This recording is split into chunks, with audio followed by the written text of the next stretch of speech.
What's up, guys? Thanks for stopping by. I hope you're doing good. Today, we are continuing on with our special playthrough where chat gets to affect the game. We'll explain more about how chat does that a little later on. But basically, donations can trigger votes in the chat for turning on and off certain world modifiers and determining the current active challenge. So, right now, let's start out by showing what world modifiers we actually have. Everything is pretty normal right now, except fire hazards are turned on, which is actually a more of an interesting world mod than it sounds. Also, you can see in the top left of the screen, it says current active challenge. Inverted mouse. So chat have voted for me to invert my mouse, which is super weird. Just coming back to it immediately, it's weird. And you can see at the bottom left of the screen, we're crossing out each boss as we beat them. So that means we just have the last two bosses left to do. You can also see in the bottom right how long it has taken us so far. And yeah, that's pretty much everything. Obviously, with this playthrough, what's up, Owen? Thanks for talking about the stream. Hope you're doing good, mate. Obviously, with this playthrough, there's lots of additional challenge and complications. We've had all kinds of crazy stuff like having entire inventories deleted and stuff like that by certain world modifiers.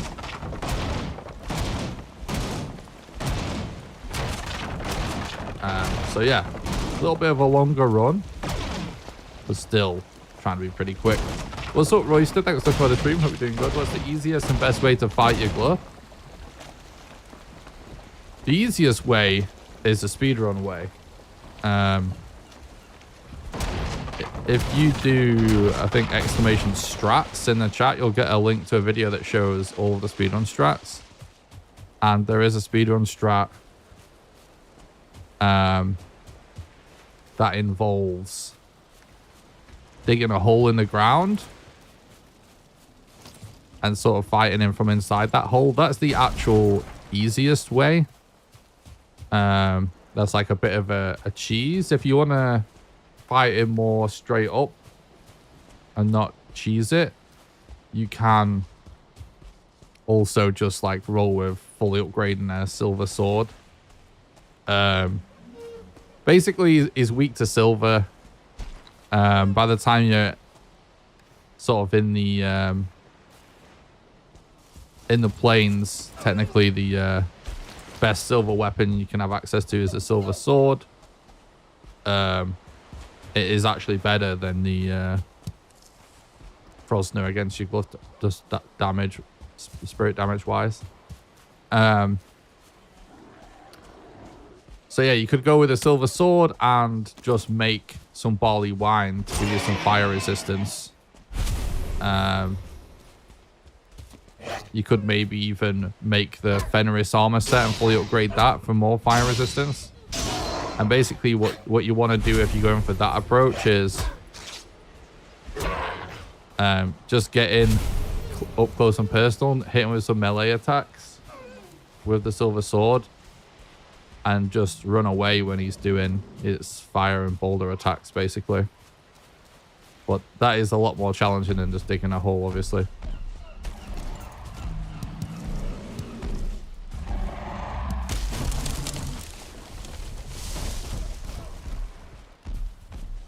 Okay, so I'm going to explain a little bit more specifically what we've got going on in this run. Just in case anyone's missed it or they're tuning in for the first time, I won't be spamming you guys with this, but I'll typically mention it like a few times during the play session. Just for anyone that's tuning in. Oh, shit. It sounds further away than that. Okay, so you guys see that we have a bar at the bottom of the screen that shows a donation goal. Thanks, Royster. I really appreciate you saying that, man. You're welcome. Glad you enjoy the content. Okay, so we've got a donation bar at the bottom of the screen, right? What we're doing is a special playthrough at the minute where in order to add to that bar, you have to donate via the Streamlabs donation link. It has to be that link specifically. The link is the pinned comment at the top of chat. It's in the description. And also, if you do exclamation donate, you'll get a link to it. There's got to be the Streamlabs page. If you donate via that link, it doesn't matter how much money you donate, whether it's $1, $10, whatever. Doesn't matter how much. Every little helps, obviously. Every donation adds to the bar below, as long as it's done by that link. Every $10 increment on that bar triggers a vote in chat, where chat will be able to vote with commands. All of chat can vote. It doesn't matter if you're watching on Twitch or YouTube. It works on both platforms, and it doesn't matter whether you're donated or not. Everyone gets to take part in the vote completely for free. And what you're voting on at every $10 increment is turning on and off certain world modifiers. So, for example, you can vote to turn on and off the map.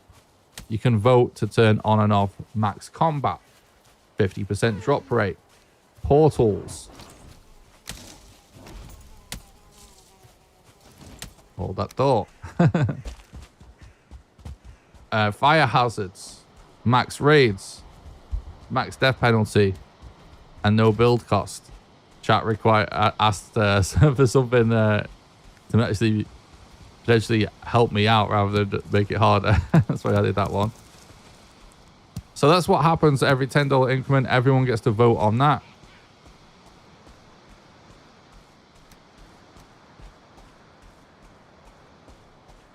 Then every $100 increment on the bar, chat gets to vote on what the current active challenge is. So if you look at the top left of the screen, it tells you what the current active challenge is, which is inverted mouse. So right now I'm having to play with inverted y-axis on my mouse. So up is down, down is up, for example. At the next $100 increment, chat can vote to change that to invert my A and D keys, no sleeping, club only, vegan character, no repairs, invert mouse, or use controller.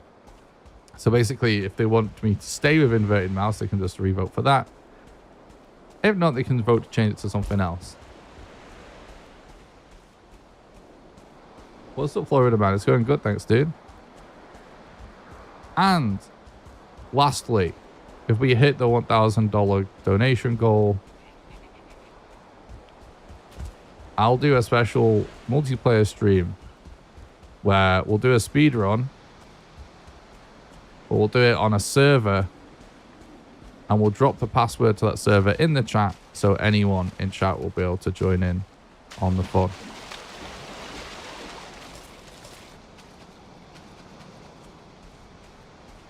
So whilst all of this chaos is going on, constantly changing world modifiers, changing challenges, stuff like that, I'm basically still trying to kind of speedrun the game.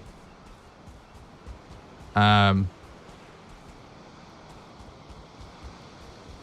forcing myself to use the same seed, so no resets, which is how it differs from like a regular speedrun or whatever.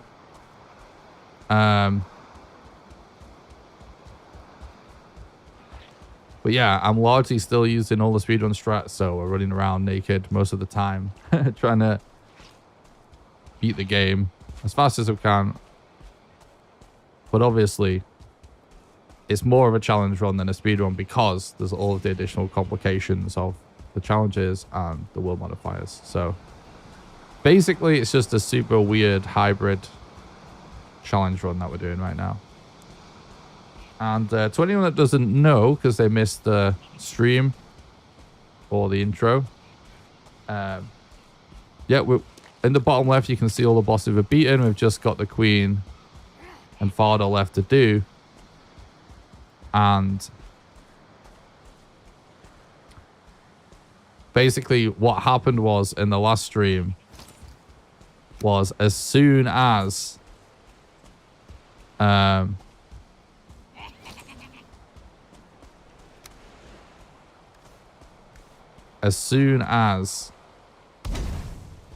we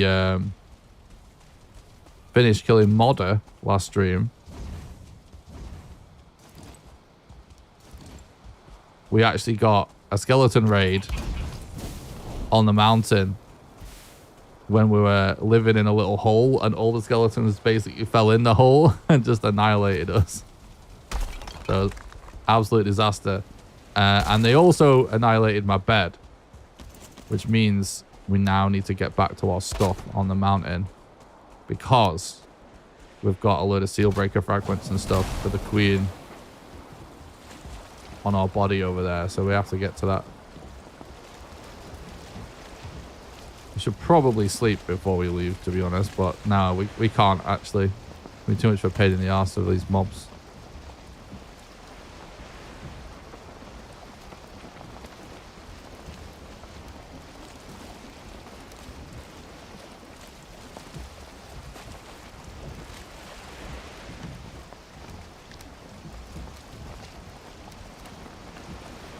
Okay.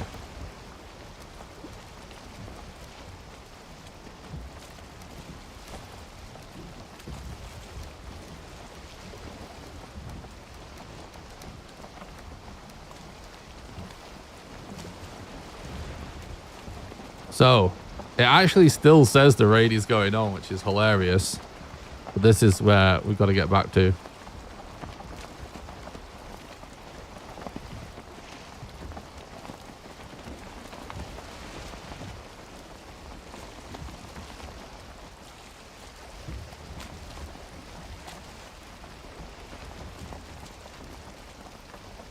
So hopefully that goes as smoothly as it can.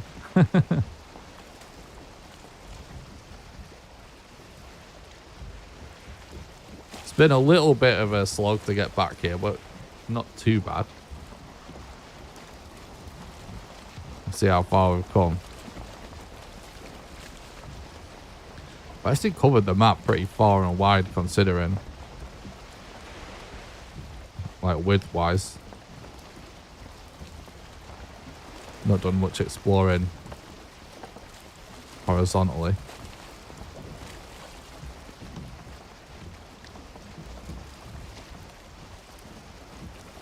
I actually think, all things considered, like if this was like a more optimized, like regular run about all the challenges and stuff, I think considering we've had the additional challenges and stuff, it's actually like gone pretty good. Obviously, the extra chaos that chat has added is the point of doing this. It like makes it more interesting, because obviously it's not every day you get to watch a speed run, but then the runner's inventory gets deleted and you get sent back to the middle, and they have to kind of recover from that.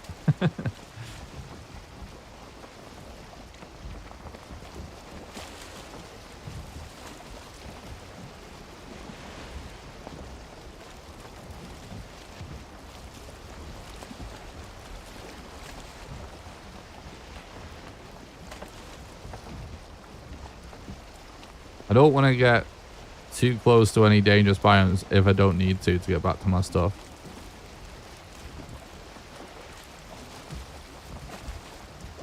Because we don't want to, you know, get stuck in any kind of death loop and lose more stuff. Deconstructing. So the funny thing is, when chat turns on no build cost, It's obviously very useful because we can build stuff without having the mats for it as long as we've discovered the mats for it. You can't just build anything with no build cost. You have to have discovered the mats at least. That's obviously a big advantage. The funny thing, though, about the no build cost is that it does have some level of balance, however, because you actually don't get the mats when you deconstruct it, which does make sense when you think about it, because otherwise your inventory would just keep getting filled up. So the funny thing is, when that situation was on, we were able to run around with less stuff, but do more with it. But then when it was turned back off, we didn't have the mats to build those things. But everything that I built before turning it off can now be deconstructed to get the mats. So that bonfire, I purposely deconstructed to get the mats because bonfires are extremely useful in a speedrun. And that's actually really good, so we don't really want to lose that. We're a little close to this plane, so my liking here.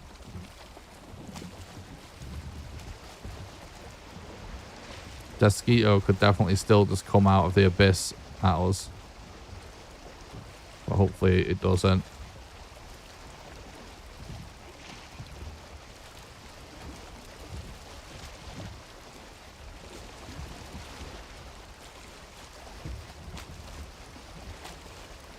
I seem to remember it being a bit of a nightmare to go this way last time to get to where Modder was. So I'm going to try going this way to see if it's better.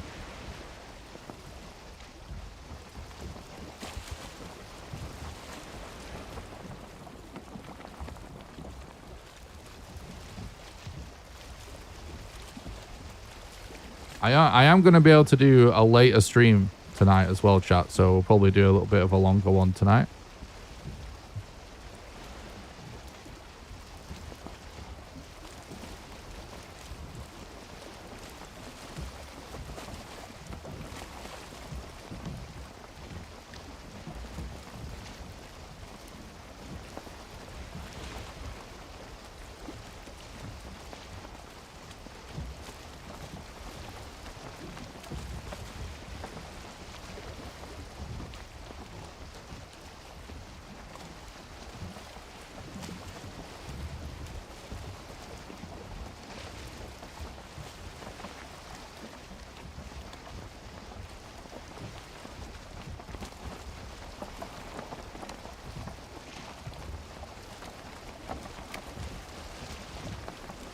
I swear I heard a leech or something there, which is weird.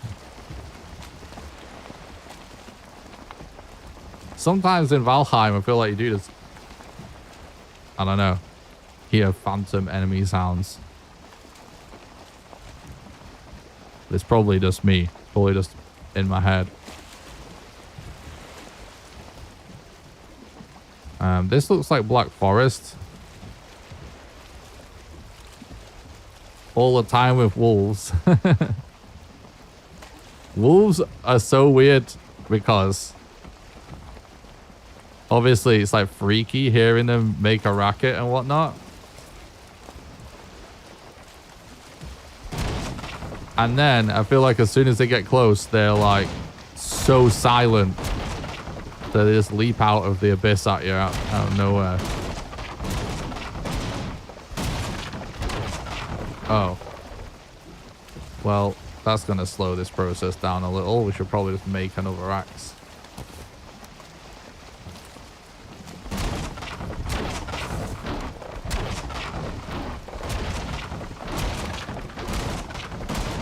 You can't deconstruct boats, so...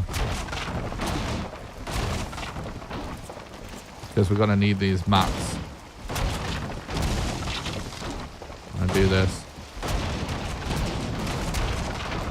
We're being greeted by some skellies, actually.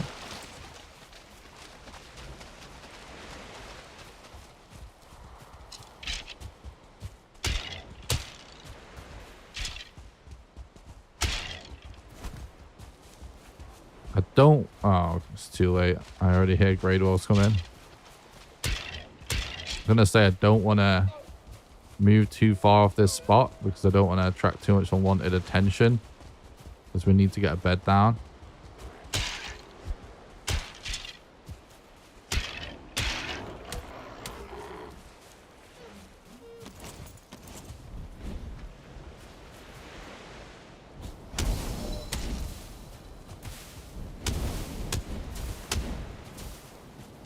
Okay.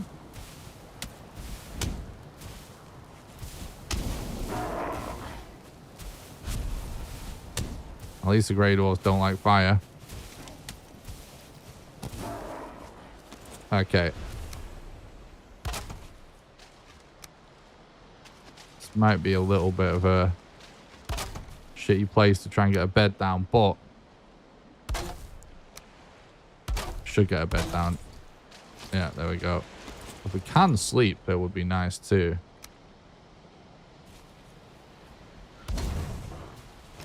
Huh. Okay, Grey Dwarfs. Don't you dare run in that water. God damn it. Grey Dwarfs, man.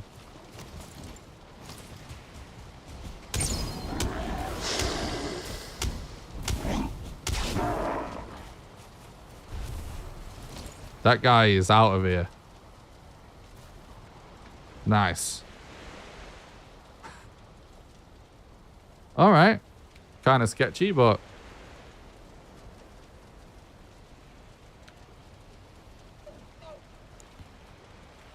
we're Gucci.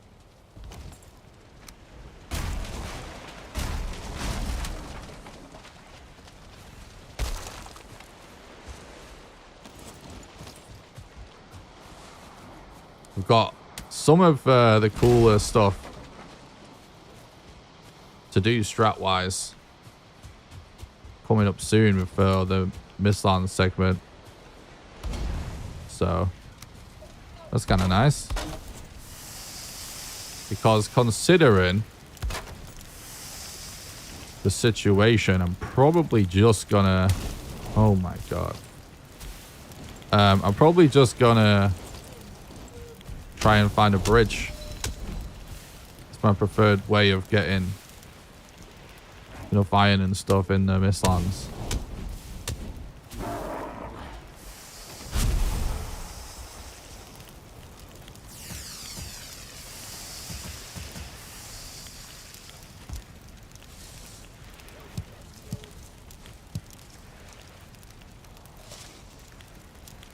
Keep that meat coming.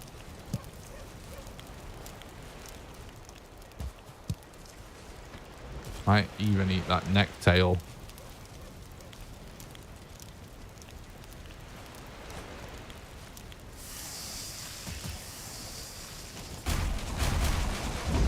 What? No. The fucking hammer broke and made me spam using our fire on the wood. Our wood on the fire, rather. Not fire on the wood. Okay. What's up, Project? Thanks for stopping by the stream. Hope you're doing good, dude.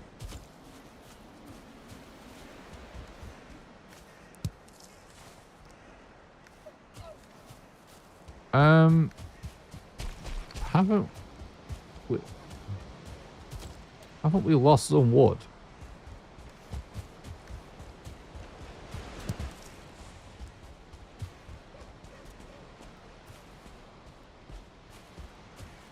Yes.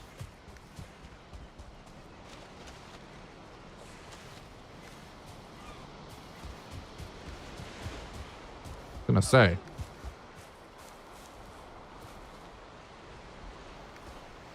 Wait, 14?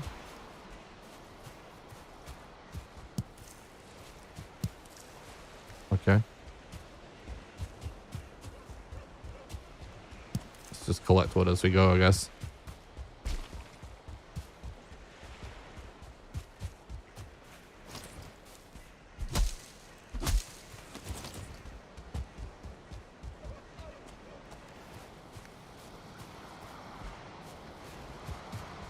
It's kind of nice to have a black forest here that we can cut across.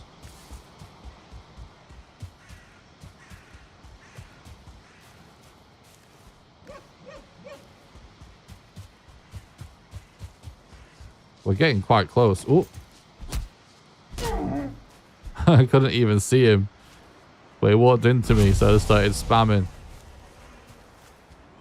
Because that's easy meat right there.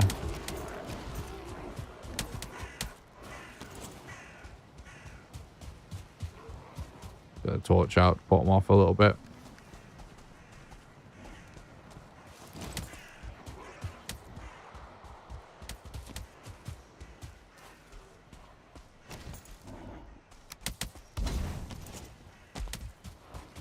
I should slow him down a bit.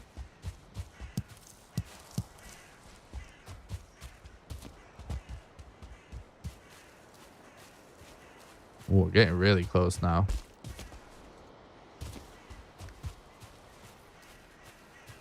Definitely need...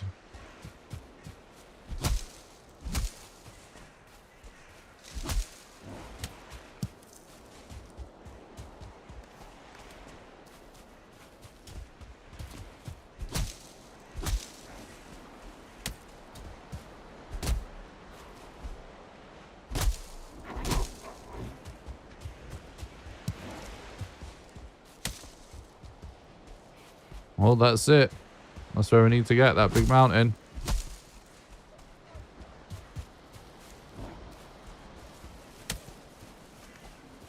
We need a little bit more wood still.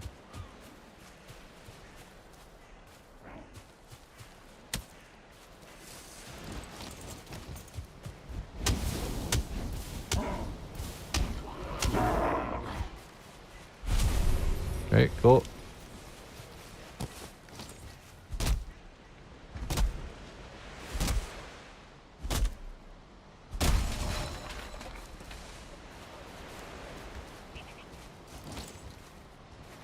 That fueling sounds pretty close.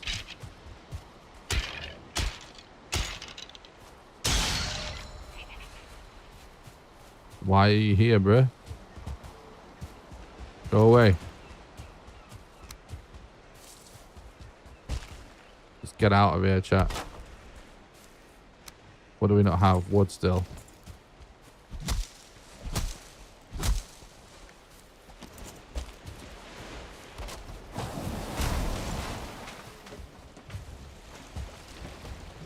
Go! That fueling's not following us yet, so that's good.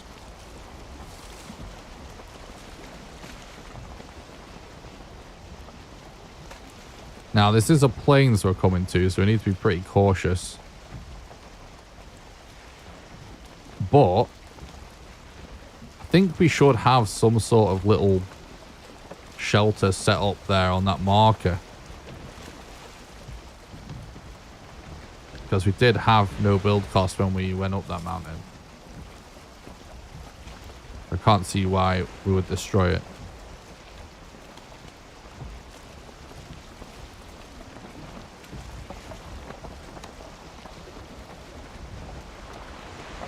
It's so funny that it still says the raid's on.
probably going to be worth going sort of direct here.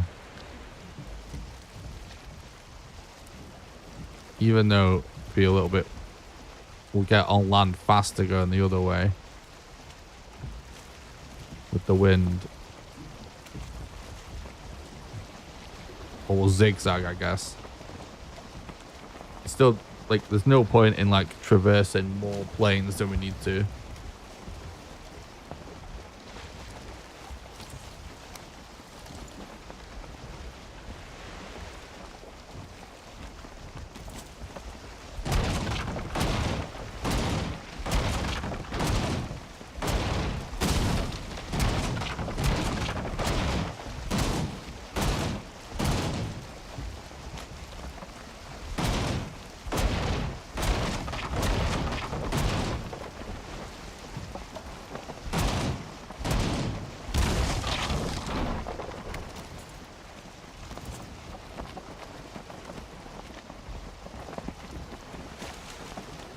Hopefully there's no mosquito to deal with.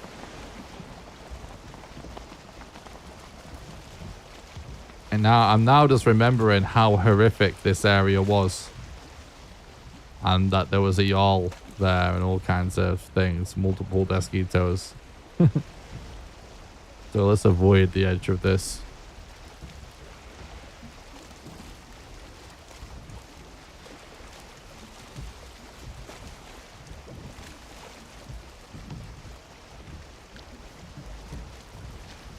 And of course, more stuff could have spawned in as well since we were here, so... Definitely need to be pretty careful right now.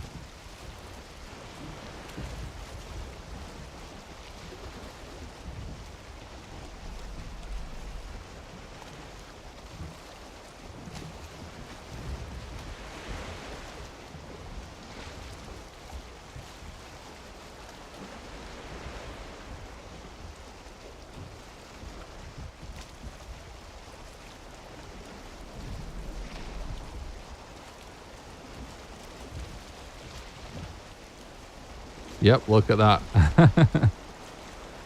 You don't want anything to do with that.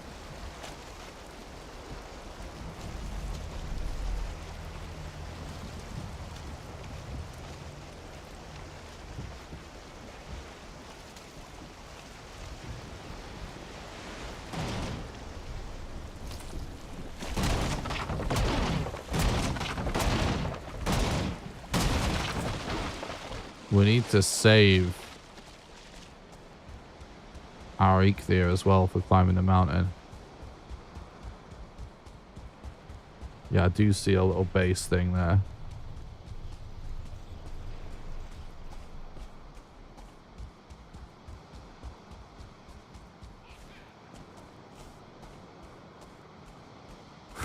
So the fueling from inside the Mistlands.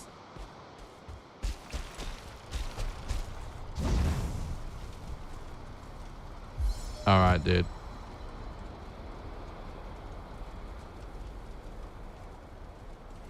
We're back.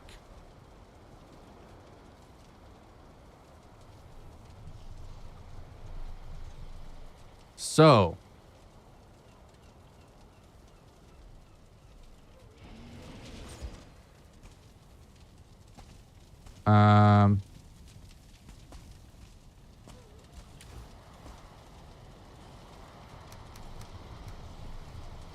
Should probably... We should cook this meat first of all. But we should probably try and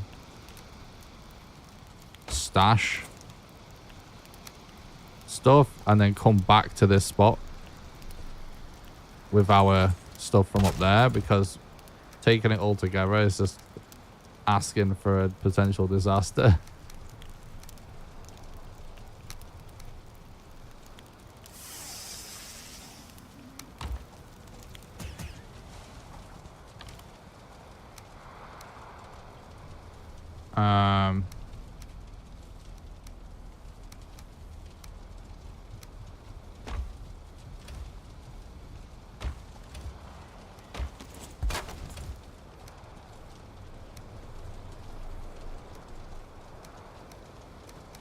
We should probably take like one thing that we don't care that much about.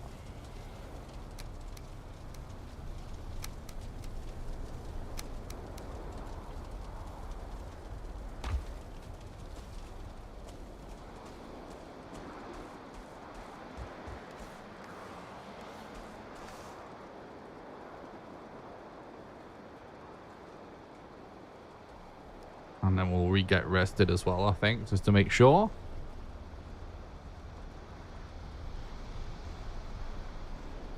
And hopefully, this spot isn't overrun with skeletons still, because that would be tragic.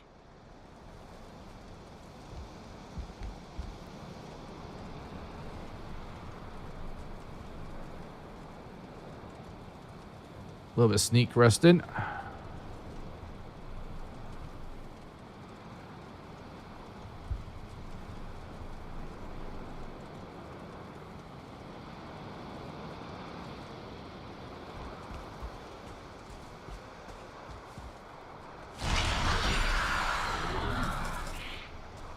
All right, let's do this.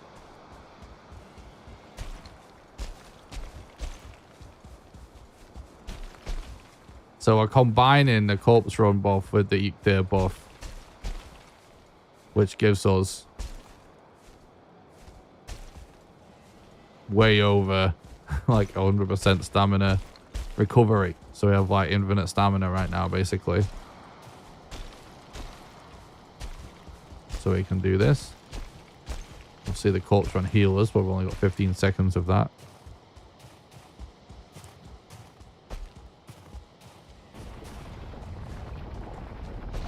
Skeleton surprise.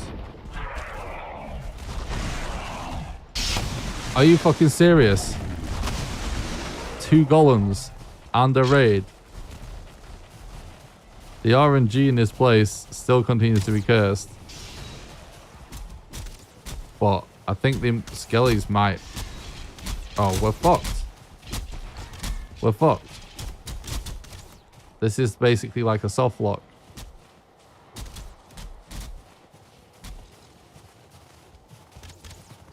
They're all still in the hole.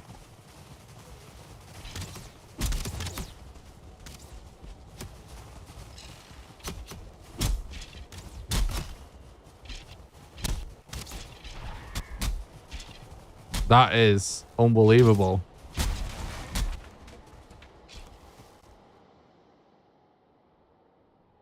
Well, at least the raid's over.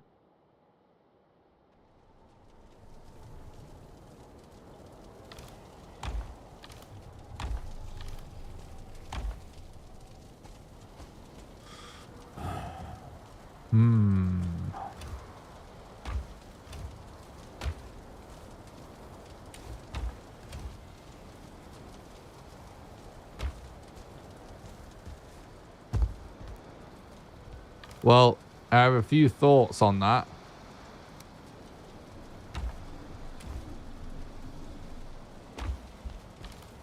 First of all, that is a terrible RNG.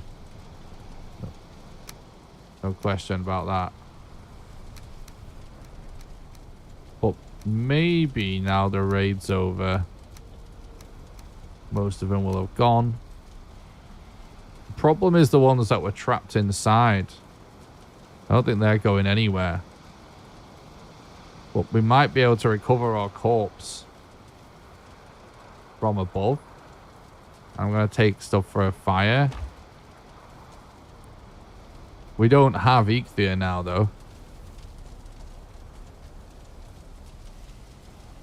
What's up, Mars? Thanks for stopping by the stream. Hope you're doing good, man. Glad to see you on again. Oh, thanks, dude. Glad to be on again. Hopefully going a little bit later tonight. I can stream till any time tonight, so hopefully we can chip away at this goal. I had a random intrusive thought before the stream of like streaming until we hit the goal.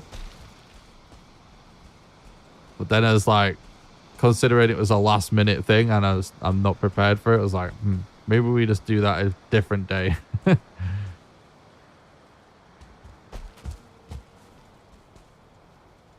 Because we do need to hit the goal this month. No, well, yeah. I guess we just go. I don't know. We might need more than one fire.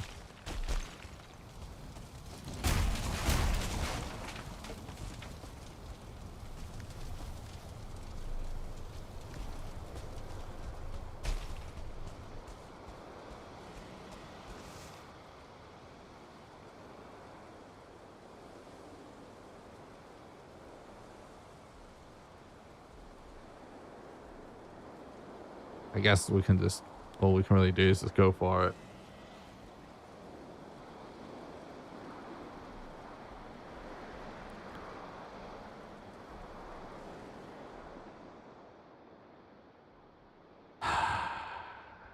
I don't know if everything I need is going to be on my tombstone. I think it might be, though. I think it might be.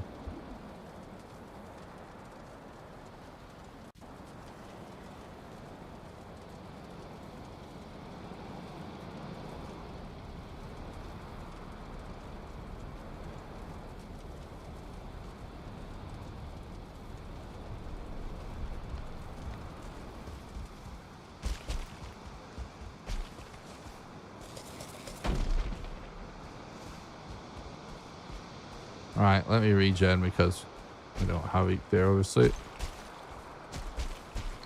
Need to be a little bit more efficient.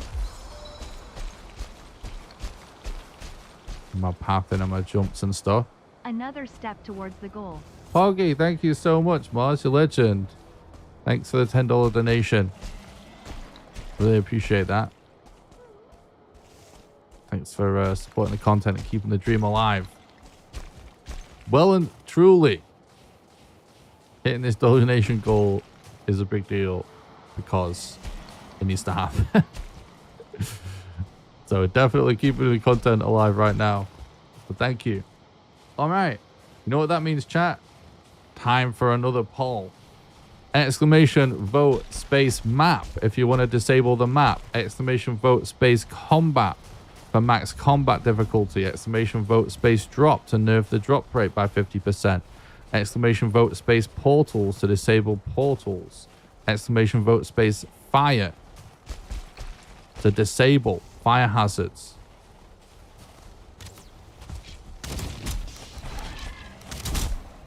Exclamation vote space penalty for maximum death penalty.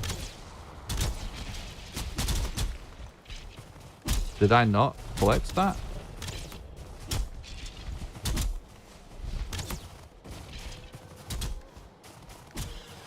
Exclamation vote space build for no build cost. Ah, fuck, I'm going the wrong way, but just get the hell off this mountain. Think we got everything, luckily. Man, if we had anything left in those boxes, it would be extra tragic. But this is basically already a victory.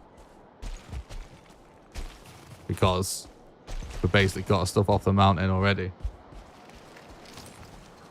You got 40 seconds to get your votes in, guys. If there's a tie, we just vote again. So if you want something, make sure you get the votes in.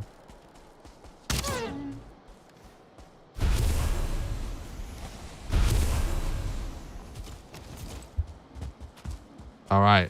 We need to make our way back to our stuff, which is a little bit of an inconvenience, but at least we got the hell out of there with the main stuff we needed for progression. It would have took forever to get 7 more fragments. You know, modder tiers, we would have just had to kill her again.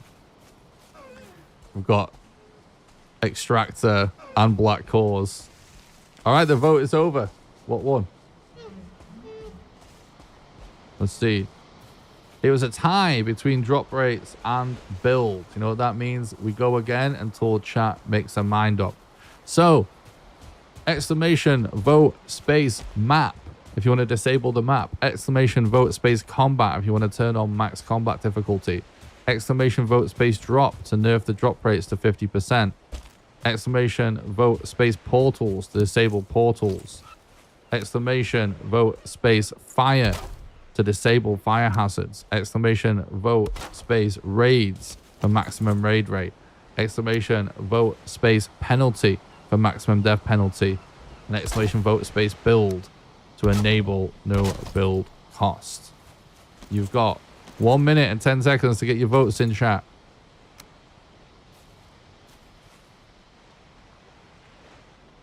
That has to be a winner. We'll keep redoing this until chat decides.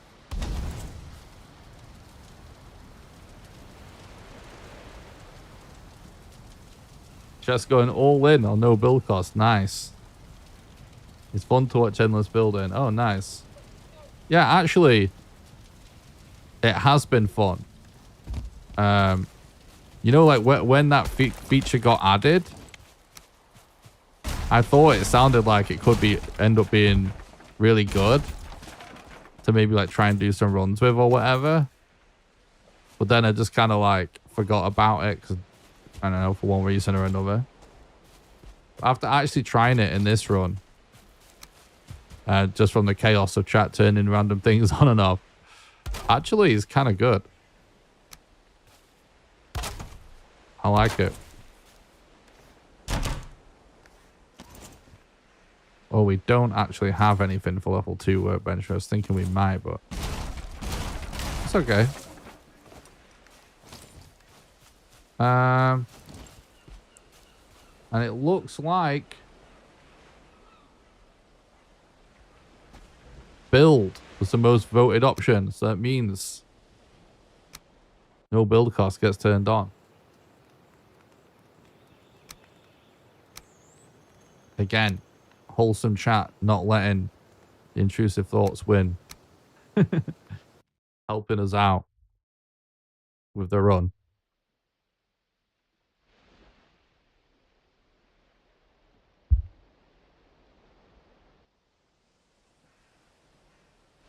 Oh, what's so nice, Andre? Just missed a vote. Oh. Now you can get level 2 workbench. That's true. That's true. So I can repair my helmet.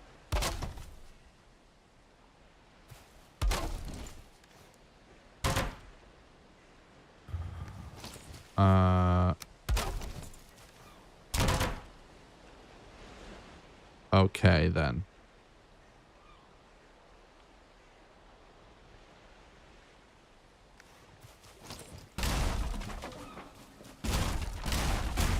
Oh yeah, I always forget this funny thing of like you don't get the stuff back. We used all of our arrows actually, didn't we, on the actual fight? We should actually. This is like feels like the millionth time I put down a workbench in the last 5 minutes, but thinking about it, should probably make some more arrows. Forgot that we used them all on the boss, or most of them. Oh, is this bug still a thing? Well, oh no, those aren't wooden arrows. You guys remember the bug when stuff wouldn't stack when you were crafting it?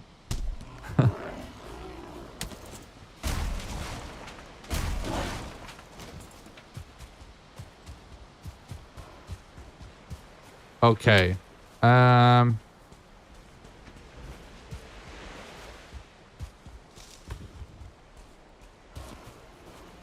It's like, do we want to deal with Mistlands or do we want to deal with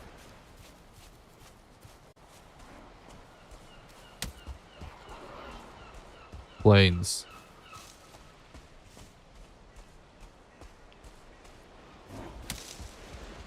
Because we've got a bow and arrow, I think Plains is the easy answer. If we didn't know, I would actually consider Mistlands. Oh, we should actually make some food as well.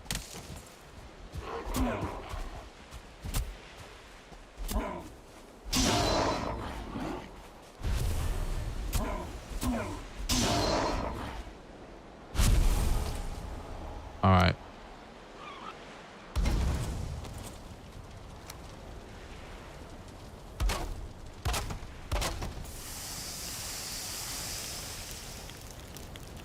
Nice. That's all the food. Oh. Don't know what made me stand up then, but.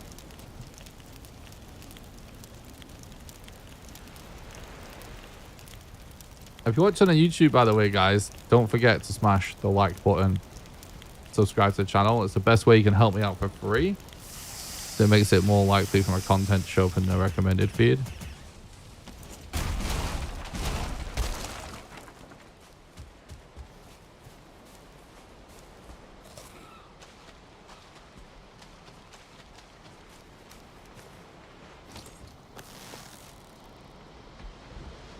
We've got 2 mosquitoes here. See how far to the left that arrow went?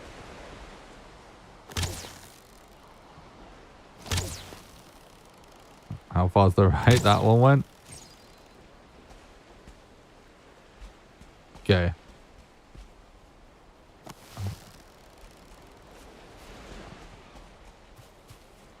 This is a horrible shot to make.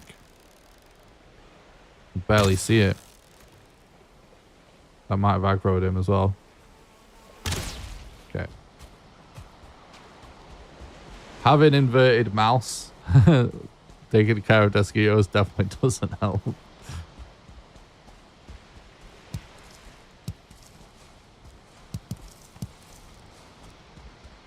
Okay.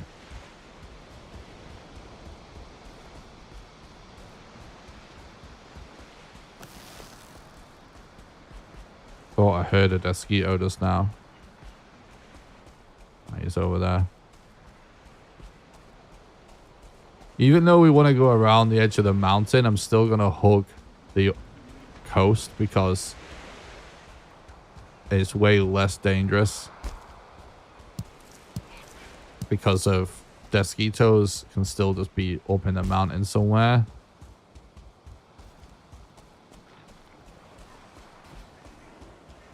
And it's just easier to deal with them on the coast than dealing with all the elevation. Because in order to like dodge or whatever a mosquito, you just kind of like need to time it right, basically. And getting stuck on a rock or a ridge like this is a terrible spot to be in for that reason. It like messes up the timing of the dodge.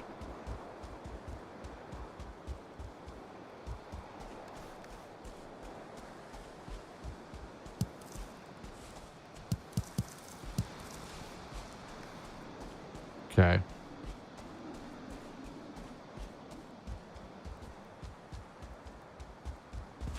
Worst case scenario is definitely bordering the edge of a mistlands though, because obviously you can't see shit.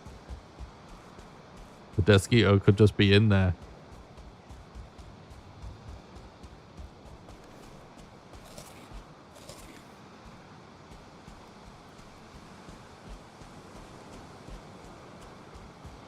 Oh, I see one, I think. Yep. Nice.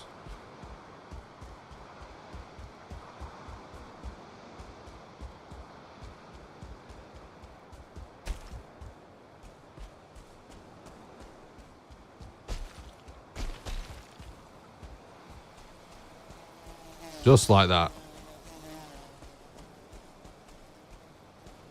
I was waiting for stamina regen a little bit.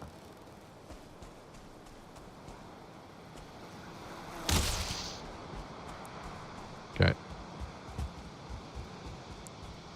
I get so used to doing that it's not normally that tense, but because we've got inverted mouse on, it's pretty tense right now. My aim is definitely not what it should be with it.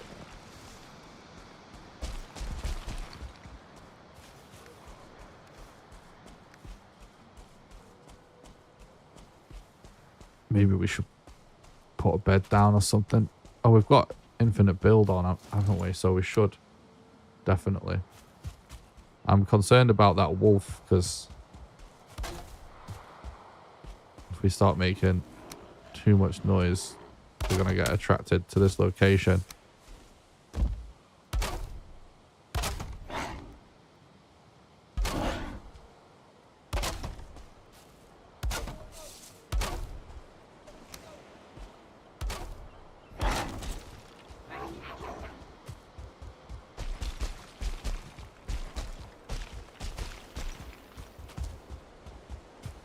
Okay. So far, I mean, it was definitely a slight complication, to say the least, that we had 2 golems and the entire raid still there once we got back to our stuff. But pretty good recovery, considering. Have we found more totems? Oh! Yeah, we did, your gluth. And we did modder. So it's just Queen and Fodder now.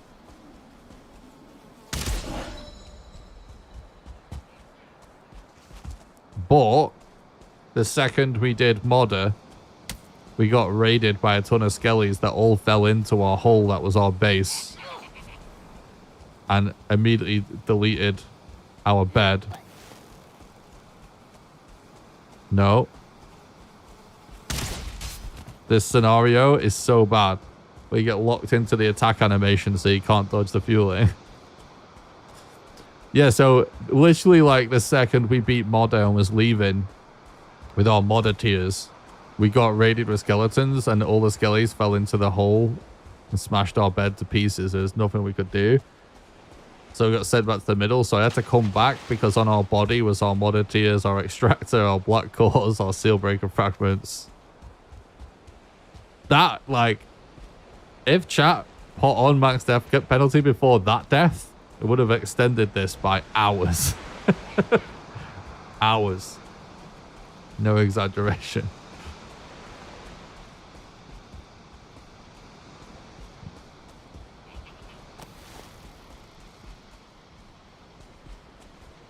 I think we can run past. It's just far enough away.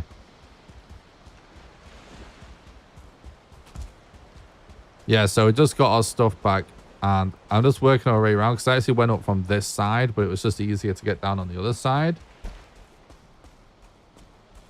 Because I did collect a few useful things on the way here that we don't actually have. Bonfire mats mainly, and I think a little bit of food. Glad that we just took your build cost away then. True.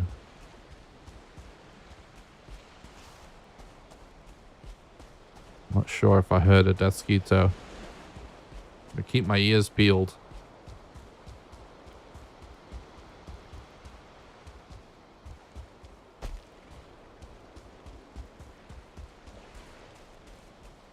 Keeping your ears peeled almost sounds like some kind of gross cosmetic surgery people do to, like, look hot.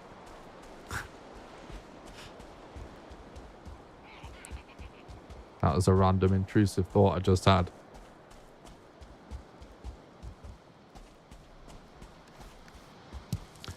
Right, you always get a false sense of security when you're like near the finish line, so let's make sure there is nothing bad here.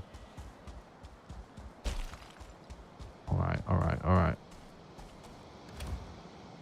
Meat. That's good.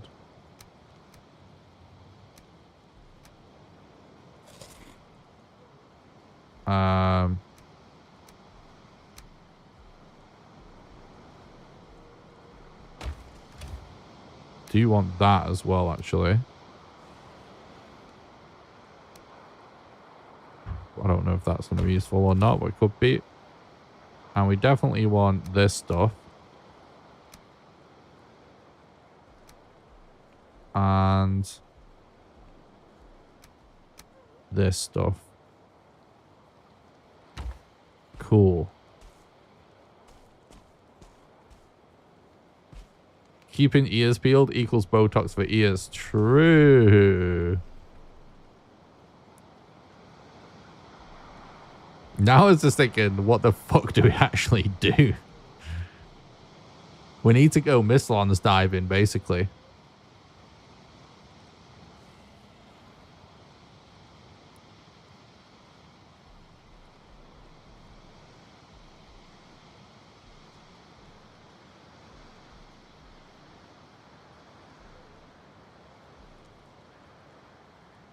We could explore this, but it looks like it's going to be small. I feel like the move is to go up here. So I'm going to do that.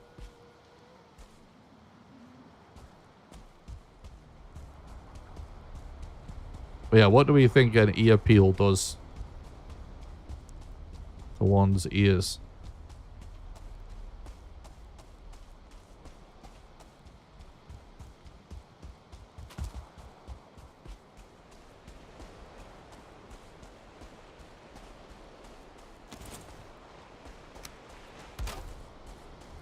Oh, we can actually do this again as well. So that's good.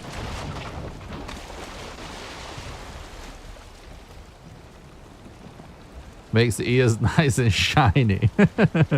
Is that hot? Shiny ears? I like that.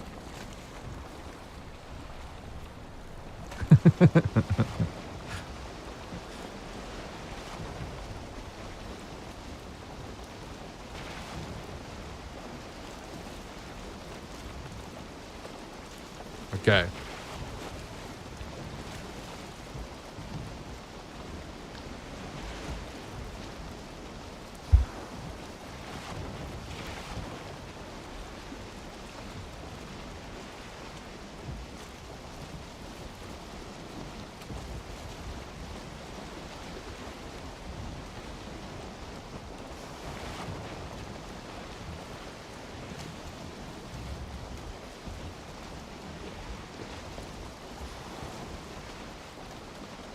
I was going to say today's the last stream of the week.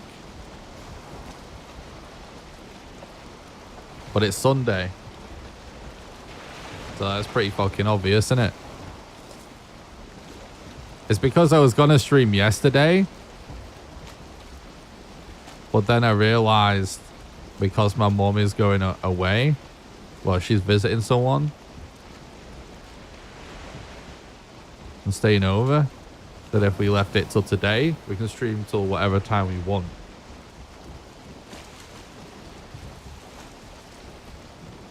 So obviously it's the last stream of the week.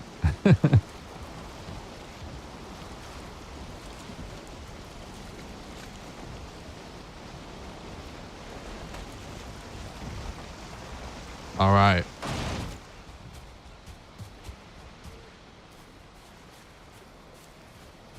Does your week start on Monday? Yep.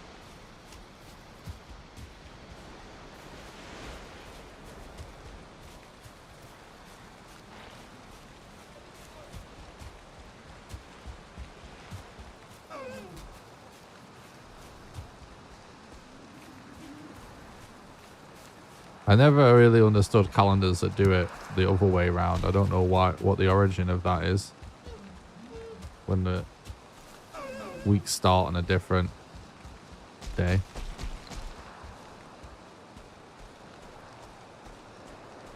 Don't know what that's about. Is it like different in different countries or something?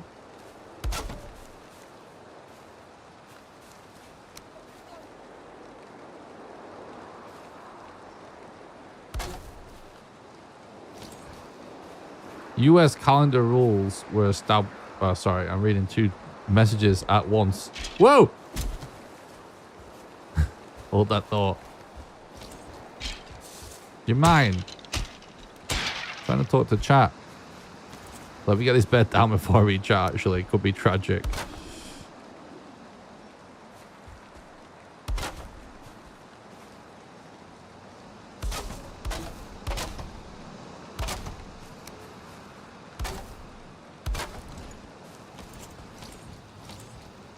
Maybe we could do this so we can do it through the night or something.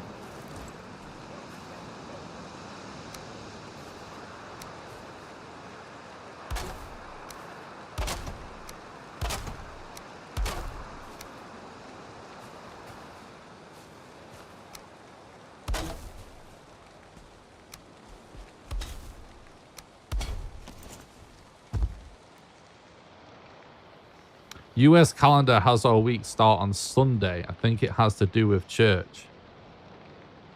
In fact, in 1971, rules were established that Monday was considered the beginning of the week in daily life and business practices recommended by International Organization for Standardization.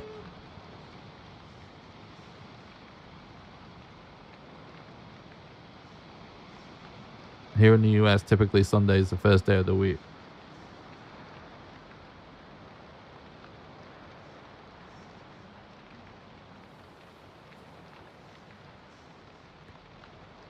So, what Nyasadra said, well, Nyasadra posted a quote from like Wiki or something, I'm assuming. So once again, the US had to be a special little boy. That's funny. So, are we saying that there's some international, like basically it's international standardization everywhere? Except the US rejects that? Or is it everywhere, including the US, but it's sort of a social convention that people still think of it as being Sunday because it used to always be that? So that's like on calendars, but officially it's actually Monday even in the US.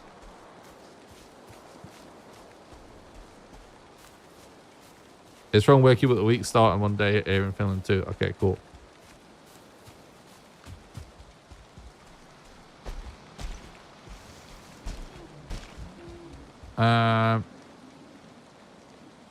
Forest Crypt, Goblin Camp. Brilliant. Love seeing this Goblin Camp when we're actually in the Mistlands. My favorite.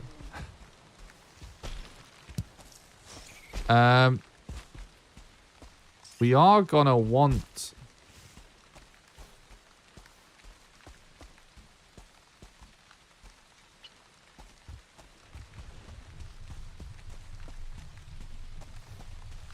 oh, you know what?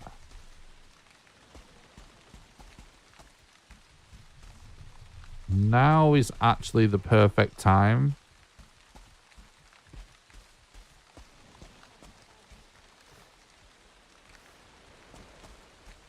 for us to try and get some black metal because of the no build cost thing.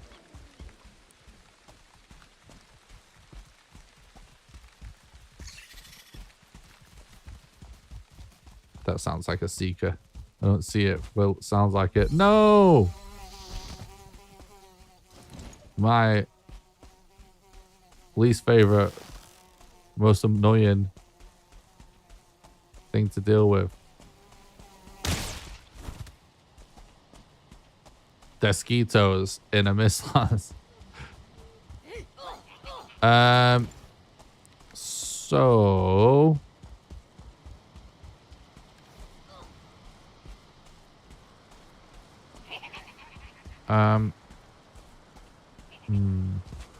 delete this, remove this, I guess.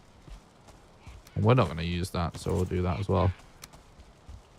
So what we want to do is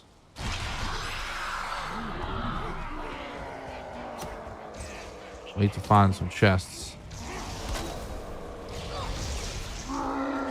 Why? Oh, this shit again.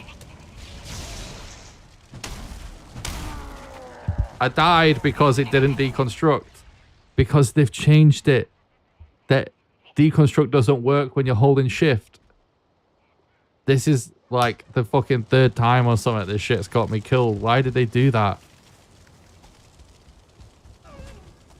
I need to do some testing with this. And I might just do it right now. Because it drives me insane every fucking time. I was running right through things, right? Spamming deconstruct. So you're like, you break it, you break it, you break it, and auto collect. Holding shift, you can't, it doesn't deconstruct anymore when you hold shift. I don't fucking know why. And I need to see if maybe it's a keybind thing. You know what I mean?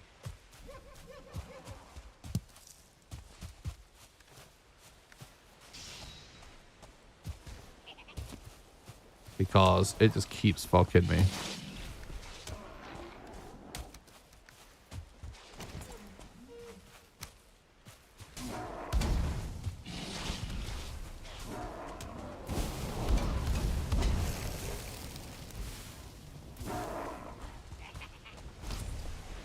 You stop fueling chasing us as well. Fucking hell. The memes.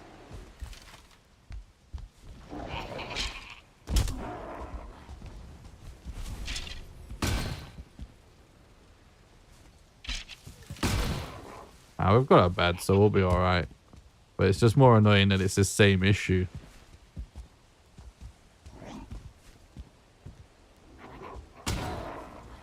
I'm just getting safer now. So we can actually test this shit. Yeah, look. I'm pressing deconstruct. It doesn't work. Let go shift. It works. So...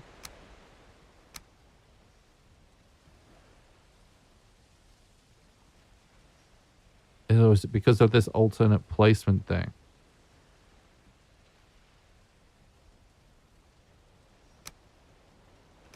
Maybe. It is.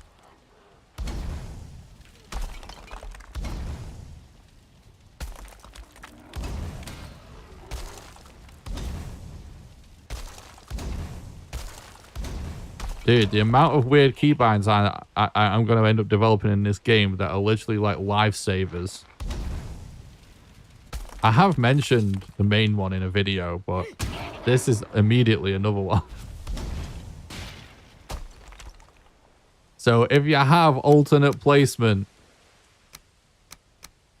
on shift, you are just fucking yourself if you want fast deconstruction. Right, well, at least we figured it out. That's like a massive annoyance.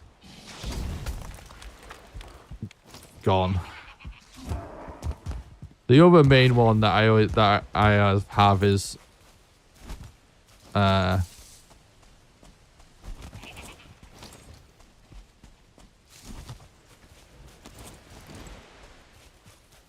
rebinding the build menu.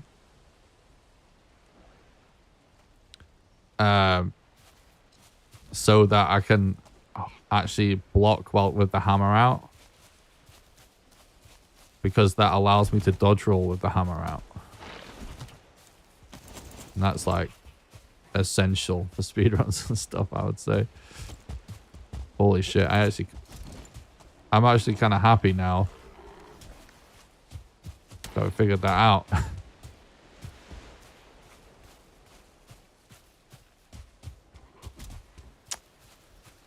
Definitely a little bit annoying that we got stuff stuck in the middle of a fueling camp over it, but I'm gonna go in here to see if we can grab a mushroom or something. The stamina.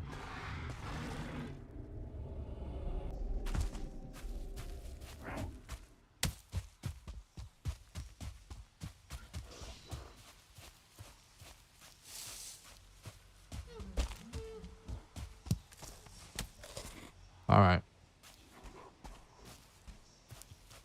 Maybe we can actually lure some, lure the fuelings into a seeker trap.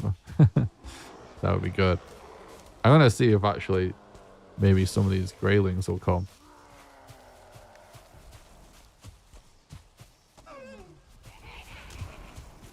Grey dwarves or whatever. Oh, it's already happening. Go! No.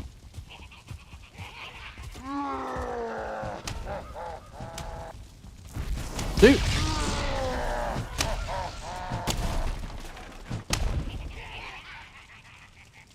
There was the inverted thing. Did you see how I aimed up instead of down? Someone said that I'm gonna get used to it, but in the spur of the moment, I'll just do the wrong thing.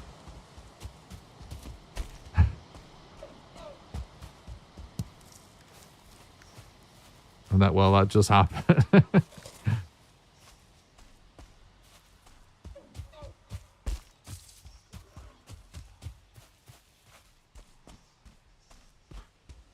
Okay.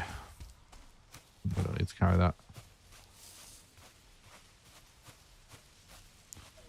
I'm going to turn auto collect off. Just so I don't get fucked with being over encumbered.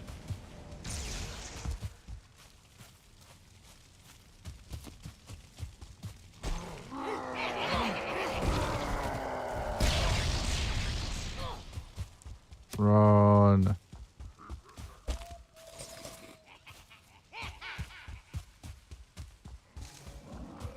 Right, and then we do actually need to go back because we did not get what we wanted.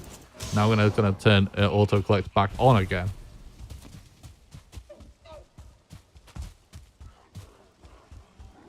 Okay, so round 2. Oh, what happened to the stuff that was here, man? Why? Why are you like this game?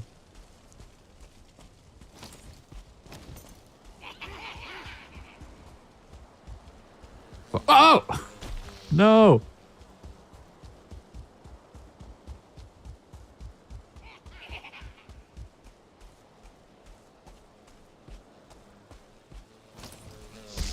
Okay.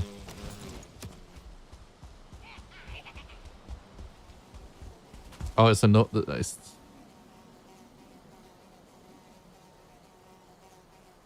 There's another one. Alright, let's try a relog, see if we get stuff out of it.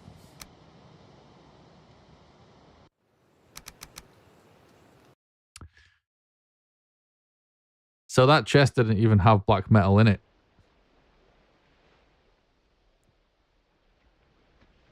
We might as well just kill a stray fueling then.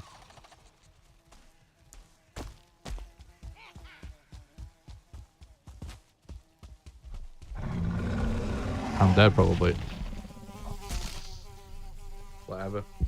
Can't see a thing.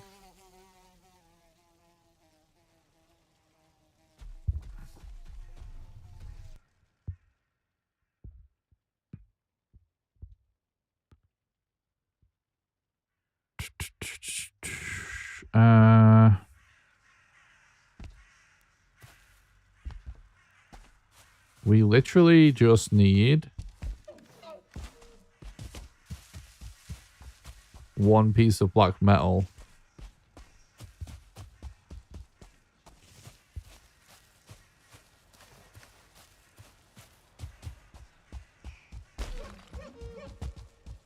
To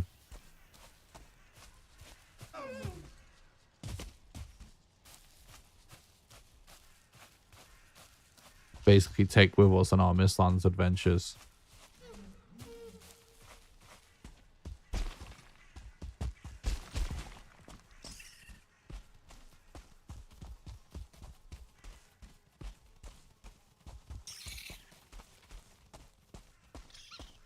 Wait, I was just thinking, is this... No, the no build costing won't work for food, will it? All it'll do is allow us to make cauldrons and stuff. I'm dead. Ah, there's like nothing I can do right now.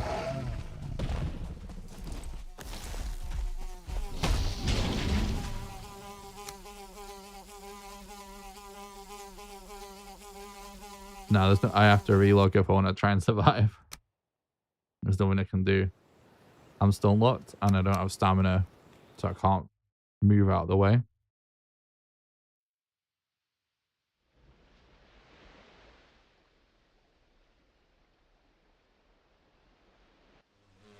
What's up, Zeal? Yeah.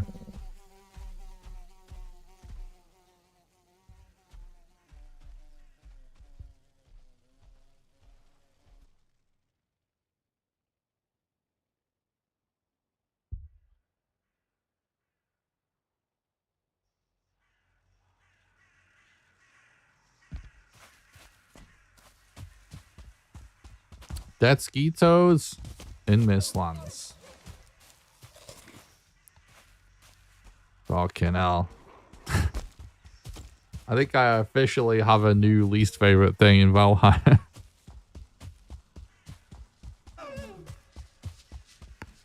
don't think I've ever encountered as many Desquitos in Mistlands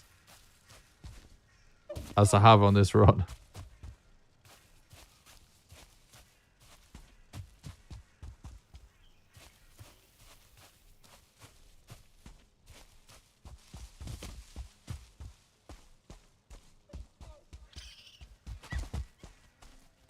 Can just make a fire.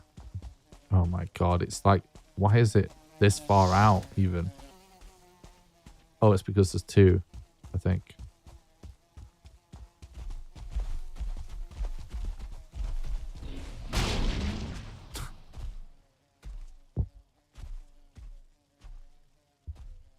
Locks and Desquitos in Mistlands on top of each other.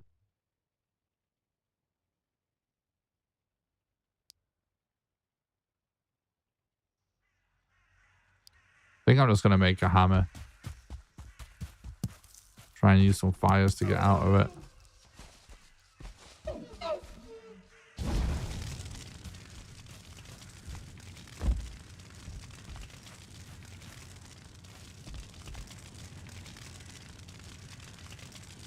How did I die there?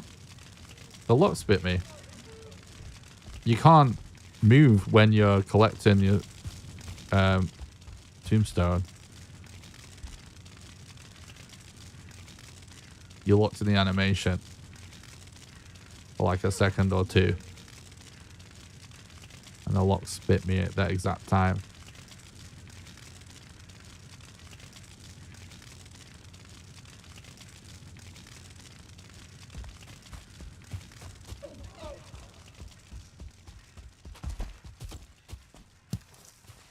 All right.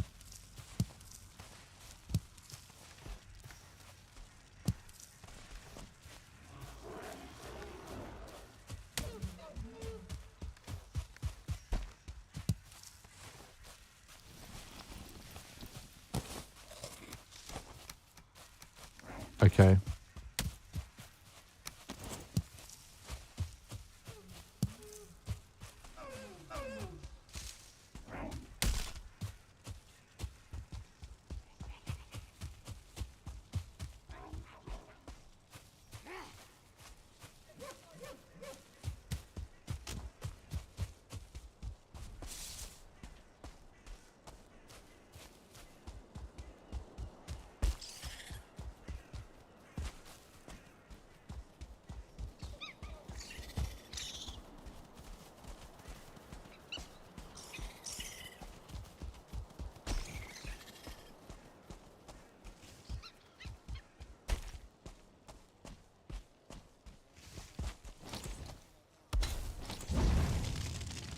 I can't see anything, so it's just absolutely blind.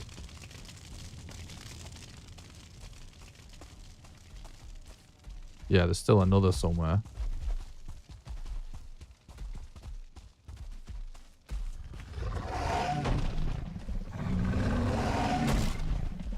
Why is there so many locks as well, bro? That's a narrow area.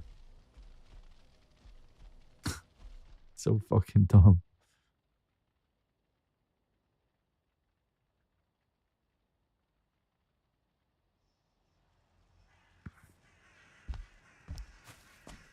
It's like RNGesus just wants us to keep doing this event forever.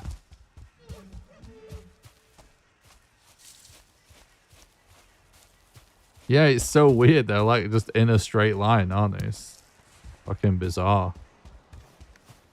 Maybe I don't need a hammer now.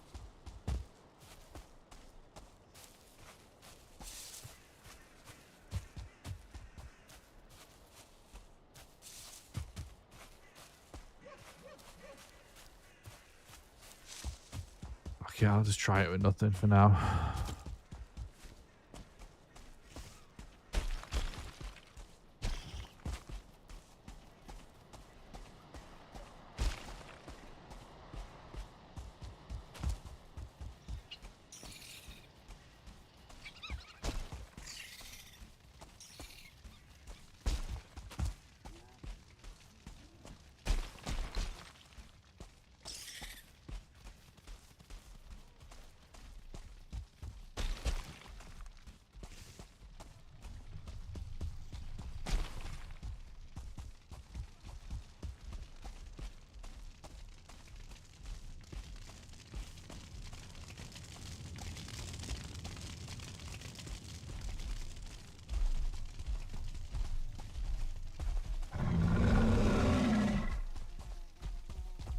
Yeah, so this guy now is really close, and he was too far away to aggro last time we were here.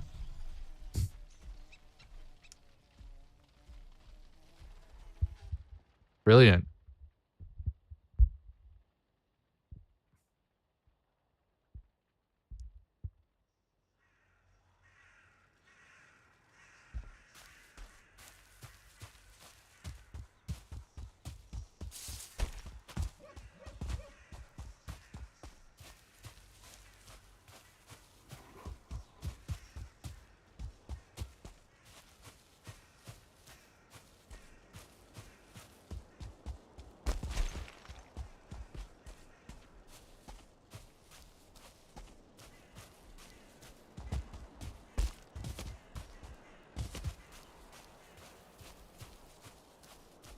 At what point do you give up on your items? Never. There's not going to be a single point where it's worth giving up on them. It will take hours and hours to redo the progress that is in that inventory right now. It doesn't matter if it takes us 3 hours to get our stuff back. It's still going to be hours shorter than having to get that stuff again.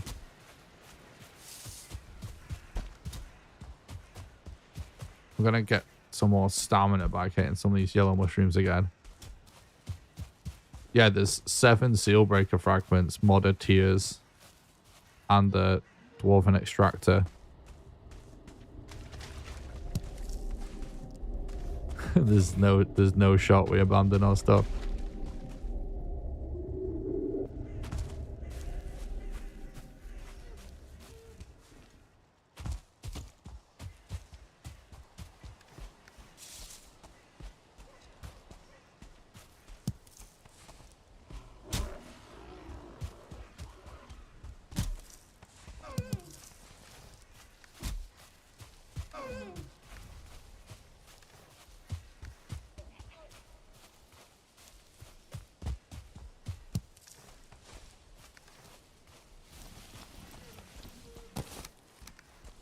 Need a bit more wood so we can actually light the fire.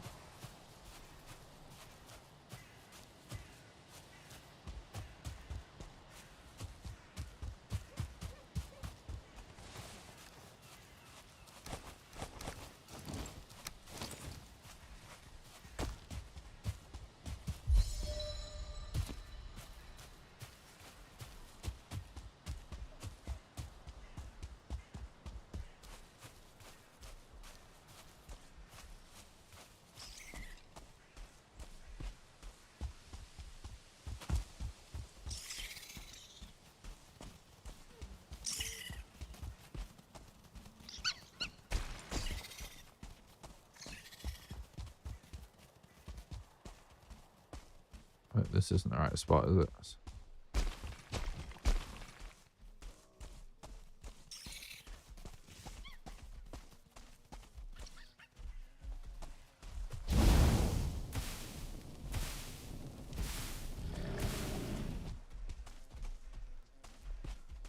I can't.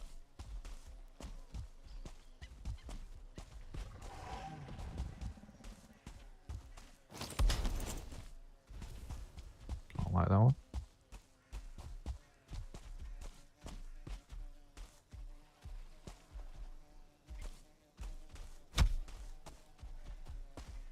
Can't see him.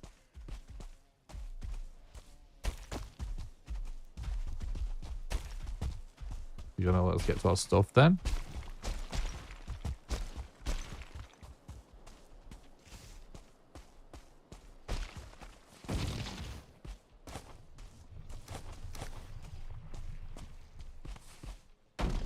Now, we don't. Where the fuck are the locks?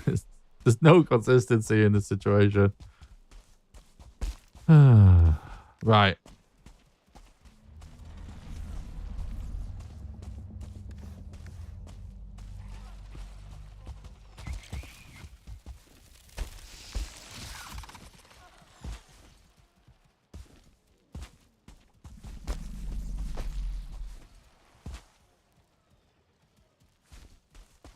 Right. Guess we got to keep heading that way.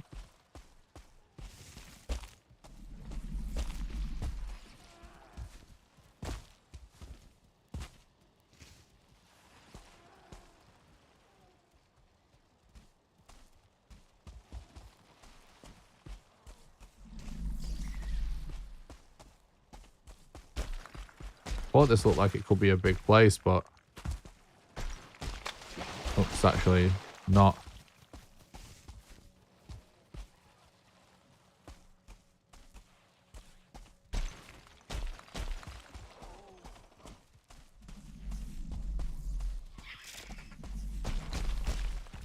It's just a ruin, right? Yeah.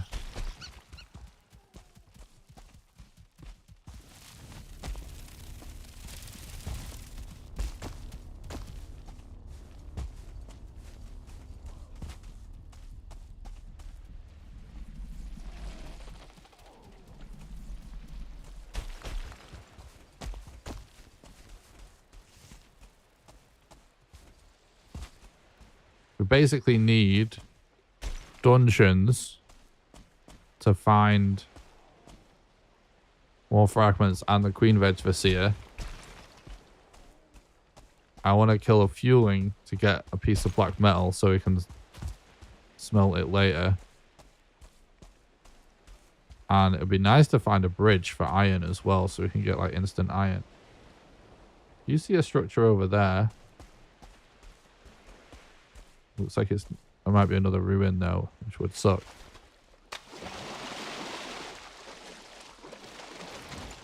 You know, because we have the infinite build thing, I'm also just going to do this to cool down. Dry off, sorry, not cool down.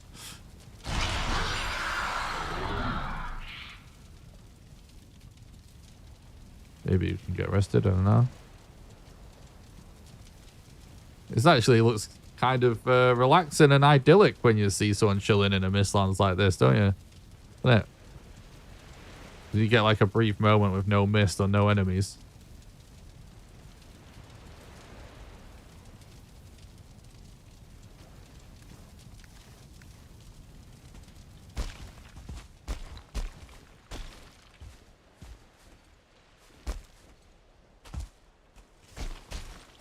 It's just another ruin.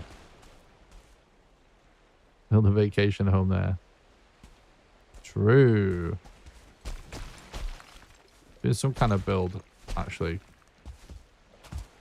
Maybe not a terrible idea, but...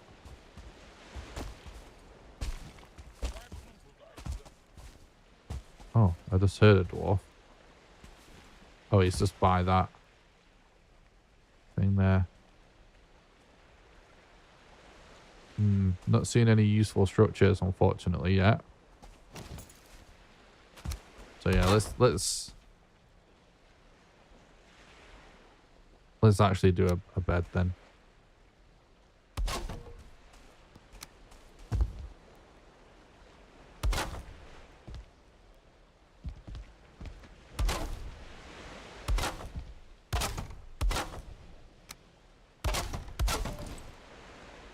It's exposed, eh?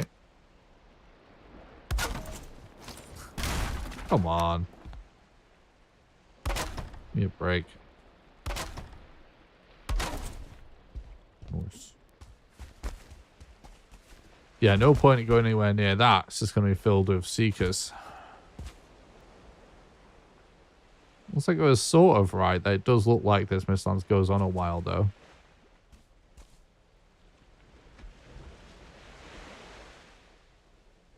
I don't like that at the minute. It looks like the best route is to go that direction. I'm going to just choose to ignore that. Just hope that there's actually solid ground here.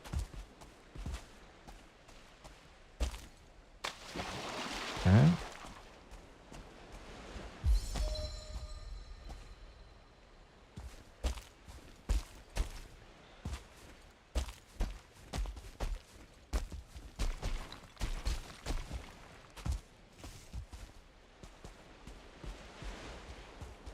How do people feel about the recent buff to the feather cape? Now allowing you to jump more. for traversing the Mistlands.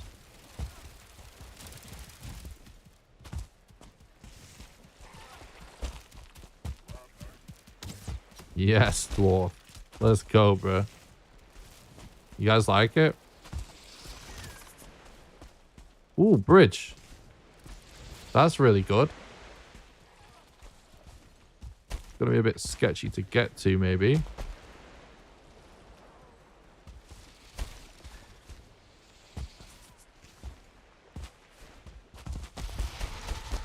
Oh, shit. Well.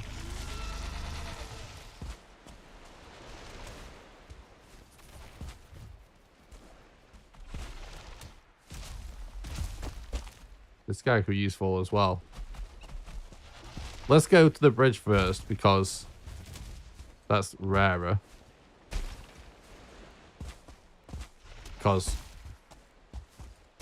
getting some Yggdrasil wood would be nice too.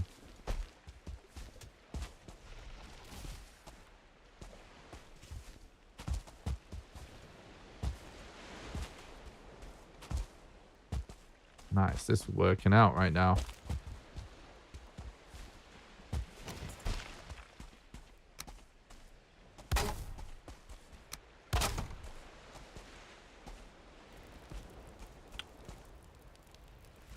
Oh shit, we can't.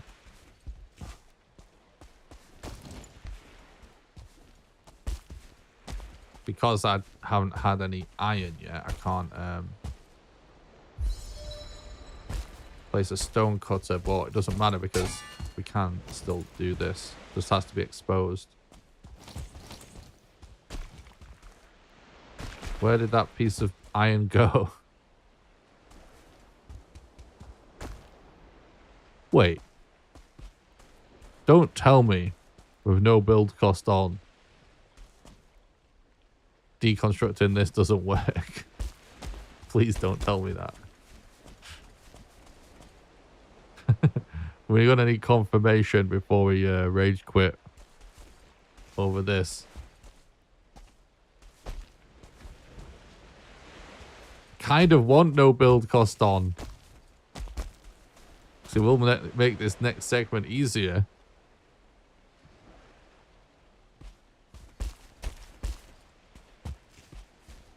But hopefully, yeah, if it means that we can't get iron out of this, then we're fucked.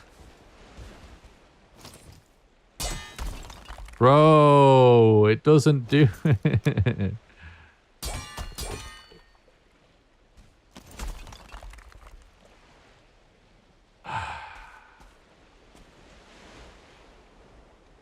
Fuck. Well.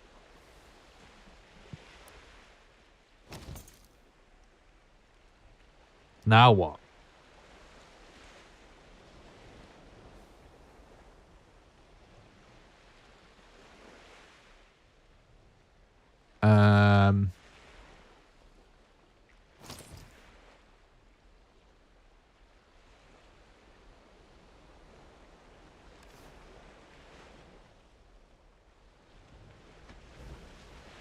What a way to get bit in the butt by building. I know, right? Pretty interesting complication.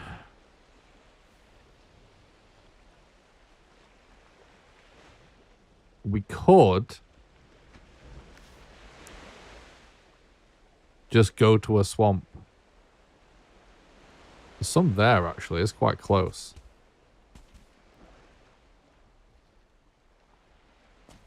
Either way,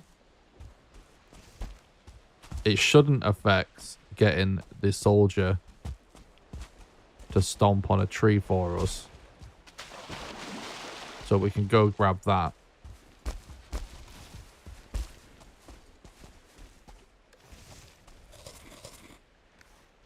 That is a really interesting but weird twist.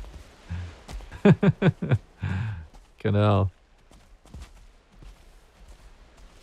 If I end up making this all into a video, it's definitely going to be mentioned as a weird twist.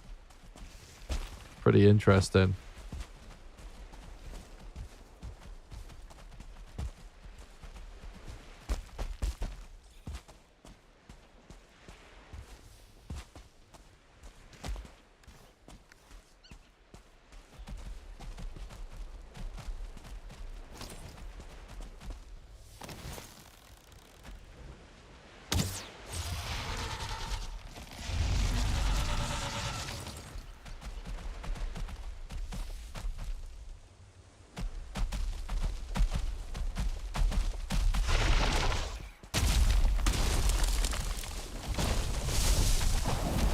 No, why do why? The fuck, dude? Oh my god, it's going to Narnia.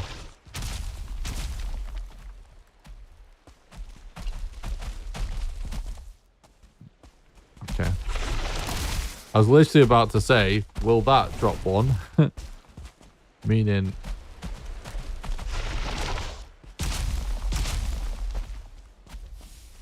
the stump, but...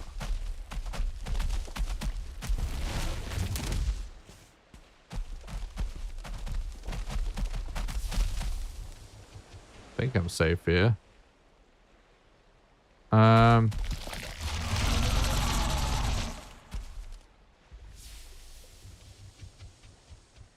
I guess we use another tree.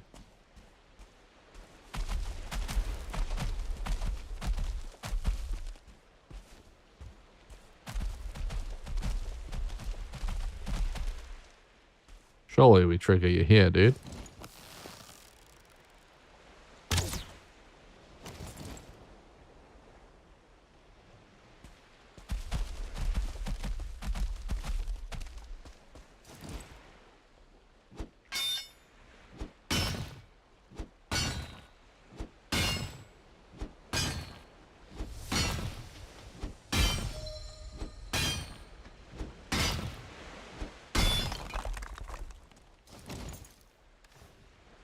Okay.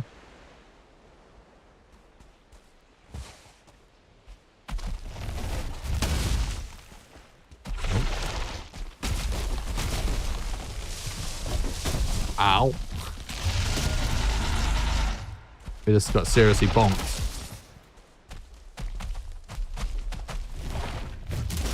Dude, break the fucking... How is this tree alive?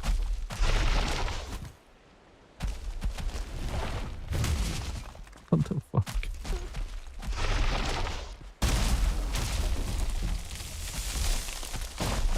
How? What? No.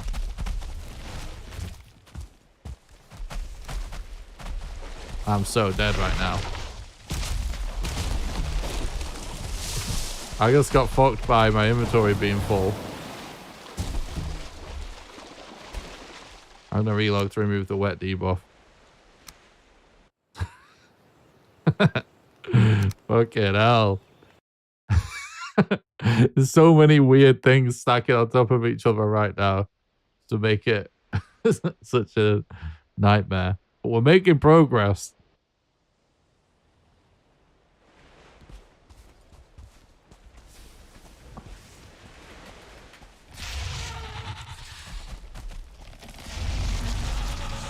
Okay, dude.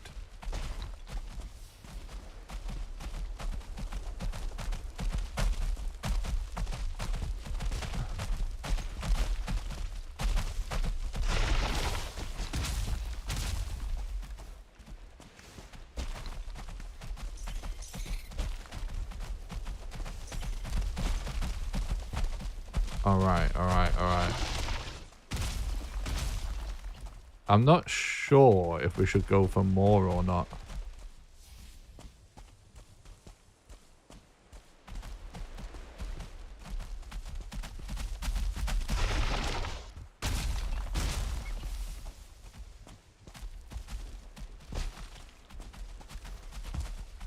With no build cost, we don't need more.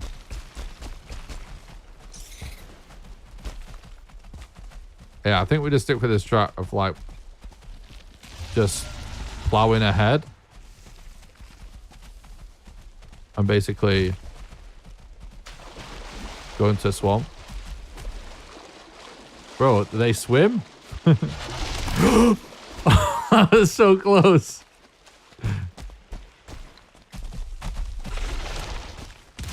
I didn't know he could swim.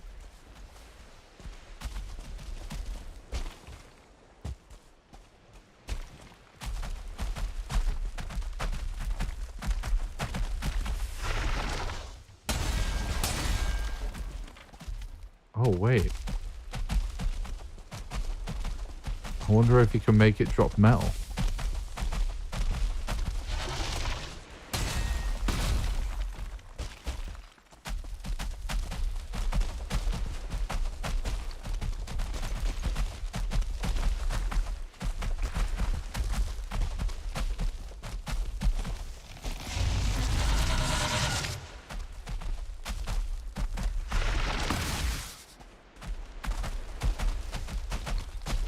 I wonder if it drops metal if it's not deconstructed.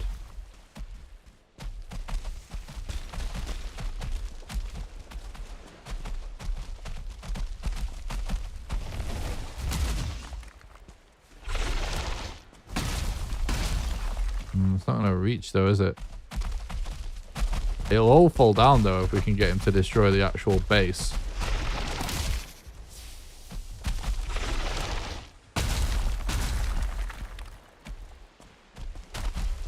Now I'm curious. Ooh. It'd be interesting if this gets us out of our current predicament.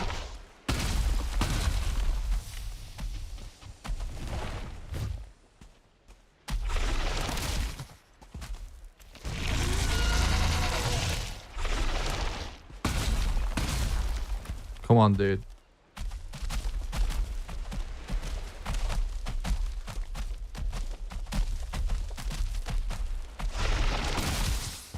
Come on, you can do it. Is it gonna do it?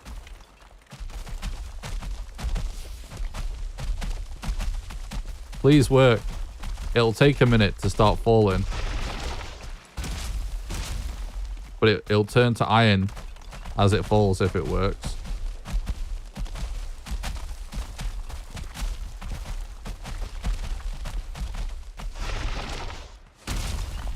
Come on, dude.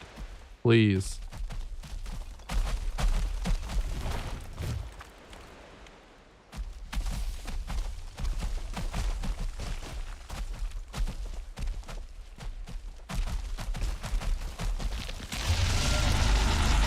Please.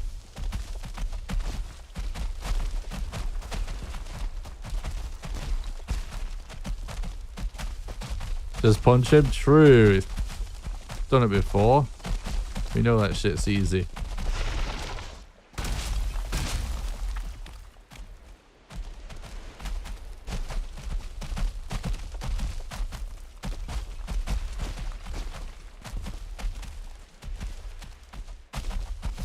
Now, oh, we could try and do something to spur this along a little bit, but if it's a bit close to the ground for it to start falling down.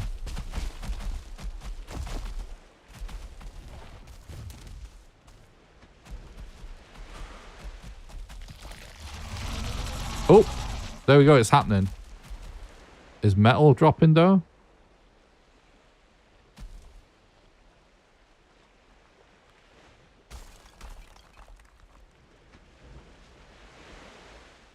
I can't tell. Still doesn't really seem like it. What?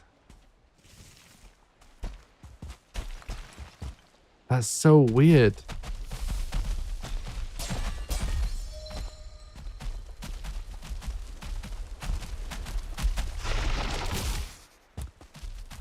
Well, that would have been a really nice twist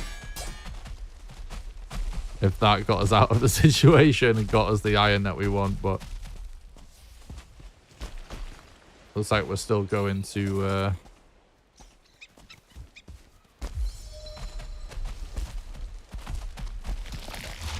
what? I can't believe he's still following me. What?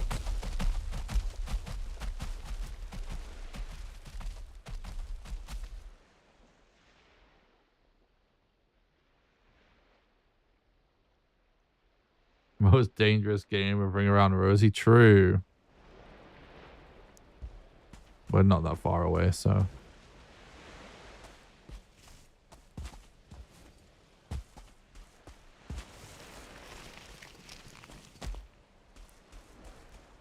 I didn't think it was going to follow us through the tiny gap.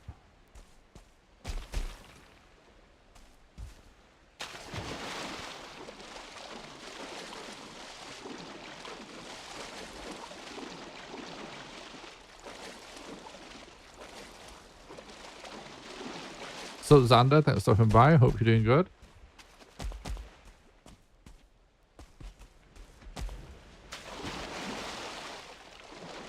How are you all doing today, chat?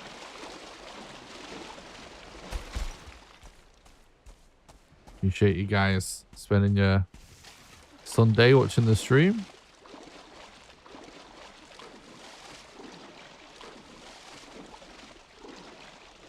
Cool. There's no edge standable. Just look at this ridiculous angle of this terrain. Jesus.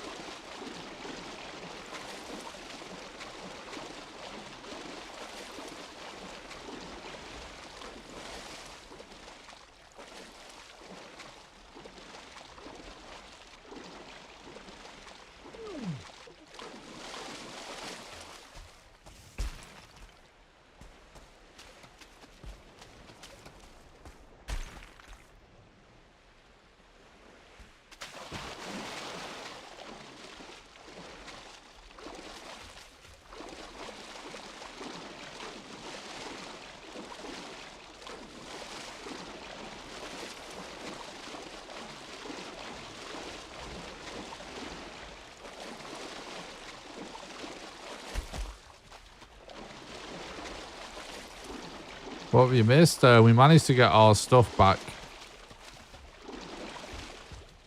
that we lost at the modder fight. We managed to get back there and get it. And then other than that, we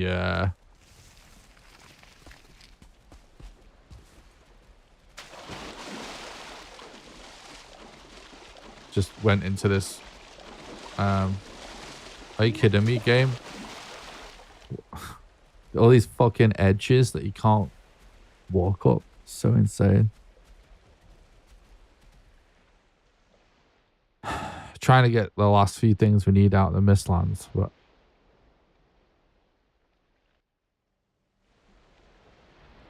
there's some weird complications.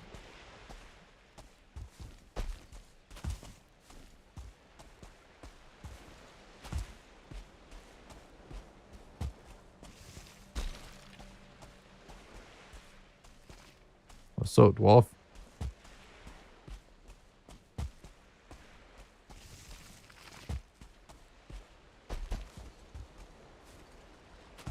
Now, I still not managed to find a Queen Vetraseer, actually.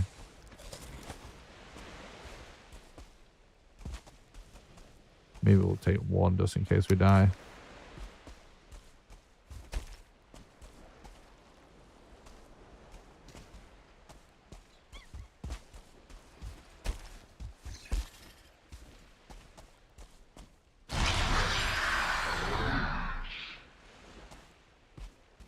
Guess we're up to 8,001 deaths now.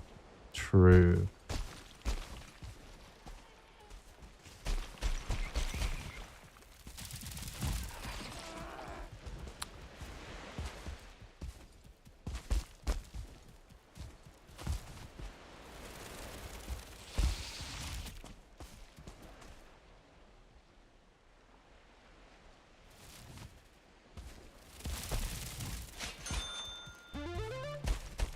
Foggy. Oh, shit.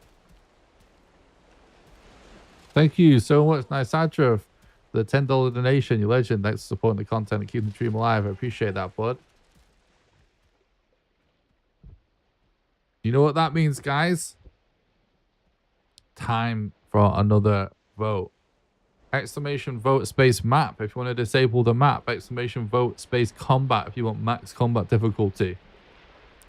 Exclamation vote space drop if you want to nerf the drop rates. Exclamation vote space portals if you want to disable portals. Exclamation vote space fire to disable fire hazards. Exclamation vote space raids for maximum raid rate. Exclamation vote space penalty for max death penalty. And exclamation vote space build to disable no build cost. So I guess re-enable it should be the term.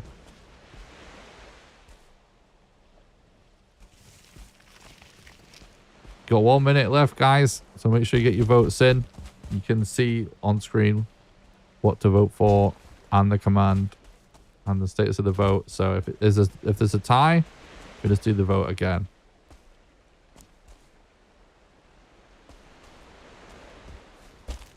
Thank you. The donation, SI Joy Legend.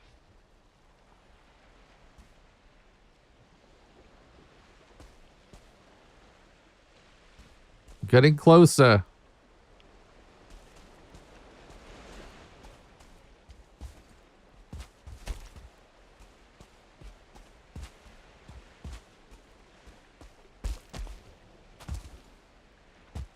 What? I can't believe that was enough of a fall.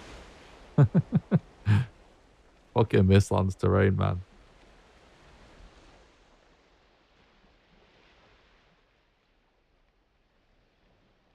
What was I going to say?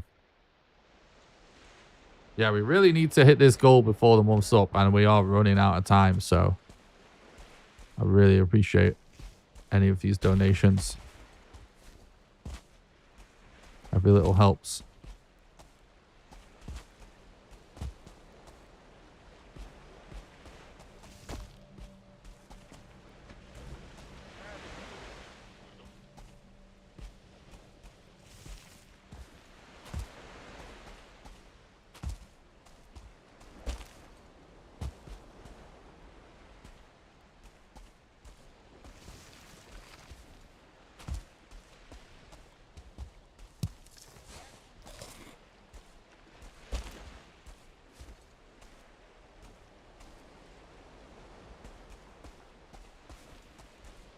Right, he's a sailor, not mountain goats. True.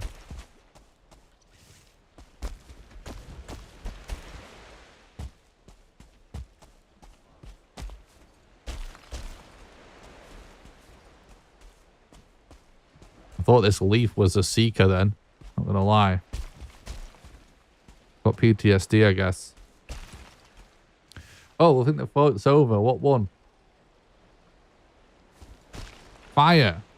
Which means we turn off fire hazards. Nice.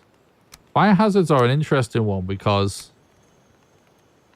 sometimes it's a positive and sometimes it's a negative with obviously accidentally burning stuff down.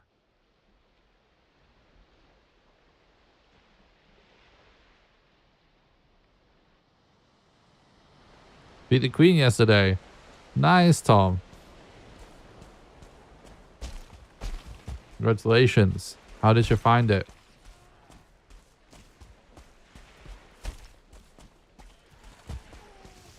Oh shit. I didn't see this ledge because of the bush.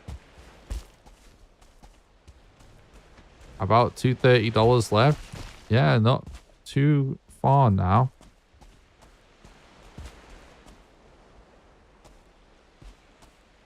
Oh, you used the sea trick. Nice. That's cool.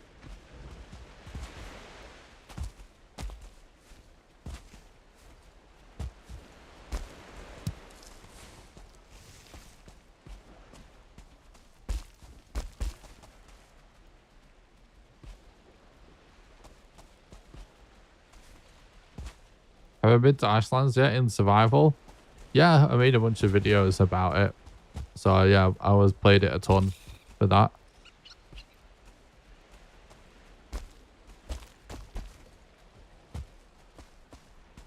And I've done some speedrun practice there, but not a ton. We're starting to do all that stuff soon though.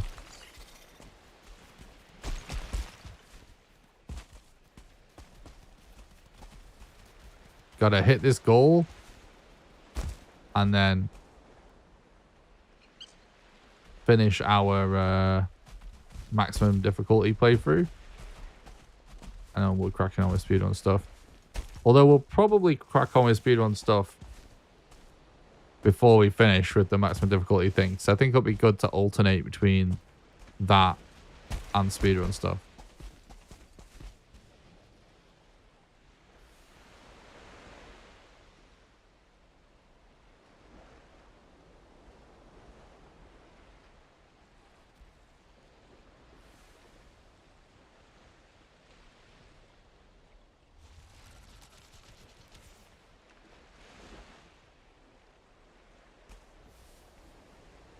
Love watching this while eating. Oh yeah. What, are you eating anything good?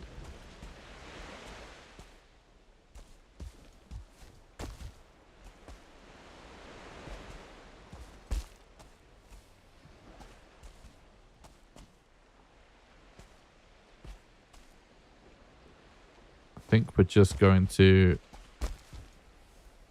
do this.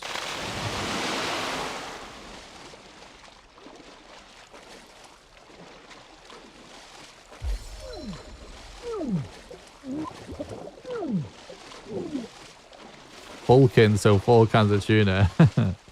Nice. If you're in the right mood, tuna's kind of epic, not gonna lie.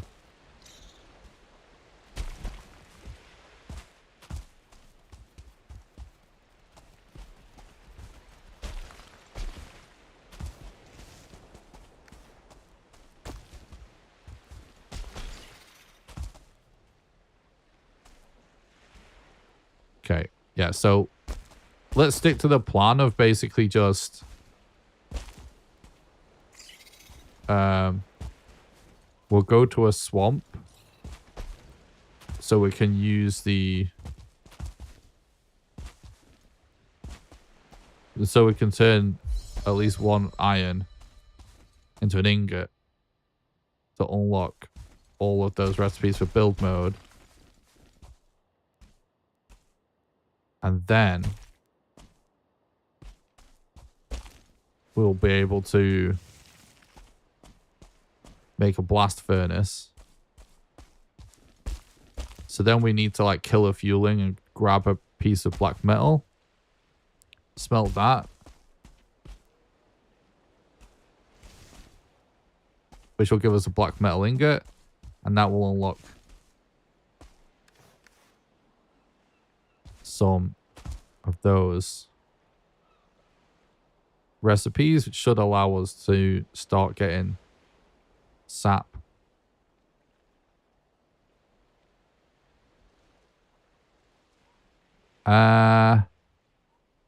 This looks kind of sketchy, I don't know why.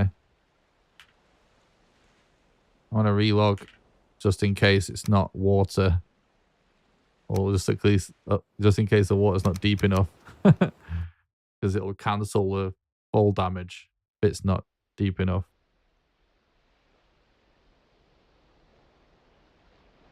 If you do not finish the bar, are you going to cancel and play a speedrun? Not canceling it. It's not happening if we don't hit the goal, obviously. That's the point of having a reward for the goal. We're not planning on doing it unless we hit the goal.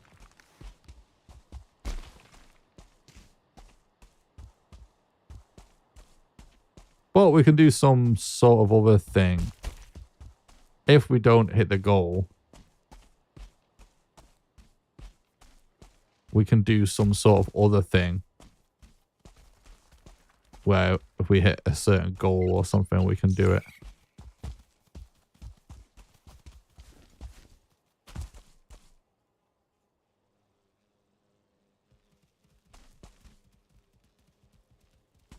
Is that?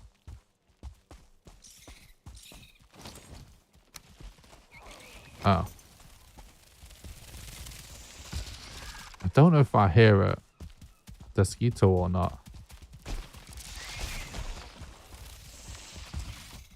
I think it might have been a seeker what I heard.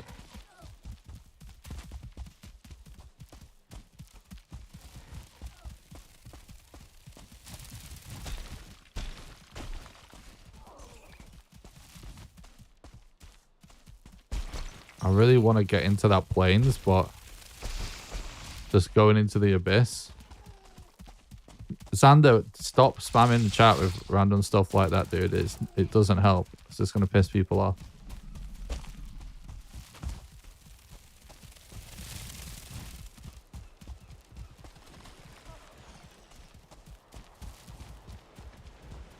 You're doing it way too often, my dude. With peace and love. I know you're trying to help, but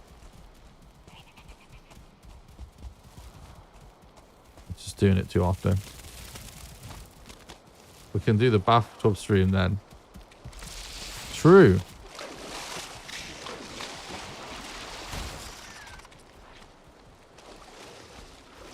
I think I'm really glad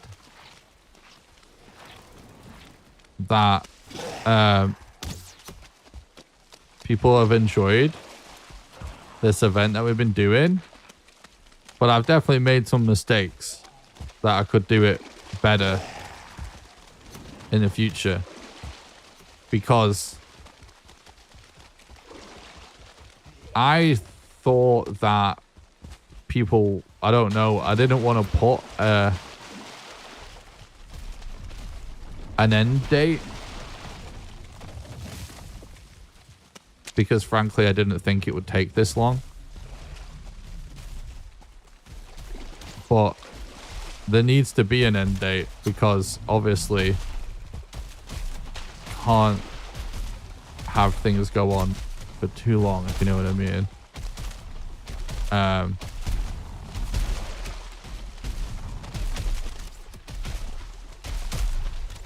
So I think if I was to do something like this in the future, I could do it better.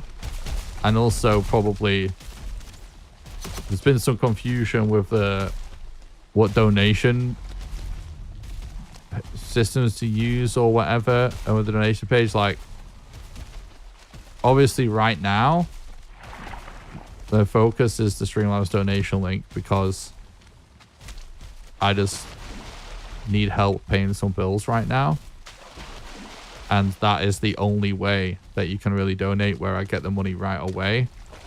And unless you just send it via PayPal or something, which wouldn't be able to link to any kind of goal system or anything like that anyway, you know what I mean?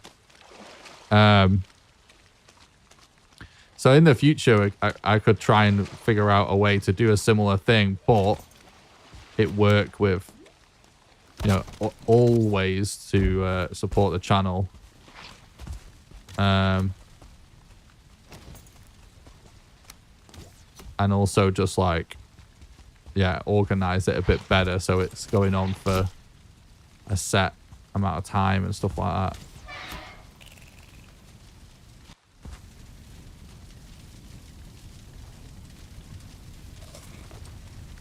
This archer is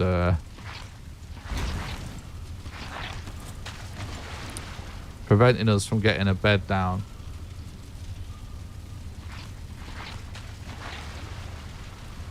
I'm gonna try and regen a little bit. What's up, C-Wage? Thanks for stopping by. I hope you're doing good, dude.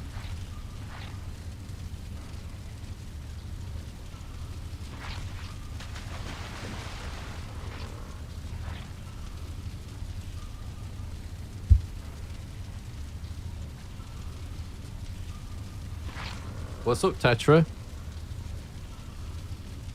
I am doing good, thanks, mate. Hope you're doing good.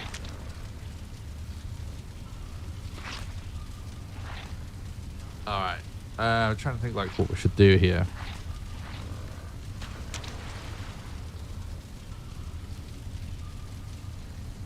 I think now with regen, we should go back to try and get a bed down.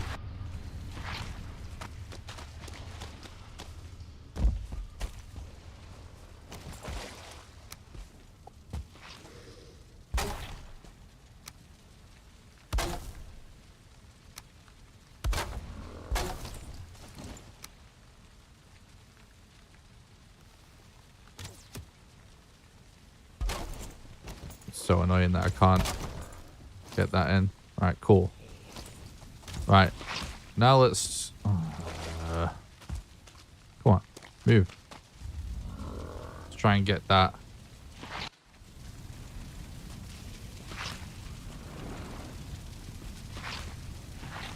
Piece of scrap metal that we need for science.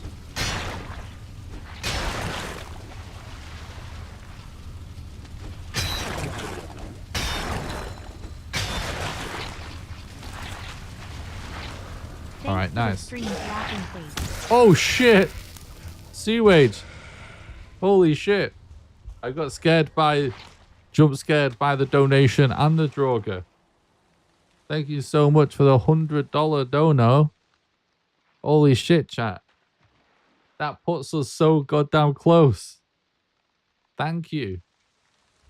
Thanks so much, Seawage, a freaking legend. Thank you for supporting the content and keeping the dream alive. Well and truly, everyone donating in this event we've done here is well and truly keeping the dream alive.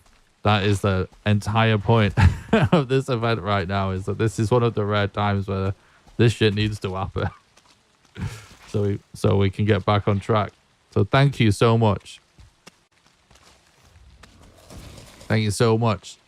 You guys know what that means, though. We flew past another $100 threshold. So, thanks to Seawage. Definitely not a prelude to anything.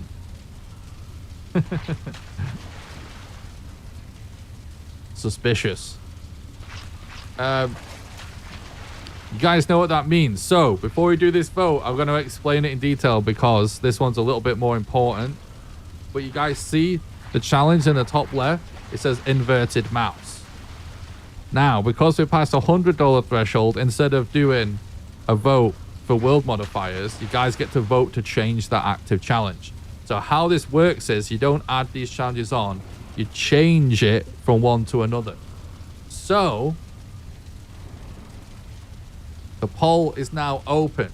Do vote space invert if you want to invert my A and D keys. Do vote space sleep if you want to ban my character from sleeping. Do vote space club if you want me to do club only. Do vote space vegan if you want a vegan character. Do vote space repairs for no repairs. Vote space mouse if you want me to continue the inverted mouse. Vote space controller if you want me to use controller. Just remember, whatever you vote for, it means we're turning off inverted mouse and doing whatever else is in the challenge. So if you want to keep inverted mouse, do for that. You have got 1 minute and 10 seconds to get your votes in. So get them in. Every vote counts. If it's a tie, then we do the vote again. But remember, this only happens every $100. So depending on how long it takes for us to progress through our goal, we could be stuck with this challenge for a while. So make sure that you're happy with it. Basically. It looks like inverting my A and D keys is in the lead, which is going to be super funny. I've not had that one on for a while.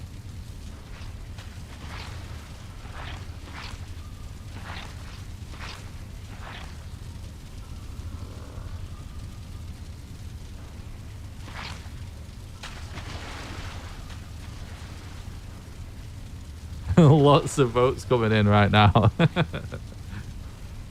Okay, it looks like the votes are closed, are they? Oh, it just closed now. I don't even know what won it. It looked like it was close. Invert was the most voted option. Oh my god, you guys. Well, we get to get rid of one inversion that wrecks my aim. And add one that wrecks my movement.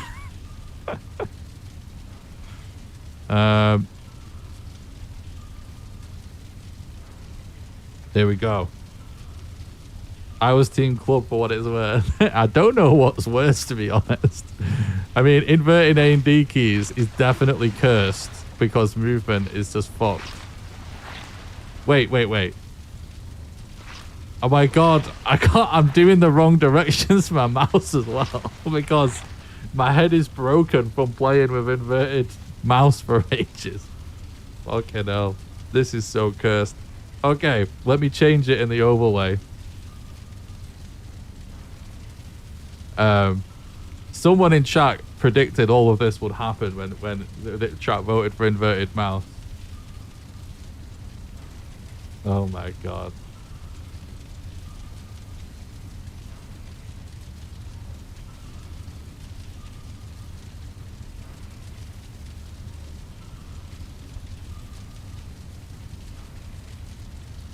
Invert A and D keys.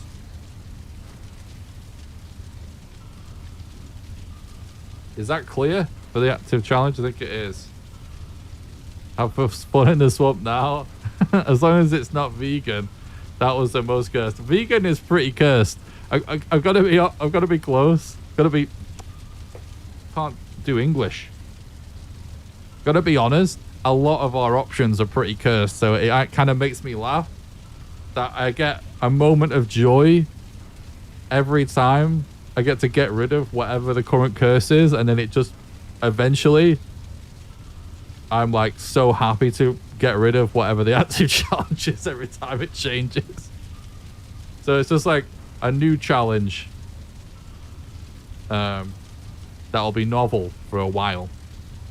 we'll be laughing, but then when we died a million times to it, we'll be just praying and we hit the next threshold.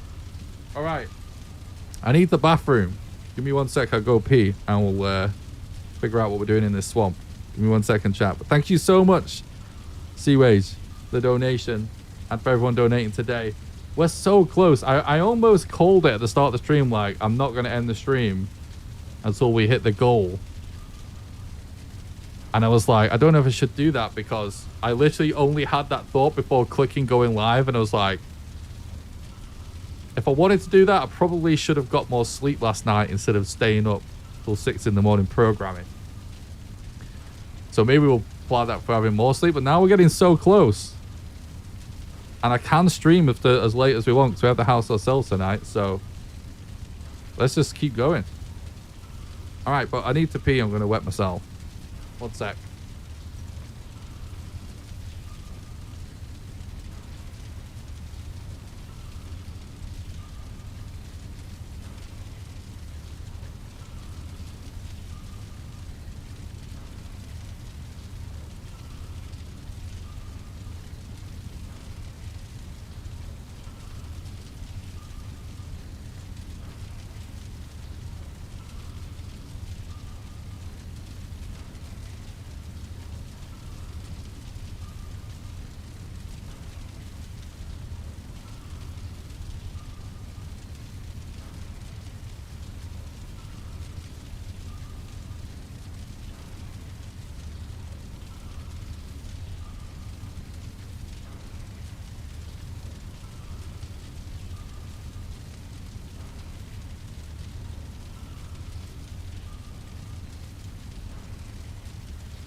Yeah, remember,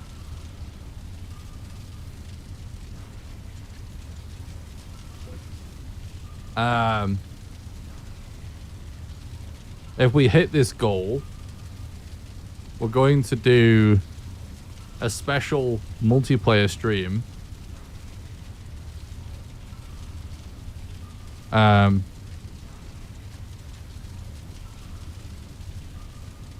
Oh, we're not ending at midnight tonight. Tonight I've got the house to myself, so I can stream till whenever. So it's going to keep going. But remember, when we hit the goal, we'll make it so the next live stream I'll do a special multiplayer stream where I'll do a speed run, but it'll be on a server, and we'll drop the password for the server into chat, and anyone from chat will be able to join in on the fun in the speed run. There's someone saying something. Bar's so close to being done. True.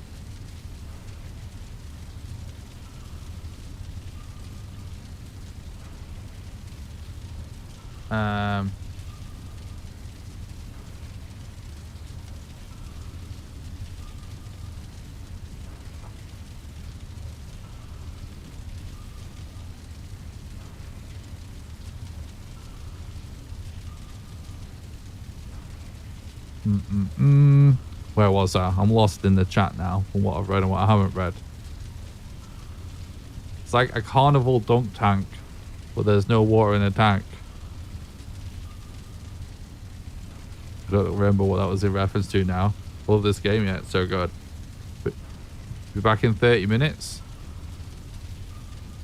On the back, can you tell me what we missed? Sure.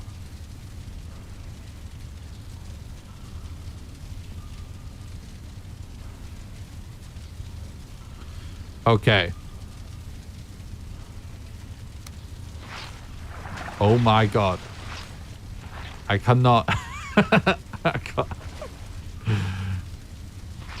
I can't. My brain is just broken from ages of playing inverted. Oh my god.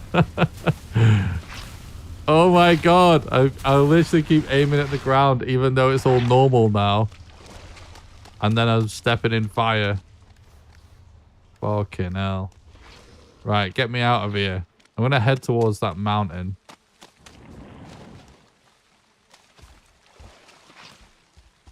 Then again, maybe it's worth... Oh my god. I cannot control the game. Maybe it's worth trying to find a chain. Nah, there's a few ways we can get a chain, actually. I'll just leave it for now.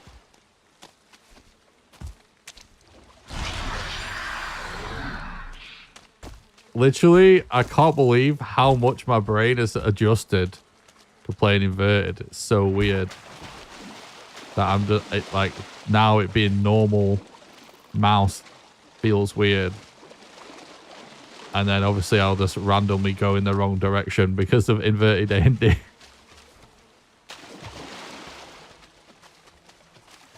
So dark right now.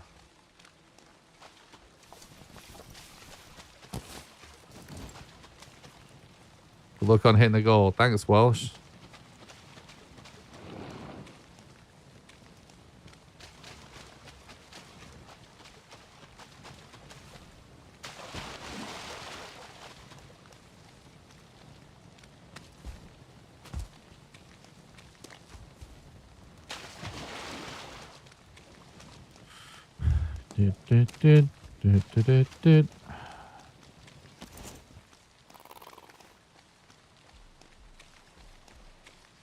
Okay.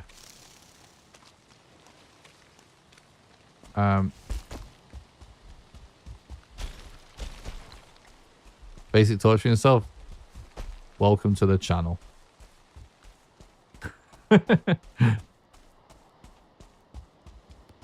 You're not wrong.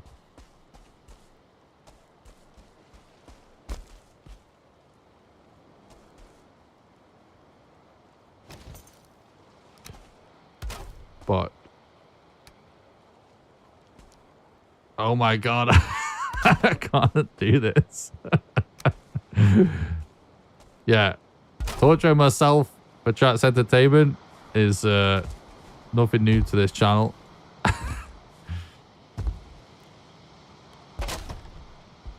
Oh my god, it's so funny. I didn't think I'd like get this used to playing inverted. And then there goes the inverted A&D. Fuck.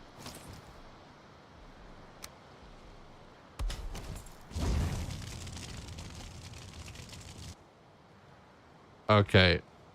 So. Well, the rain is kind of annoying.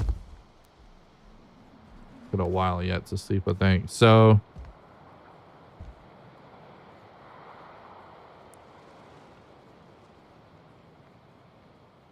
do need to kill a fueling.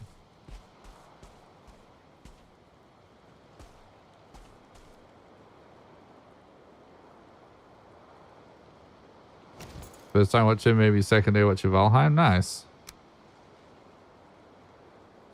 Taking a break from Soul Mask. What's that?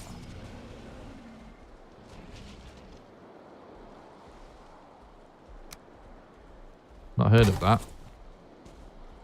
A lot of the group said I should try Valheim. Yeah, nice. Oh shit. I can't control the game at all. Fuck.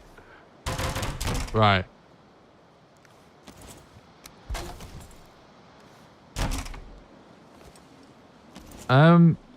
We can make more armor, actually. When I say armor, I mean it's only leather, so armor might be a little bit of a strong word.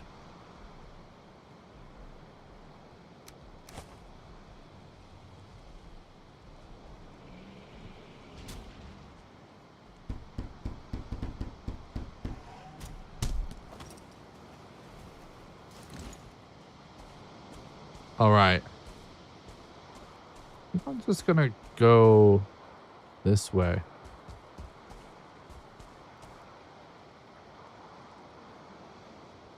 No, let's go this way. Oh, you know what? Whilst we have sort of a chill moment,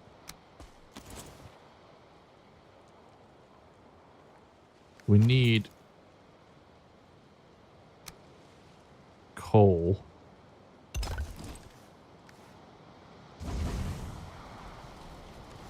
Just enough to smelt one iron.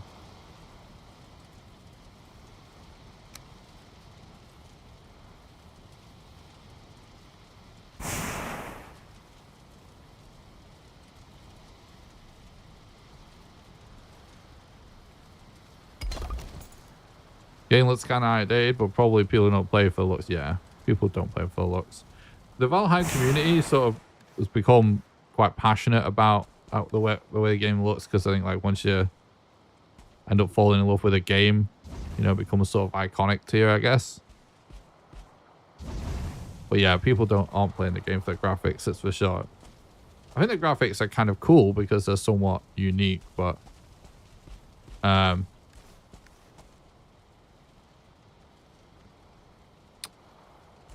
it's just one of the best survival crafting games of all time, you know. That's why people play. That's why it's good.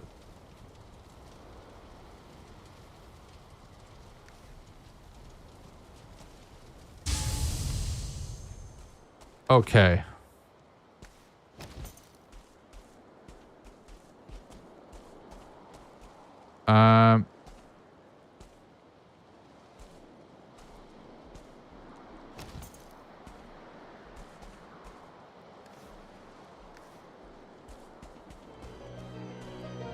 Foggy. Oh, damn. That's a name we're not singing in a while. You legend, mate. Thank you so much for the Prime sub. Thank you for supporting the content and keeping the dream alive.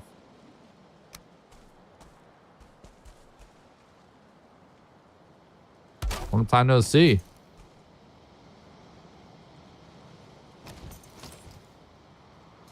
That's a viewer from the PUBG days, chat. I was just thinking, I wonder if it's worth doing this, because that gives us long ships as long as we've got no build cost on.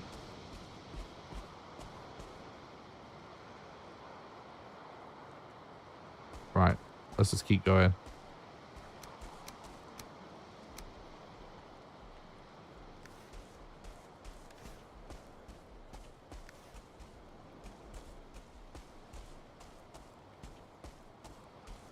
How's it going, Dan?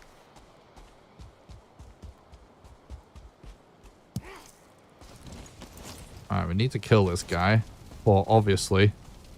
could be easier said than done with my current predicament of controlling the game.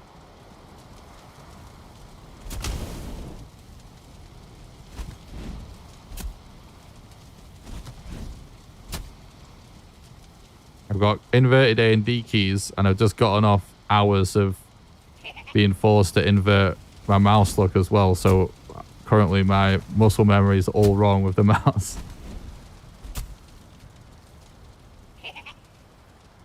I'm trying to move as little as possible.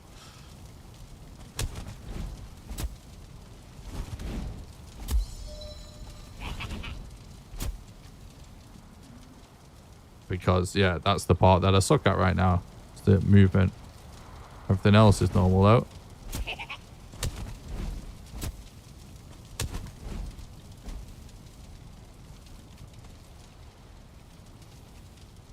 I think it's funny doing all these bizarre challenge runs and stuff. How unusual we can make Valheim seem. Just someone just checking out the stream, you know? Compared to what it's like just playing normally.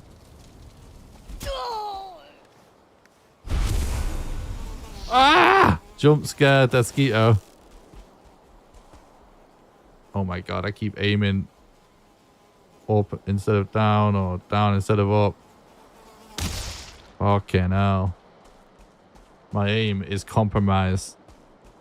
All good here. New job's been an adjustment, but it's been great. Hell yeah, dude. Got to hear it.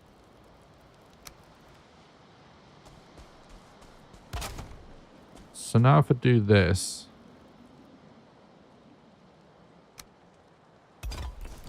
Now, we need what? A little bit of coal again.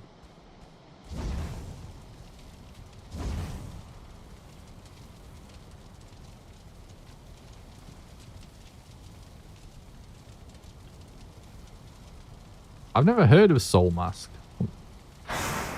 What's the deal with that game? Get leather gear, I run it into the plains, got it. True. It's basically a guide, so I'm glad that's what you're taking from this experience. I don't think there's any value to carrying these iron nails now.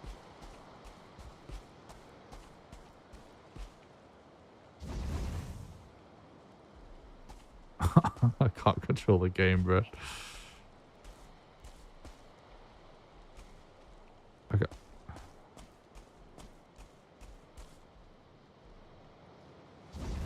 Okay. I heard a fueling, which is not good.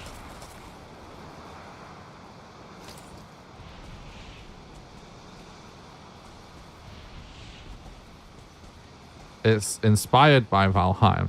Okay.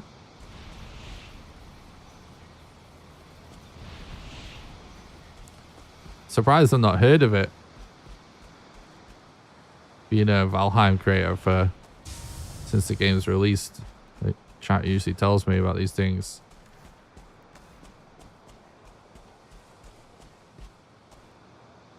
Instead of Norse mythology, it's Mesoamerican. Interesting. Okay. So now we can do sap extraction. This is everything that's going on right now. It's so hard to explain. I'll explain what this playthrough is and what this like kind of event is we're doing on the channel right now in a moment to anyone just tuning in, so they kind of like understand the weirdness of the situation and me having to keep thinking about things. But yeah, the fact that we've got no build cost on sort of like totally changes how you think about what to do, because the way it works is, first of all, it's only no build cost for anything you make with a hammer. It doesn't apply to anything that you craft at any workstation, right? And how it works is you still have to have discovered the material required to build something in order to build with it. So you need to at least collect every part of it everything needed in the recipe at least once in order for it to work. So that's why I'm sort of like routing out what next to do.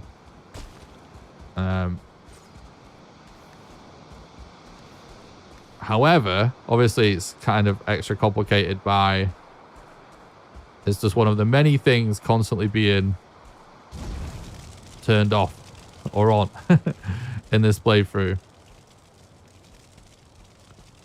I might make my way back to that meadows to get some meat.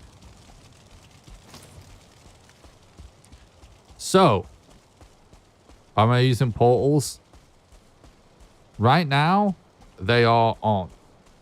So allow me to explain.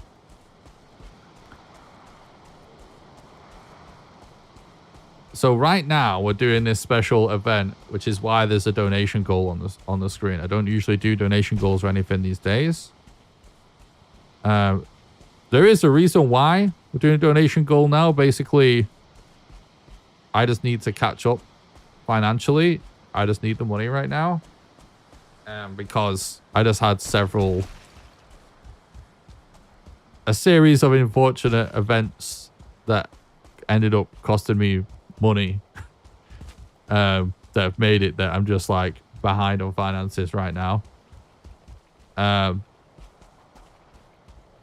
anyway, in order to add to the goal at the bottom of the screen, right, you've got to donate via the Streamlabs donation link. It has to specifically be a donation via that link. You can do exclamation donate for the link. It's in the pinned message at the top of the chat. It's in the description. It has to be that Streamlabs donation link. It's the only way to add to the bar. You can donate any amount of money you want. It doesn't matter how much you donate. Everything gets added there. But every time the bar goes up by a $10 increment, it triggers a vote for chat. And all of chat on Twitch and YouTube, it doesn't matter where you're watching. It doesn't matter if you donated or not. You do not have to donate to take part. Everyone gets to take part. Chat gets to vote by doing commands in the chat, right? And they're voting on turning on and off certain world modifiers.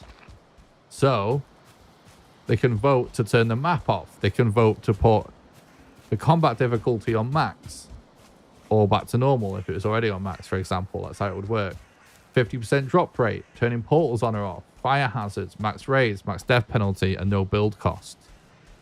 So we're constantly having different world mods and stuff turned on and off throughout the playthrough. Then every $100 increment, chat gets to vote on what the current active challenge is. Right now, the current active challenge is to invert the A and D keys. So we've got absolute chaos movement. We're coming just on the back of having to play for hours with inverting our mouse as well. So my brain is sort of still adjusting to that. So that's why my movement and aim is extra cursed right now. So yeah, for the active challenges, you can vote between the $100 increments or inverting my A&D keys, no sleeping, club only, vegan character, no repairs, invert mouse, or use controller. So if people wanted me to like keep the current inverted A&D, they would just have to vote for that again. So that doesn't add to it, it just changes it, right? So whilst all of this is going on, I'm also not just playing the game normally. I am still trying my best to basically speedrun the game. So I'm not like, obviously we're not like grinding it super hard. It's not competitive, but I'm playing through the game using all of the speedrun strats. So I'm still ultimately running around with like nothing. And another way making it difficult from a speedrun's perspective is I'm forcing myself to never reset. So we're playing on the same seed each day. But if things go completely wrong and we get sent back to spawn, which has happened twice, so be it. We just have to continue on. Whereas obviously in a regular run, we would just reset in that scenario. Or reset for really bad RNG, which we've also had some bad RNG. So yeah, having said that, You can see at the bottom left of the screen, we're crossing off each boss as we beat it. So we've only got the last bosses, 2 bosses left to do now. In the bottom right, you can see how long this playthrough has taken. Welcome back, Xander.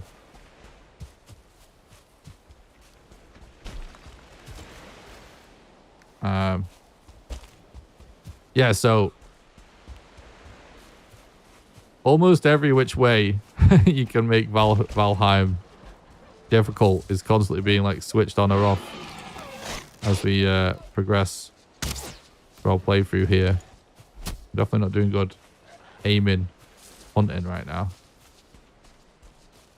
This is probably not worth really having.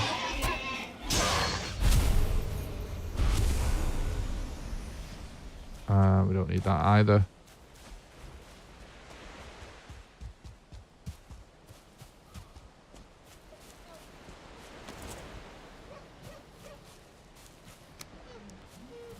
So let's get another bed down so we have a spawn here.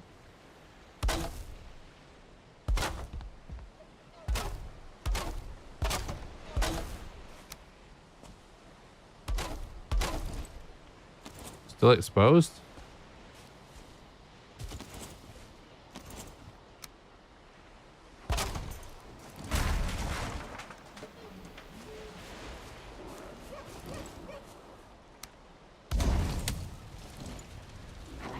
Just wanna cook this meat real quick.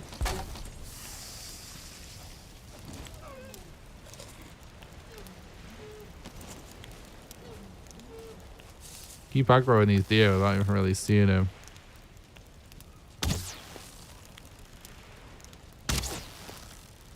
What? What? What's going on here? It looks like we're hitting it.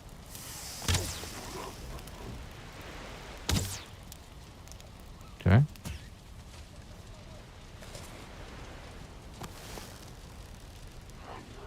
Just going for its legs or something. I don't know, but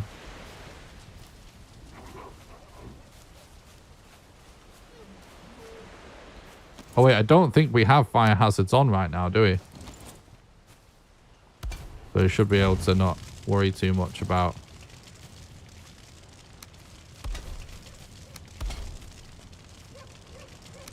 burning all of this down. That's another complicated one.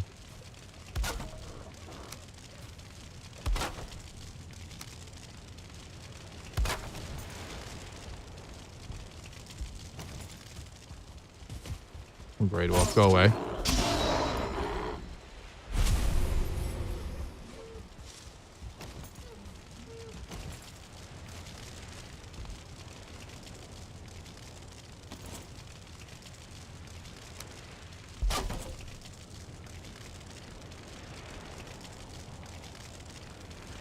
What did I have?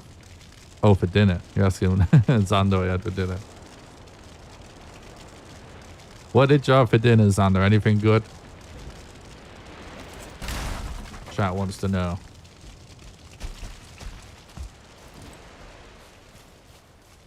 All right.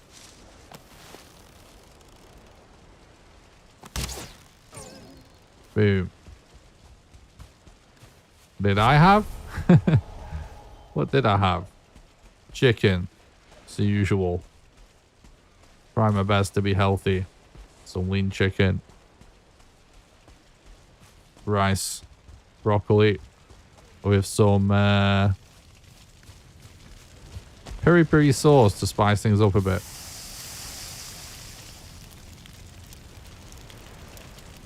Pork, rice and beans. That sounds good.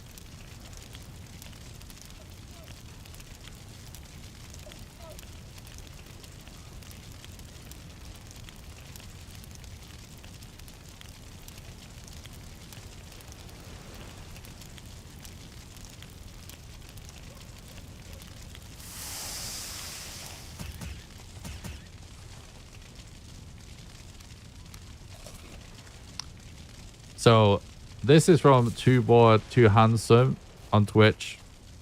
who's playing this Soul Mask game that we're asking about. And he says, there are biomes, volcano, plus 50, snow minus 40 degrees radiation, poison swamp, and there are bosses. You have like sacrificial priests, masks that help you convert tribes and people and give them jobs to craft your gear, weapons, cook for you, manage farms, etc. You can tame mounts, you can climb, and there are ancient dungeons that you discover under the pyramids where you can upgrade your mask in the pyramids. You can encounter mechanical enemies. They're resilient to pierce and slash damage. This sounds really interesting, actually. It sounds right up my alley. I might check that out.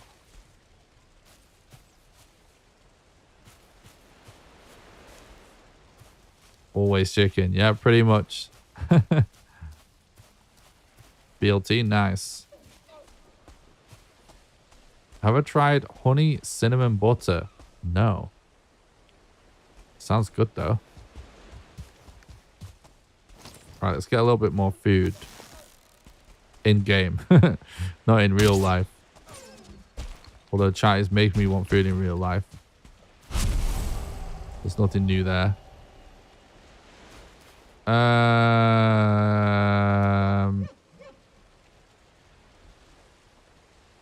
going to take the risk and drop those nails. Just don't make me do vegan again. So I don't have to do that again. Hopefully that won't happen. We're getting so close to hitting the goal. In fact, there's only 2 more. Or 1 more, technically, if you don't include hitting the goal. 1 more time that the active challenge will change.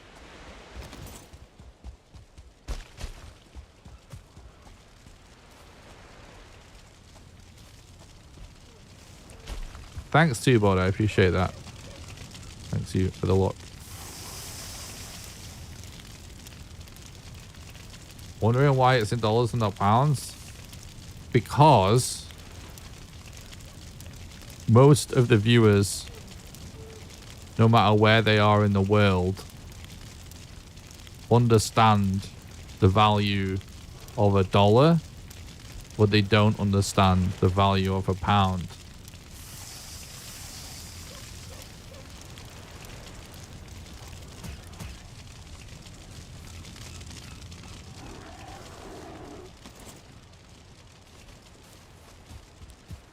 Oh, see, there's a lot of reasons for that.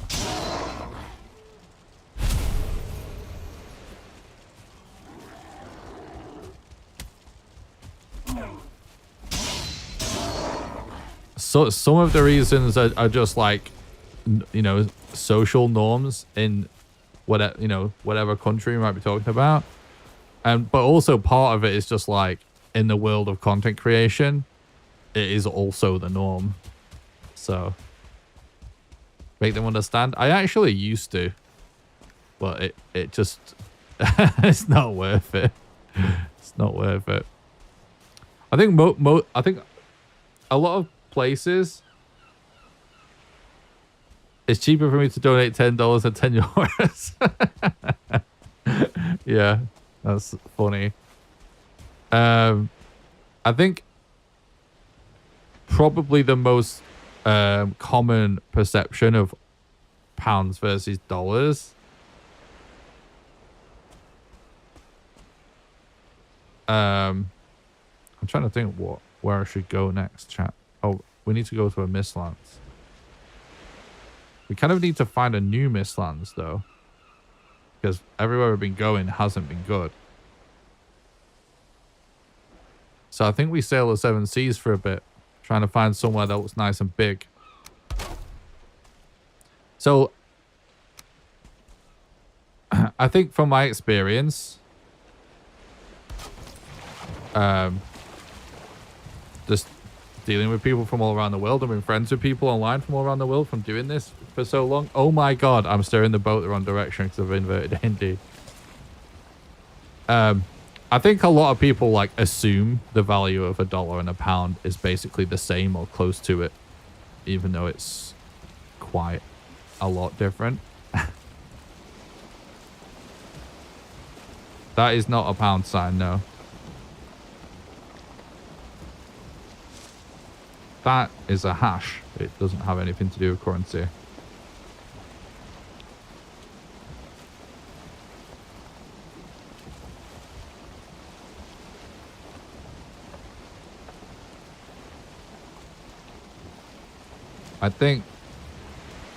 I guess it stands for British pound sterling, more commonly known before the euro. In Europe, you mean? Yeah, probably.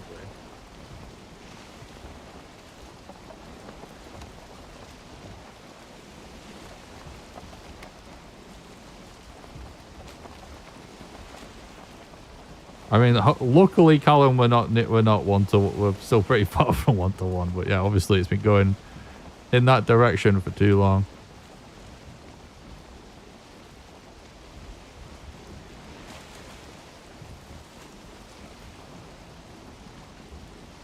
Well, really, it doesn't make a difference to me. You know what I mean? It's about doing what is more understandable and clear to the audience. It doesn't obviously it doesn't affect me what currency I get paid in. I get paid in dollars anyway from Twitch and YouTube, so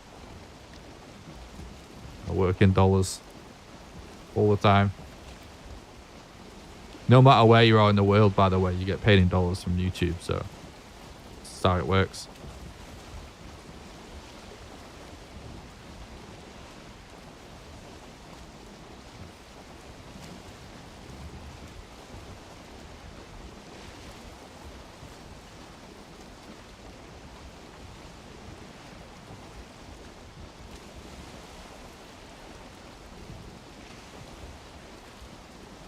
If Valheim with eyeglasses, that'd be funny. Look away for 10 minutes, he's suddenly have a ship. True.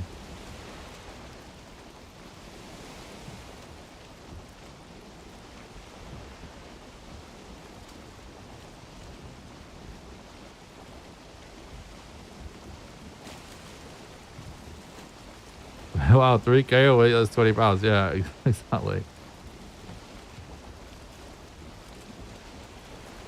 I mean, yeah, it's kind of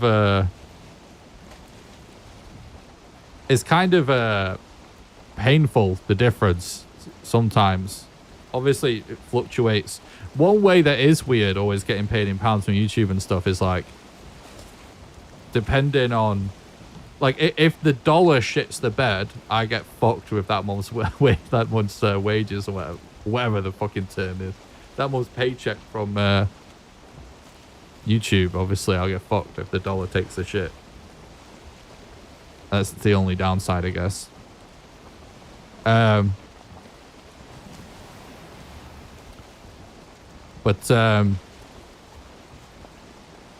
it's why the goal is what it is, because I think like all the bills that I had to pay, I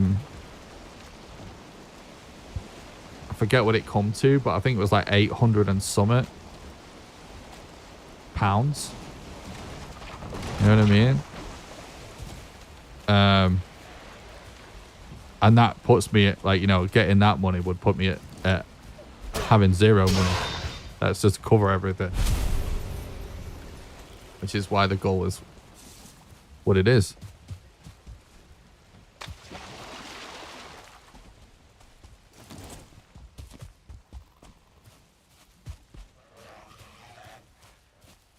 So yeah.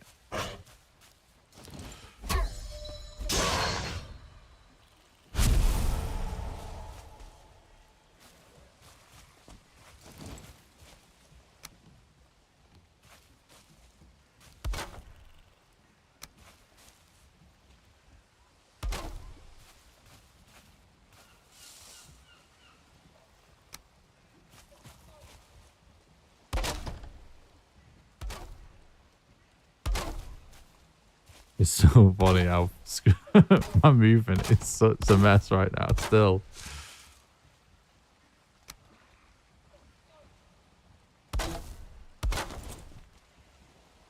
I mean, I think a lot of Americans, if you put judging by some of the conversation, it's even been going on in the chat.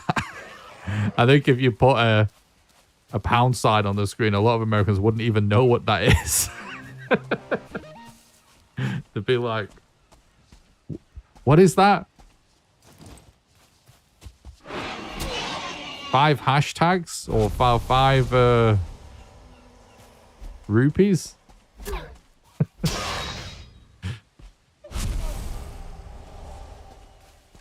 5 V-Bucks? Don't need this.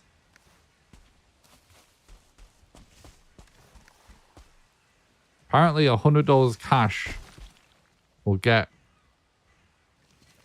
up. Will get you out of 90% of the world's bribes. I could believe that.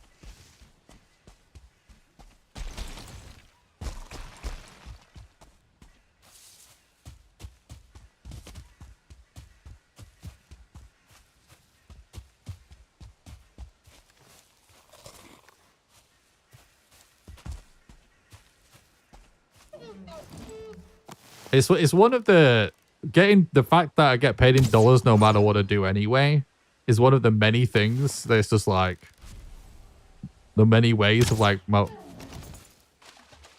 it makes me wonder if my life would just be easier if I lived in America anyway.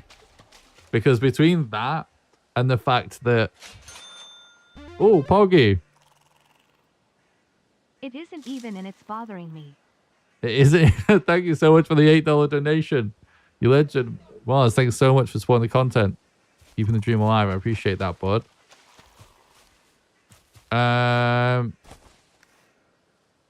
So, you know what that means? He donated just enough to put it back to a $10 increment because it was annoying him. So that actually triggers the next poll.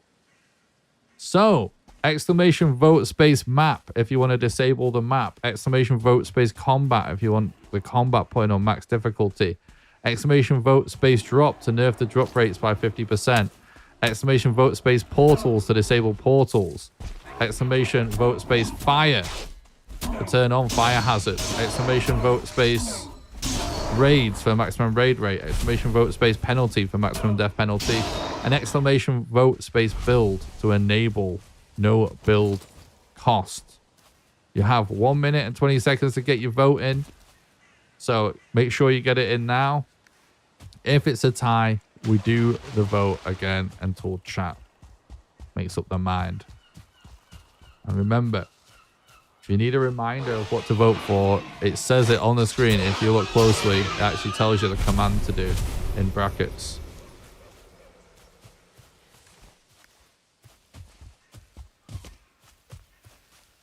$50 seconds. Let's cook the rest of this meat.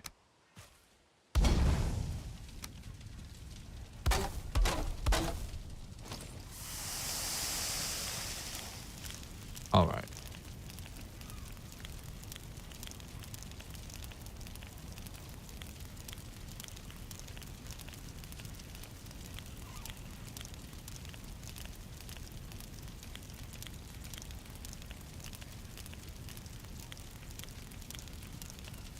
Trying to stay hydrated. Whenever we do these streams, I get so focused on the game and reading chat that I never hydrate and end up super dehydrated. If I stream for 2 days in a row, I'd basically guarantee the second day I have a headache because I'm not drinking enough water. Doesn't matter like how old I get, how much of an adult I become. Or playing video games, I am still too distracted to bother hydrating. All right. What's the results of the poll? Build was the most voted option. 47% of the votes. Nice. Set up your redeems for hydration and stretch. You know what? Normally I think a lot of that kind of stuff is just like, I don't know. I don't know what the right word is. Wait. We already have no build cost. We're turning it off. Shit. I was wrong. I got confused. All right, we're turning it off. Yeah, I don't like doing things content-wise that like just for the sake of everyone else does it. But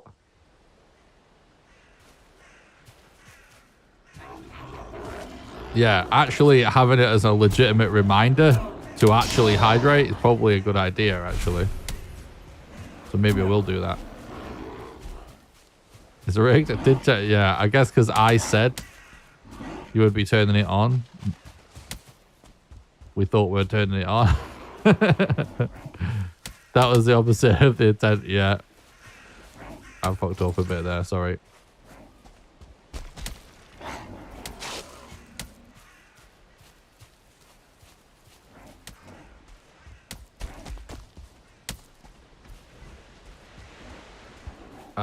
I'm pretty much always just drinking water on stream.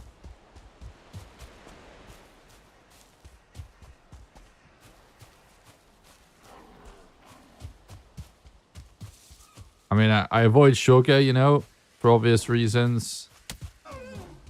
I don't want to keep gaining weight. And I can't have caffeine. I'm like sensitive to caffeine.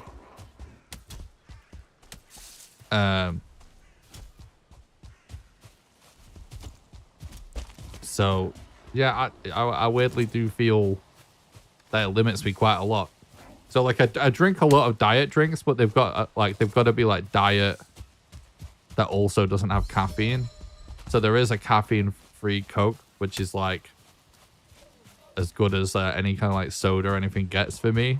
And then just like a few fizzy drinks are getting sometimes that aren't caffeinated, but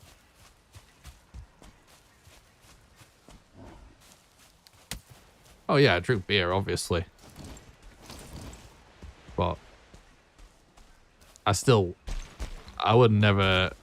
I don't really drink on stream, and also I wouldn't necessarily say I try and keep my drinking to a minimum, but I don't drink that often these days.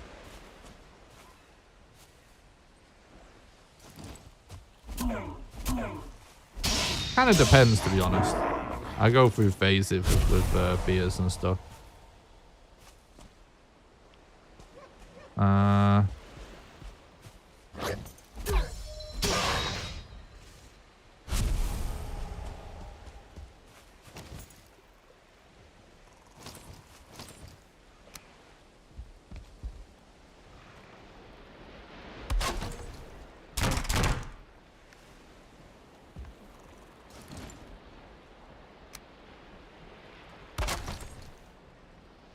Let's do a sleep.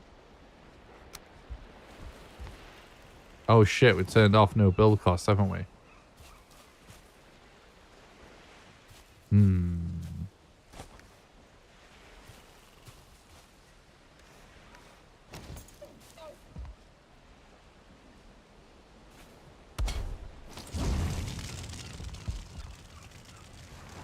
I'd love to have a beer with you. I'm sure we could have a good time having beers with lots of people in the chat, to be honest. It would be good to be able to go to a convention or something one day. Meet some of you guys.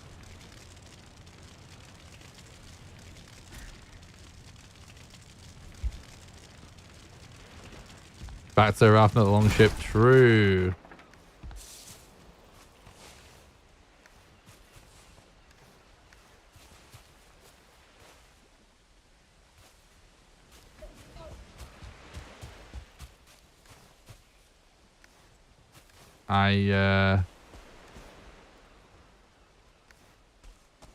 Yeah. Let's just keep sailing, I guess.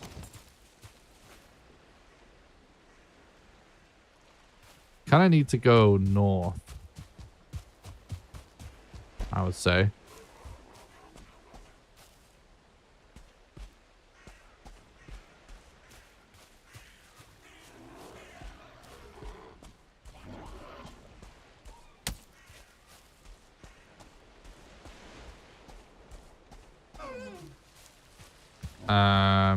Vids helped a lot starting out in Valheim. That's nice to hear. I'm glad. Oh, we got a storm. That's not a good sign. Oh, we don't have enough water. Water? What? What? The drinks on the brain. Only the normal ones, though. I'm sure plenty of us are strange. True.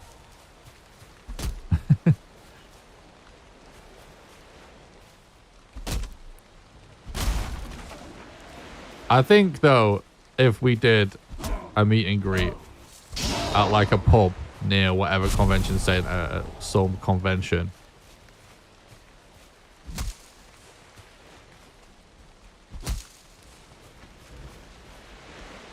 I mean, I'm sure it would mostly be good vibes. I think if anyone strange showed up, a lot of those people are not good in social situations. If they're in the pub, they'll probably, you know, not end up being involved anyway, I guess. Unless I didn't break the long ship I made earlier. I actually didn't. Wait, maybe we should go and try and find it. I don't remember where it is. I think it is on this island, though.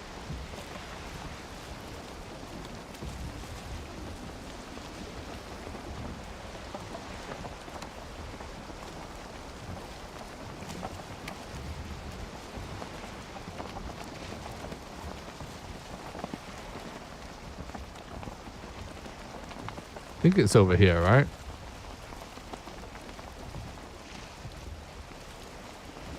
I hope we get no build cost back on before we end up in the mid-slats. I only fucked myself over there by reading the wrong thing, saying the wrong thing to chat, so they voted for it to help. Yeah, I see it on the horizon. And then the result is I just shaft myself. Pretty funny.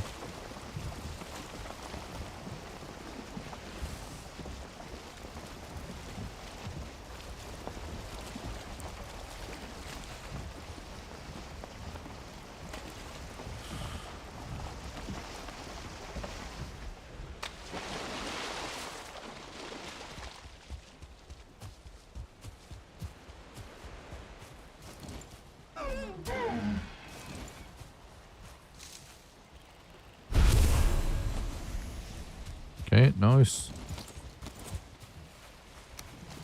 Oh, fuck, I keep forgetting about those needing wood.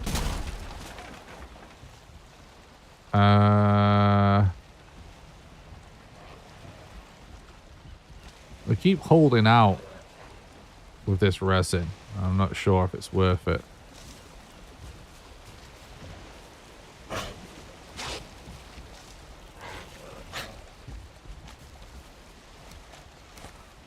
Don't really need 2 pickaxes anymore.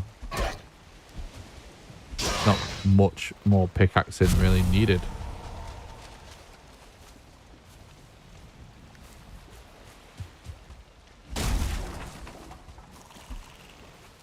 Started brewing a lot of my own drinks because I do a lower alcohol content. So many fun flavors. That sounds cool. What kind of stuff are you doing?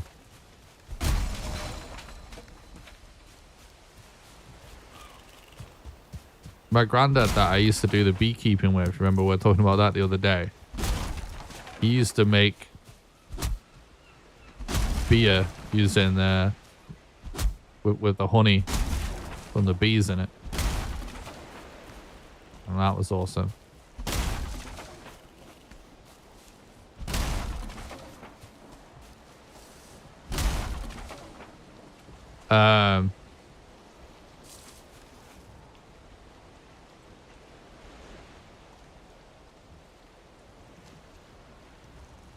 can't remember what I was going to say now.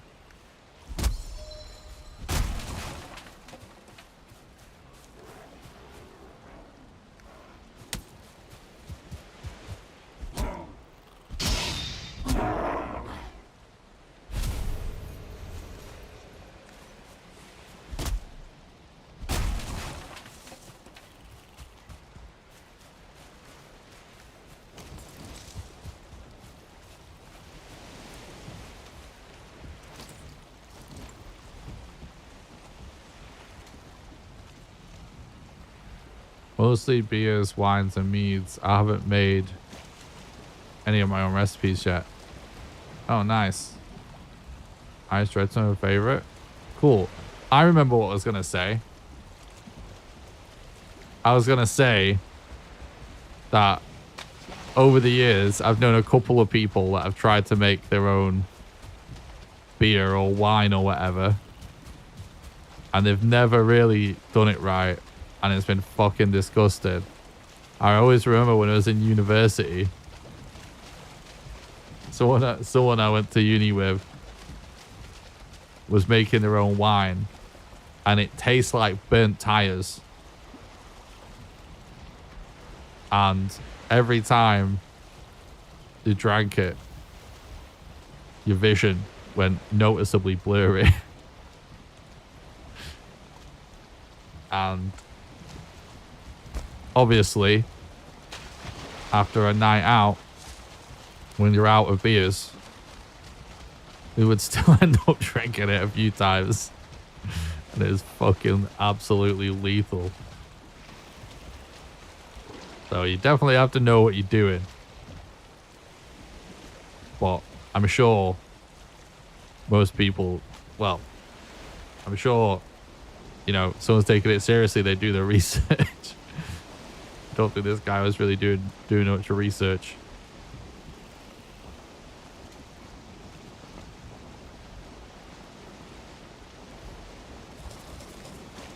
I think it was based a straight up alcohol poisoning you were getting when you drank it, to be honest.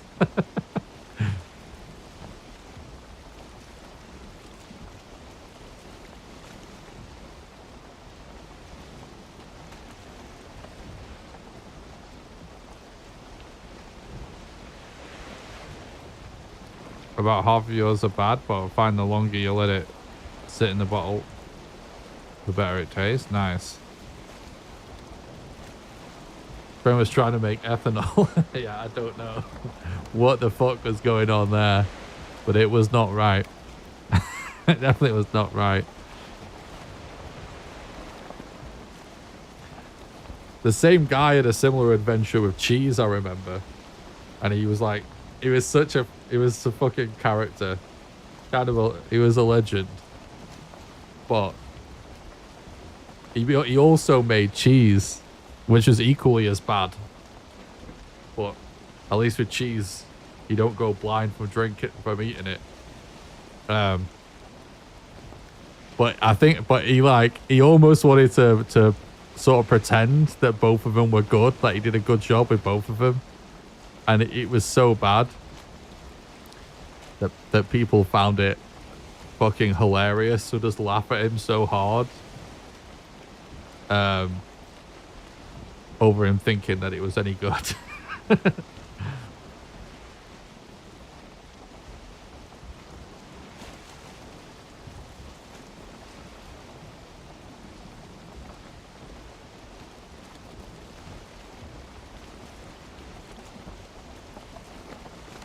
Was the Glove Underground set patched? Tried it and failed instantly every time. No. Actually, the weird thing about it is what seems to have changed is Yag's body no longer visually seems to be clipping through the ground. We actually just did it on stream a couple of days ago as part of this run. So visually, it doesn't look like it would work. However, if you actually just do the attacks and carry on as normal, actually it works the same as it always has. It just doesn't look like it's working anymore. That's what I discovered the other day on stream. Oh, if we go here without no build cost, I don't even have the wood to put a bed down. But that is a big looking mist sunset, which is what we want. So you should go to this black forest so we can farm a little wood. That friend sounds like an adventure. Yeah, he was. I've spoken to him in years, but he's a good mate of mine at uni. He was the guitarist. You're the guitarist in the band that I played guitar in uni. So definitely had some laughs.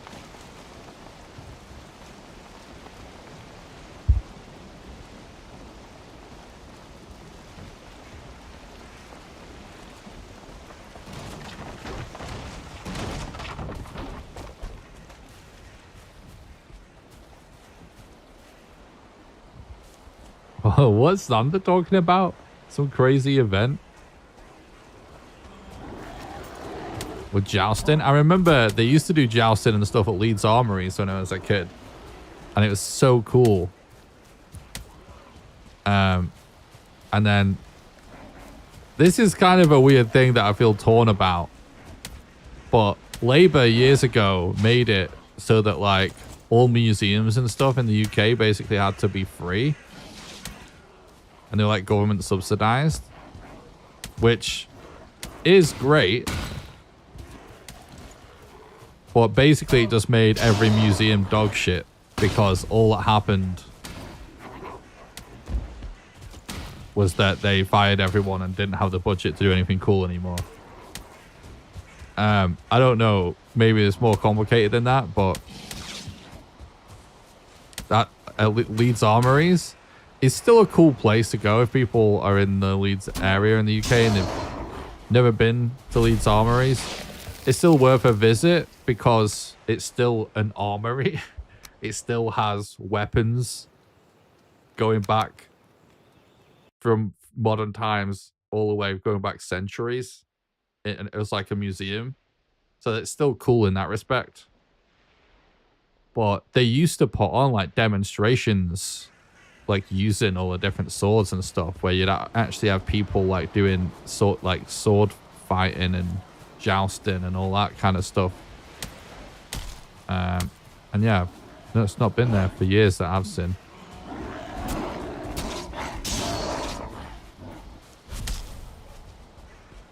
Oh. You're talking about, it's a Ren Fair, yeah. Ren Fairs aren't really like that much of a thing in the UK, I don't think. But it sounds like a super fun thing that goes on in the US.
Right.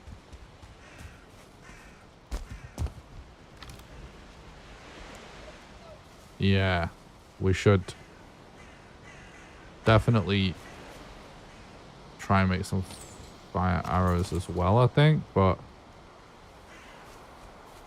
oh my god. It's walking left and right. Can't even do it right.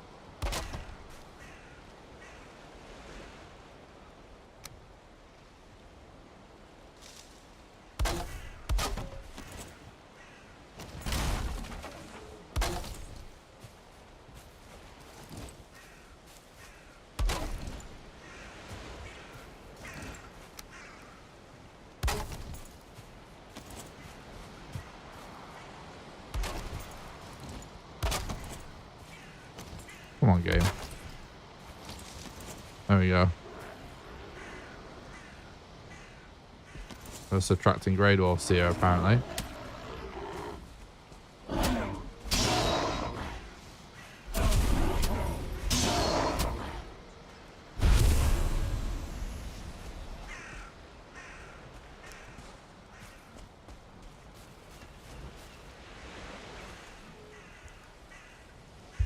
I've got real armor because I'm a nerd and live action role player? No way.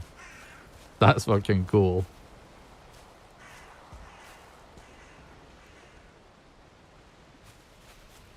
Yeah, that's cool, not gonna lie.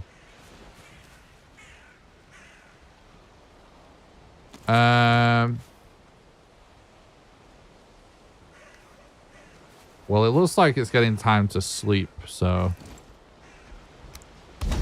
guess let's do that.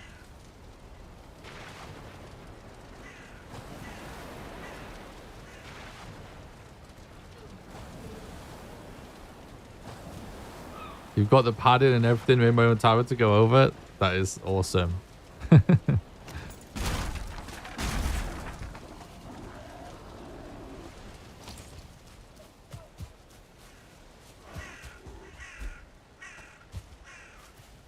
Yeah, I don't know if I can imagine going to something like that and getting all the gear and the armor on, because it just seems like a pain in the ass. But I definitely love going and seeing stuff like that. I love like events like that.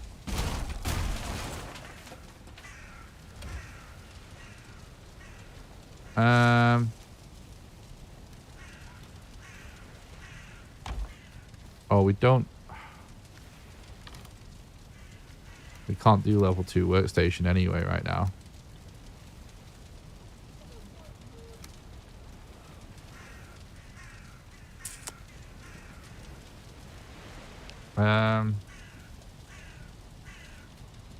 Well,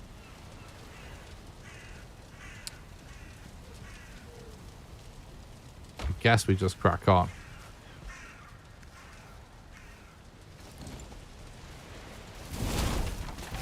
Whoops. Oh, maybe we cook this meat as well.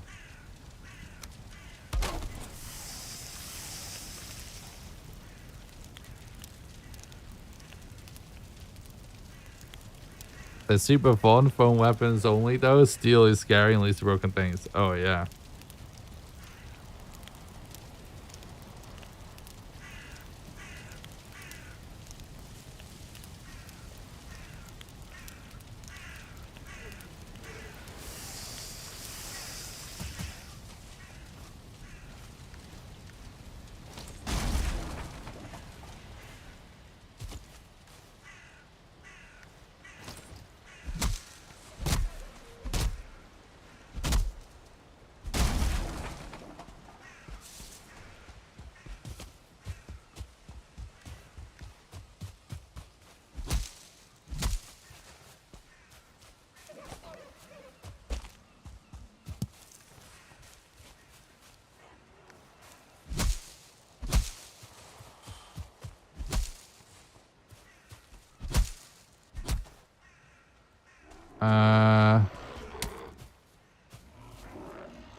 Okay. Well, we have plenty of wood now anyway. Let's head in, I guess.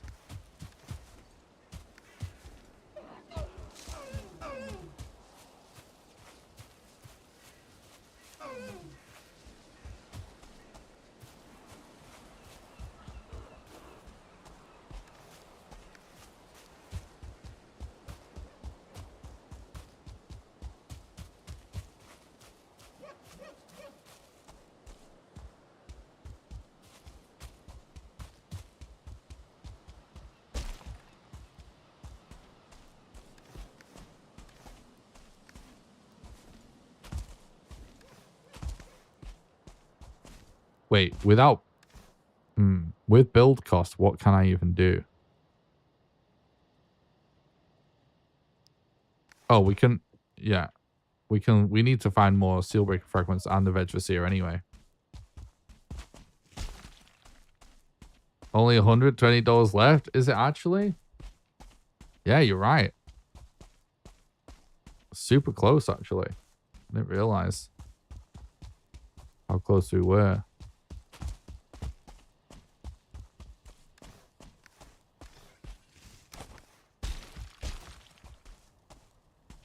Fuck it. I'm not sleeping until we hit the goal.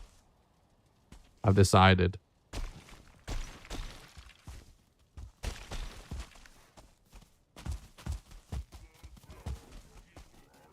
Oh, cool. Dwarves. Right. Okay.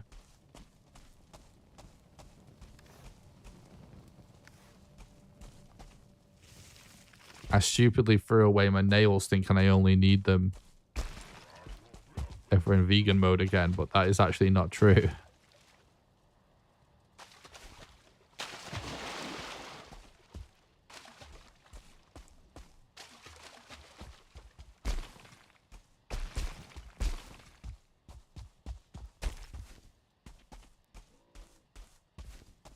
What time is it on the west coast of America right now? Just considering that's like the furthest back. Oh, I guess what time is it on the east coast? Because that's where it'll be the latest.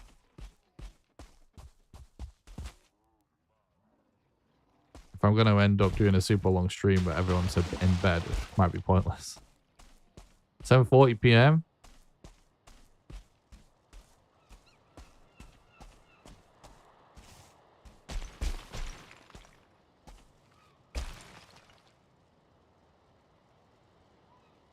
on the East Coast. Nice, thank you. 4:40 West Coast. Yeah, it's a reasonable time for people to still be around for hours yet, right? Yeah, fuck it. I'm gonna keep streaming until we hit the goal. We can do it, right? You guys aren't gonna make me stay up for 24 hours.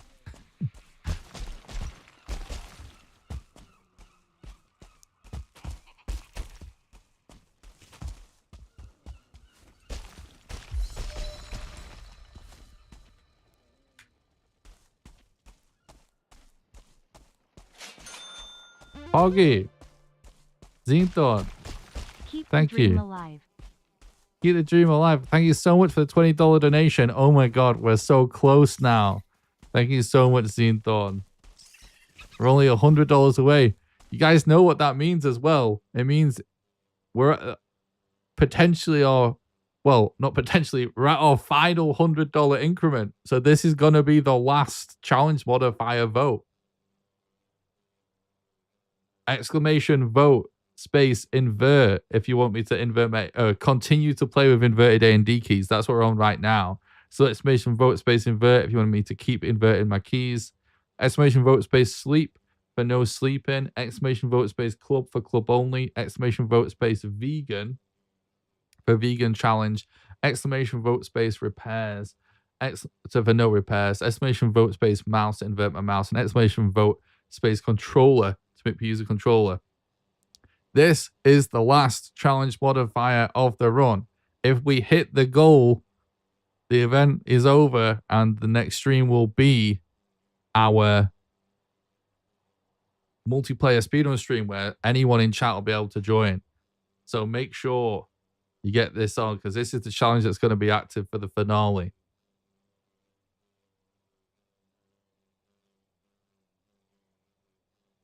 Two votes to turn build cost back on. We can do another vote if you guys want after this for the world mods. We never really fully decided what to do with that, so we can do that. So again, exclamation vote space invert A and D, which is what we got now. Exclamation vote space sleep for no sleep. Exclamation vote space club for club only. Exclamation vote space vegan for vegan challenge. Exclamation vote space repairs for no repairs. Exclamation vote space mouse for invert in the mouse, and exclamation vote space controller to make me use a controller. If it's a tie, we go again with the votes. And again, this is the last one. So get your votes in. This is the last active challenge vote, which only happens every $100 increments. And in another $100, we accomplish our goal and the event's over. And we'll be jumping in the next stream session to do a multiplayer stream where chat can join the celebration. So it looks like it's over. Dude, I do not like AFK talking to chat in the Mistlands. What won? Controller was the most voted option. Fucking hell. You know what's funny? Using a controller is so bad. It is so bad. But compared to how bad everything else is, I think it's probably the best outcome we could ask for. Let me just change this so that next time I play, I don't get completely wrecked.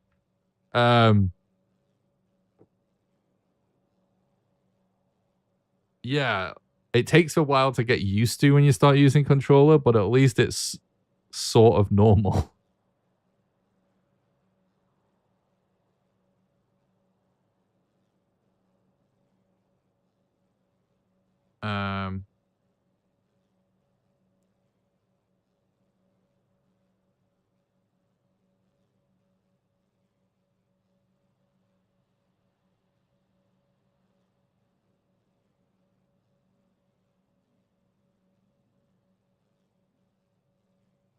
Use controller. All right, that's it. I imagine that any time you want to build in combat, it would be hard, but I haven't tried. That's the really hard bit, actually, yeah. Yeah, I forgot about that. We're kind of fucked any scenario where I have to use that. So that's the ultimate twist. But other than that, I can sort of get used to it. Chat also wanted to do another vote for world modifiers before we crack on. So let's do another one of those. Because it's like when someone donates $100 and it puts us to a $100 increment, it's kind of like we never really decided whether we do both polls or not. So just chat ask for it. We can do both polls. Exclamation vote space map if you want to turn the map off. Exclamation vote space combat for max combat difficulty. Exclamation vote space drop for nerfing the drop rates. Exclamation vote space portals for turning the portals off. Exclamation vote space fire to the enable fire hazards. Exclamation vote space penalty for max death penalty. And exclamation vote space build for no build cost enabled, which I think is what chat wanted last time, but we already had it on and I accidentally said the wrong thing. So chat voted to do the opposite of what they want because I messed up and I didn't realize until afterwards. So my bad on that. So it's another reason why I'm okay doing this because people asked for it. This cat's sort of on me that I fucked up.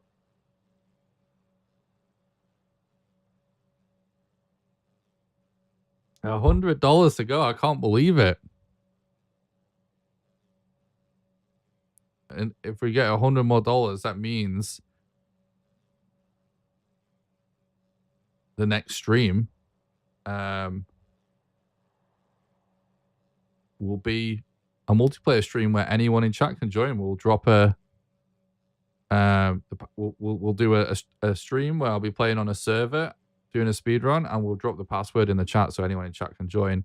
And I'll be trying to I'm going to try and mod the server to lift the player count so literally anyone can join. But we'll have to see how well that goes. But either way, we'll do that. Should put on the final countdown. Build was the most voted option. So let's do that for the chat. The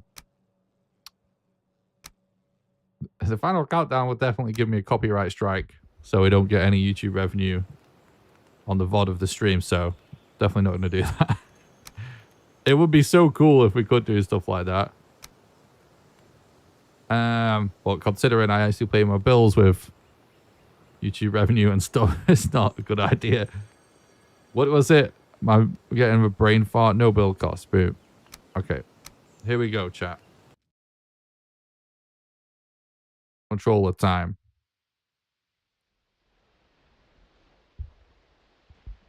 It's so...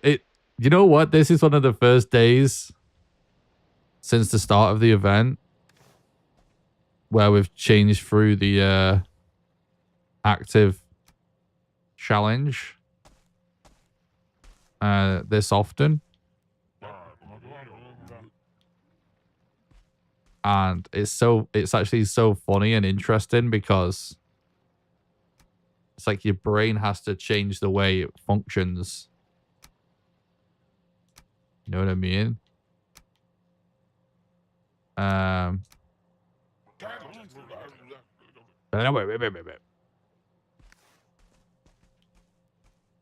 All right, so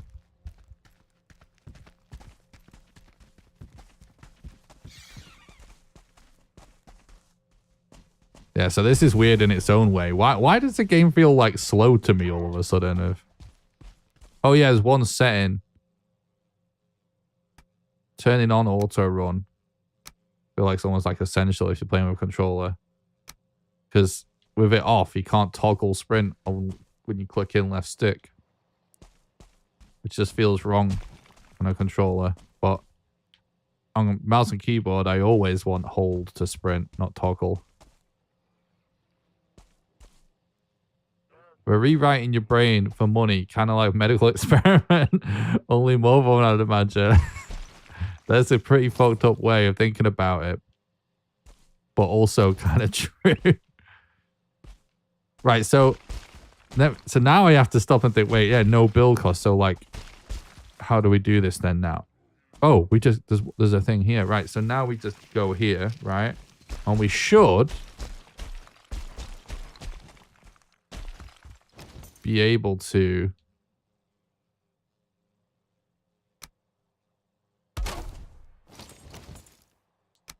oh my god, it feels so bad with a controller. But yeah, I should be able to do this. I also just remembered something else, which is that we need some brains, and we haven't been working on that. So let me see what's down here.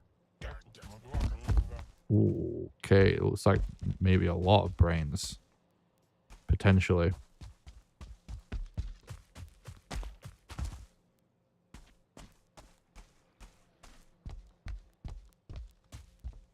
Right, so I think that we should also be able to... Oh, we should probably mark this on the map, shouldn't we? Which... How the fuck do we even do that with controller?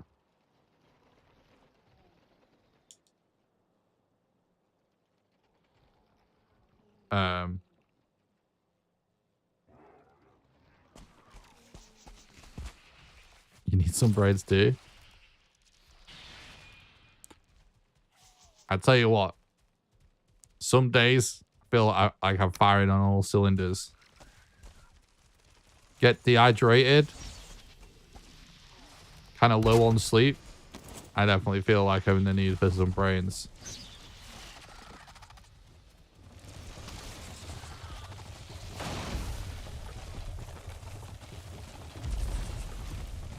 Okay, there's just a war going on casually whilst this is happening.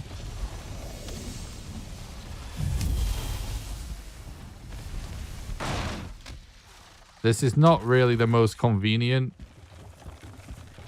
type of dwarven tower to do this on, but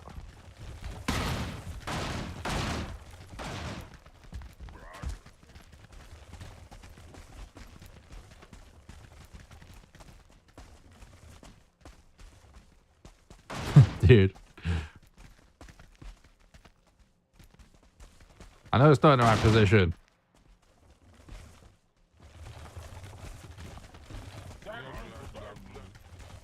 Okay.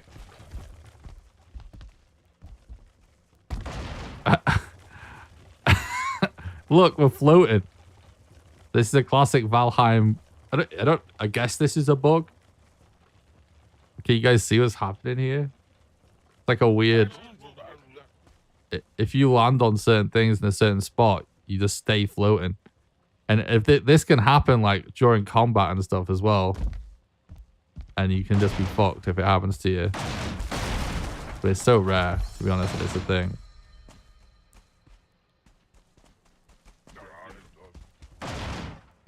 How this is so scuffed. I'm trying to just work on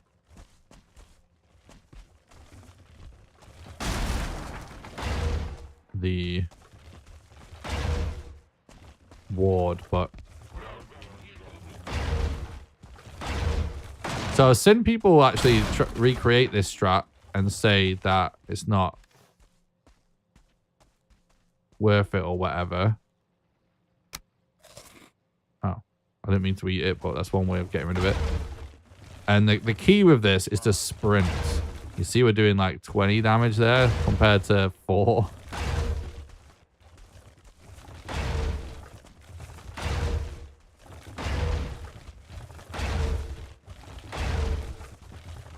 So weird doing this with a controller, but actually also feels kind of good. Nice. Okay, so I think I'm going to pay for this dearly if I'm mistaken here, but I'm pretty sure that without how can I only drop some of this?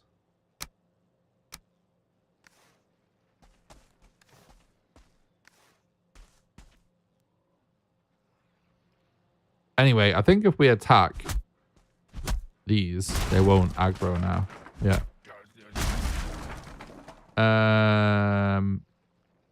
Time to toast the dwarves. We could have toasted them, but it just would have taken longer.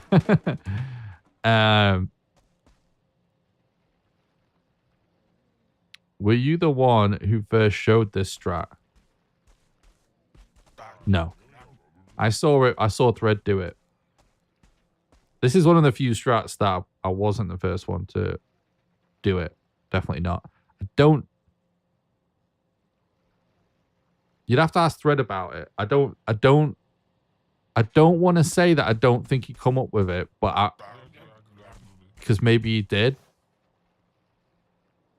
But I vaguely recall him telling me he saw it elsewhere. But I don't remember. You just have to ask him about it. I'm not sure.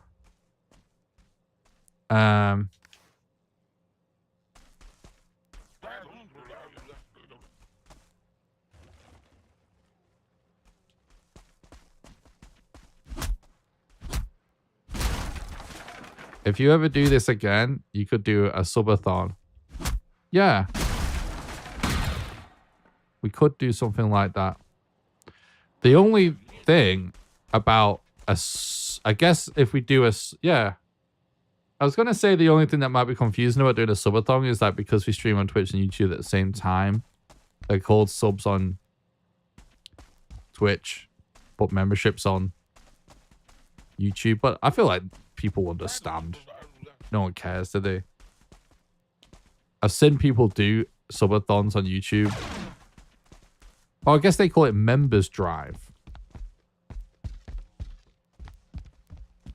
But I think it would still work, right? Members drive / subathon.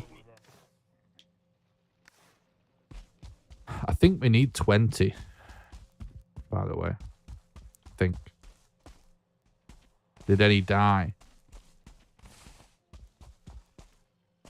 Some gold here, so someone died.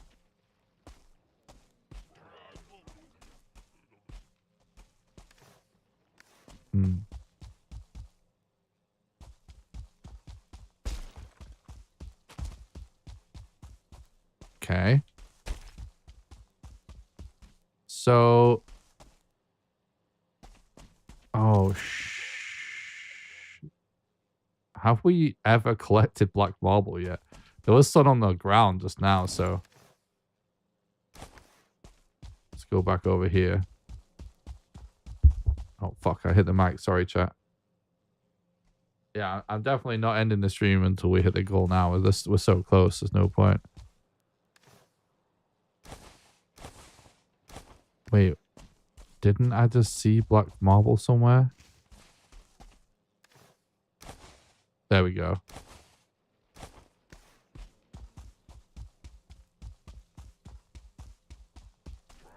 Oh, actually, we can build inside here now.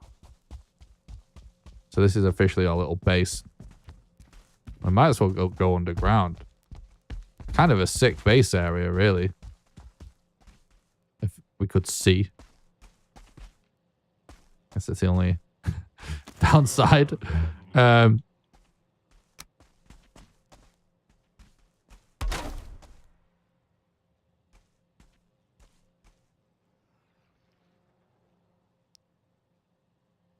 All this type of content. Thank you. I'm glad you enjoy it. Okay. I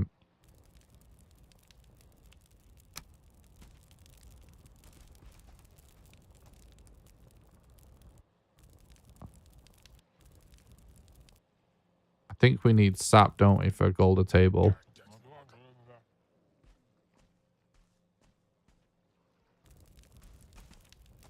I just realized something.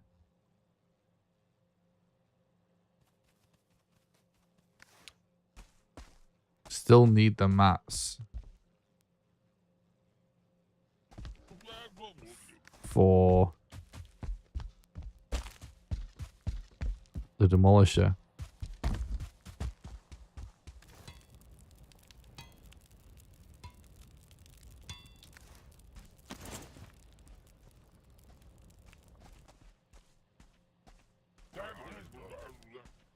What are we at? Oh, I think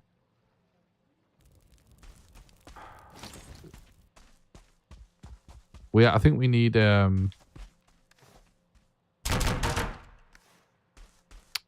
what's it called? I think we need sap, don't we, for the Ether refinery.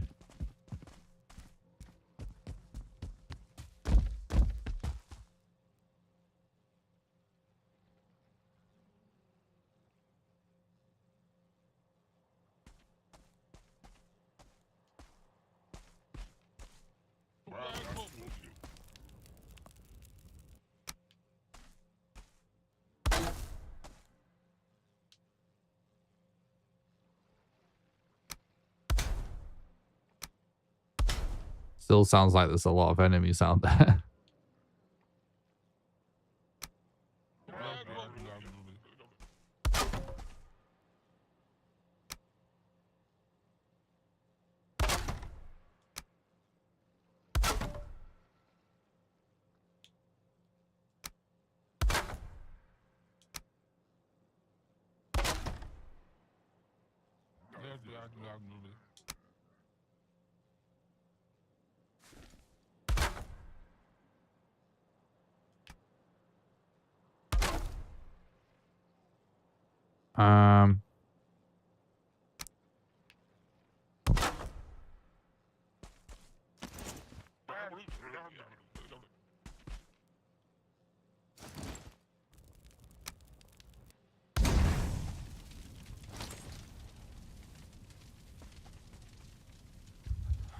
Yeah, let me think about this.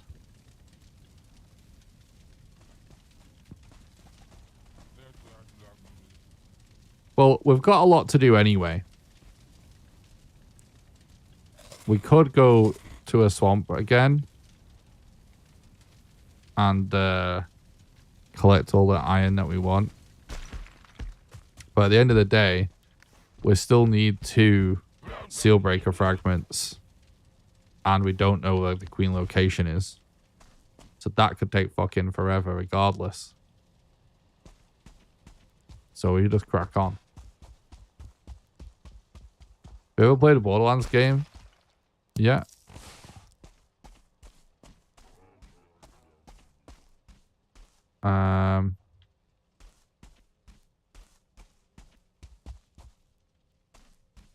I should probably wait until we process this ether now, actually.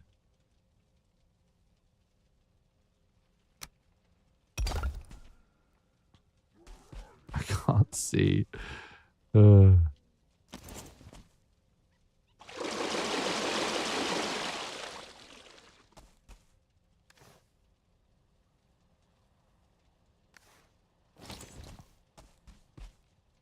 think I'm managing to do this without a ladder with a controller anyway.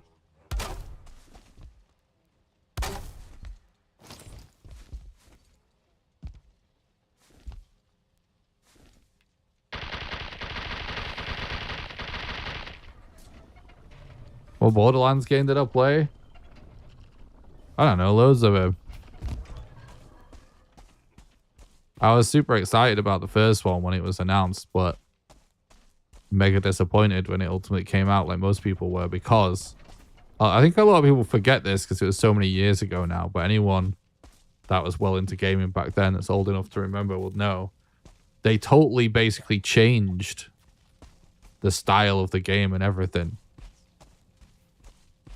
Somewhere into the development, it became like a totally different kind of game and art style and stuff. It never used to look like that. And the devs have even talked about it.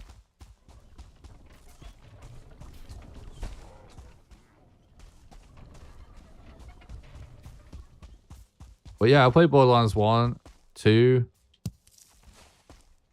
I forget what were the other ones that was like in between. I don't know if don't remember if I played Borderlands. I don't think I played Borderlands 3. I think I was already bored of it at that point. And then but I did play a little bit. Basically, I beat 1 and 2 around the time they came out, just because it was just like co-op or whatever. I actually cared about the first one. I never cared about the franchise since then.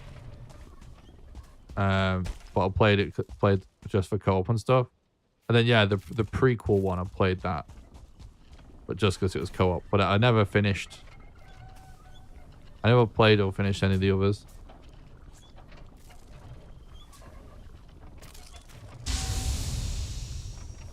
Don't need swamp or metal with no build cost. You can make stone cutter. No, I need metal so that I need enough metal to craft the demolisher. Because we need the demolisher for the queen fight. It's not worth doing without it.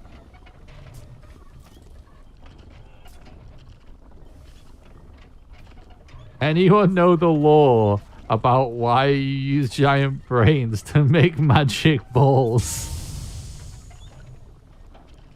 Deconstructing doesn't give any mats with no build cost on. So a viaduct doesn't help with no build cost. So basically what would need to happen is we would need to build the things needed to deconstruct a viaduct with no build cost on, because we don't have the mats for it. Then have no build cost turned off, deconstruct the bridge, and have it turned back on again.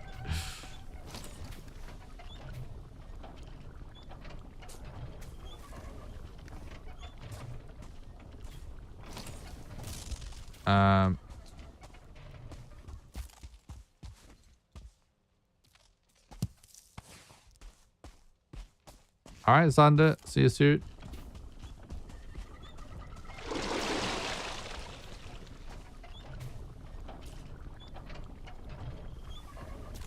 It's actually a really funny twist, Welsh, because we tried it earlier thinking it would work. And then I even tried having a Seeker Soldier knock the viaduct down, and they simply just still do not drop iron, the bars, when destroyed.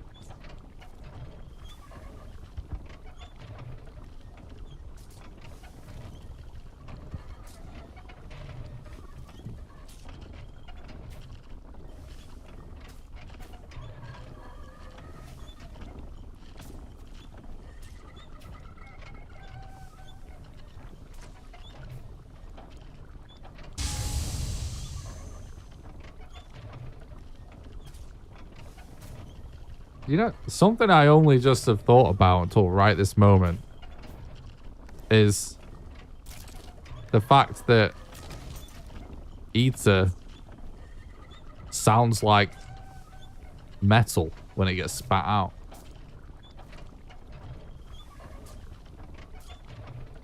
Just kind of dumb, really. Right?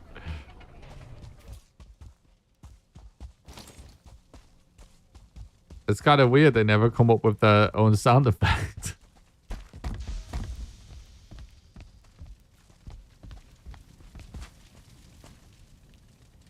They do with crafting stations.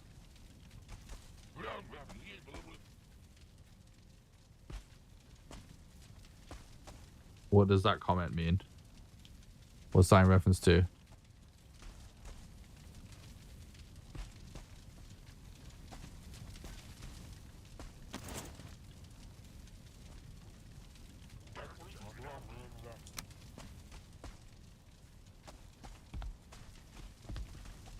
Obviously, if you're talking about deconstructing things for mats, obviously we know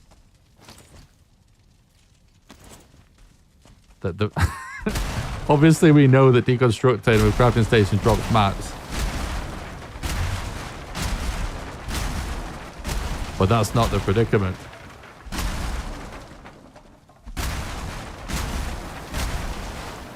If you have no build cost on, it doesn't make a difference whether there's a crafting station there or not. Stuff just doesn't drop mats.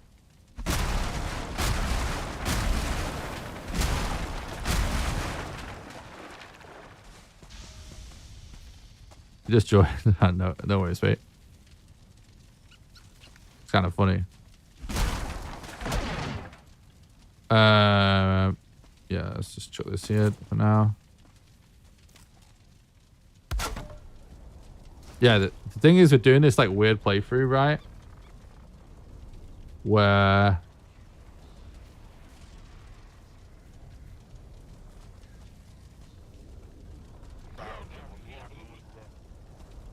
chat basically votes on turning off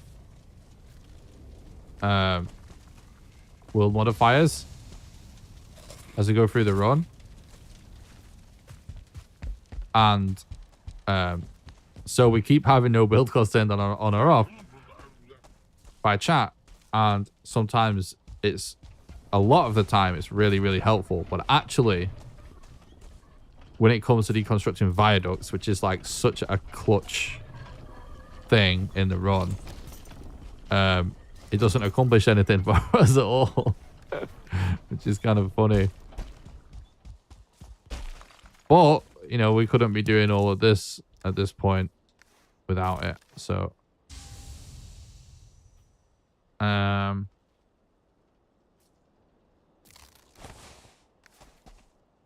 I mean, we can, it doesn't necessarily matter because we could just go to a swamp,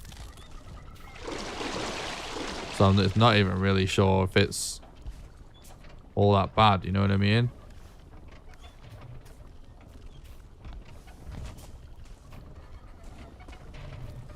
Plus, we still need to find 2 seal breaker fragments and the queen location, so it's fine for now.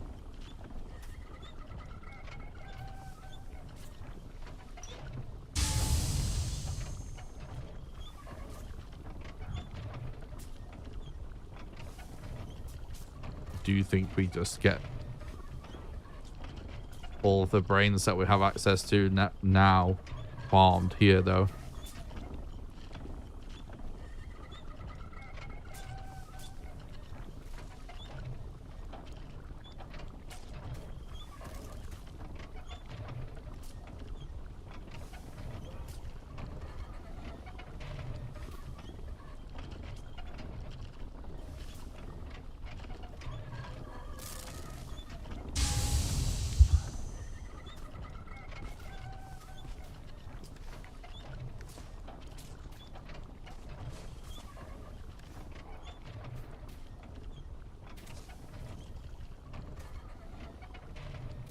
I just realized that refined ether is actually heavy.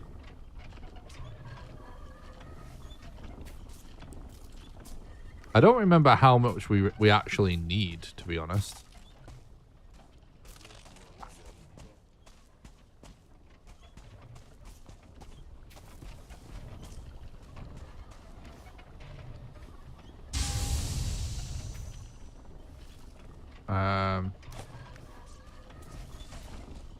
I think it's only 10, isn't it?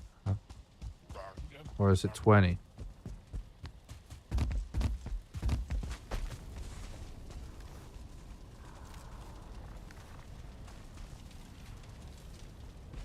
Oh, wrong thing. That's 10. So we still need to get a few Yggdrasil wood as well. I'm trying to think if conceivably we could need any ether for anything else. But I think we're Gucci for now. We can move on.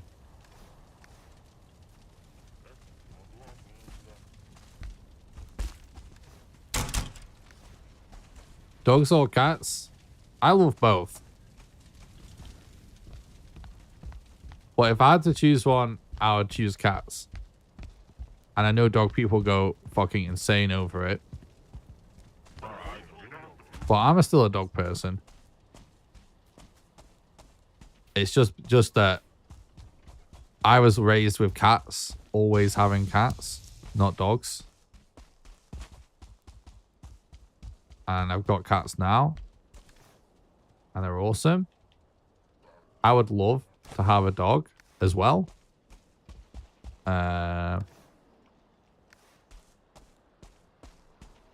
And to be honest, as if we manage to keep the dream alive and I keep managing to do this content creation game, then I may be able to end up moving in with a friend. And maybe I'll be able to get a dog, but I don't know. Probably have to be having my own place if I was going to get a dog.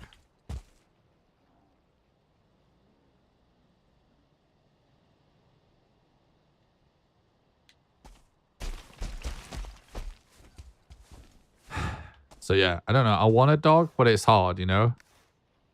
There's not space where I live now. I plan on moving in with a friend pretty soon, hopefully. And I think it's like, because I wouldn't like own the place, you know, I feel like it's not fair to put that on someone, because it is a responsibility too, you know. Some people like don't want pets, you know, when you're sharing with someone. And even if I could afford to live on my own, I wouldn't. I don't want to live on my own. I've done it before and I sort of liked it, but I sort of didn't like it. You know what I mean? I'd rather just live with someone. So I don't know.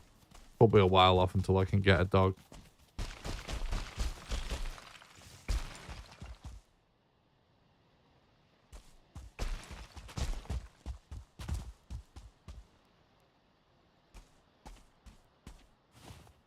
Don't want to go into a mountain, that's for sure.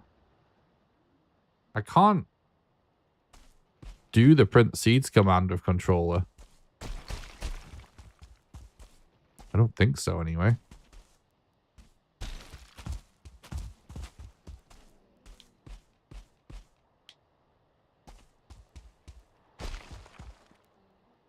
I don't know if I feel like it's breaking the rules or anything. Gotta go to bed. Night, Nick. Night, Welsh. Thanks for watching the stream, mate. Appreciate it. Have a good one.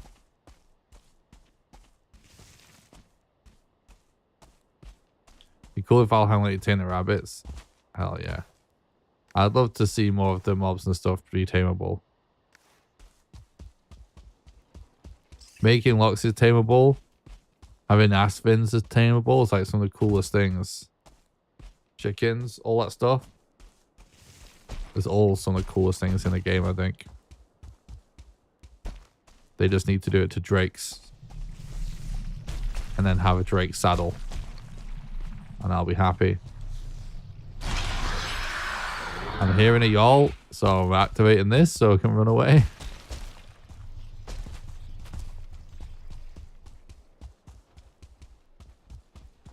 We're not ending the stream until we hit the goal.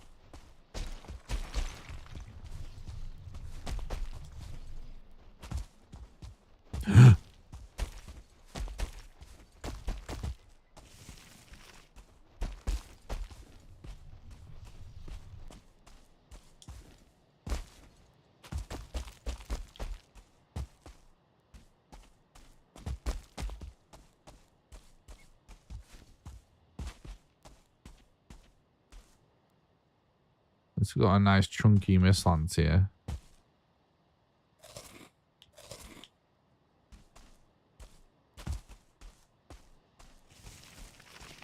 You're going to bed until the stream ends? Hell yeah. Although I don't encourage that. If you have to be somewhere tomorrow. I'll go to bed at 2 a.m. if the stream's not over. Okay, good. Gonna say, he told us how old he was the other day, and it's like, I want to put that on someone.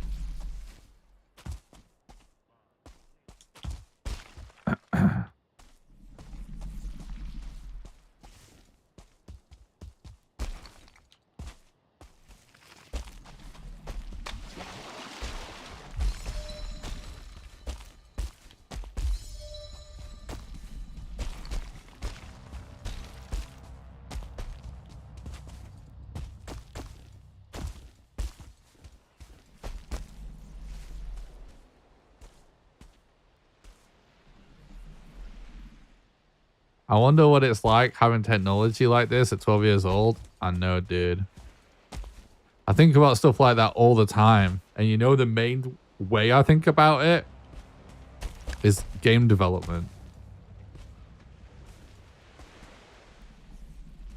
I always think, as a game developer, I lost so much potential time of learning and improving to just it physically not being possible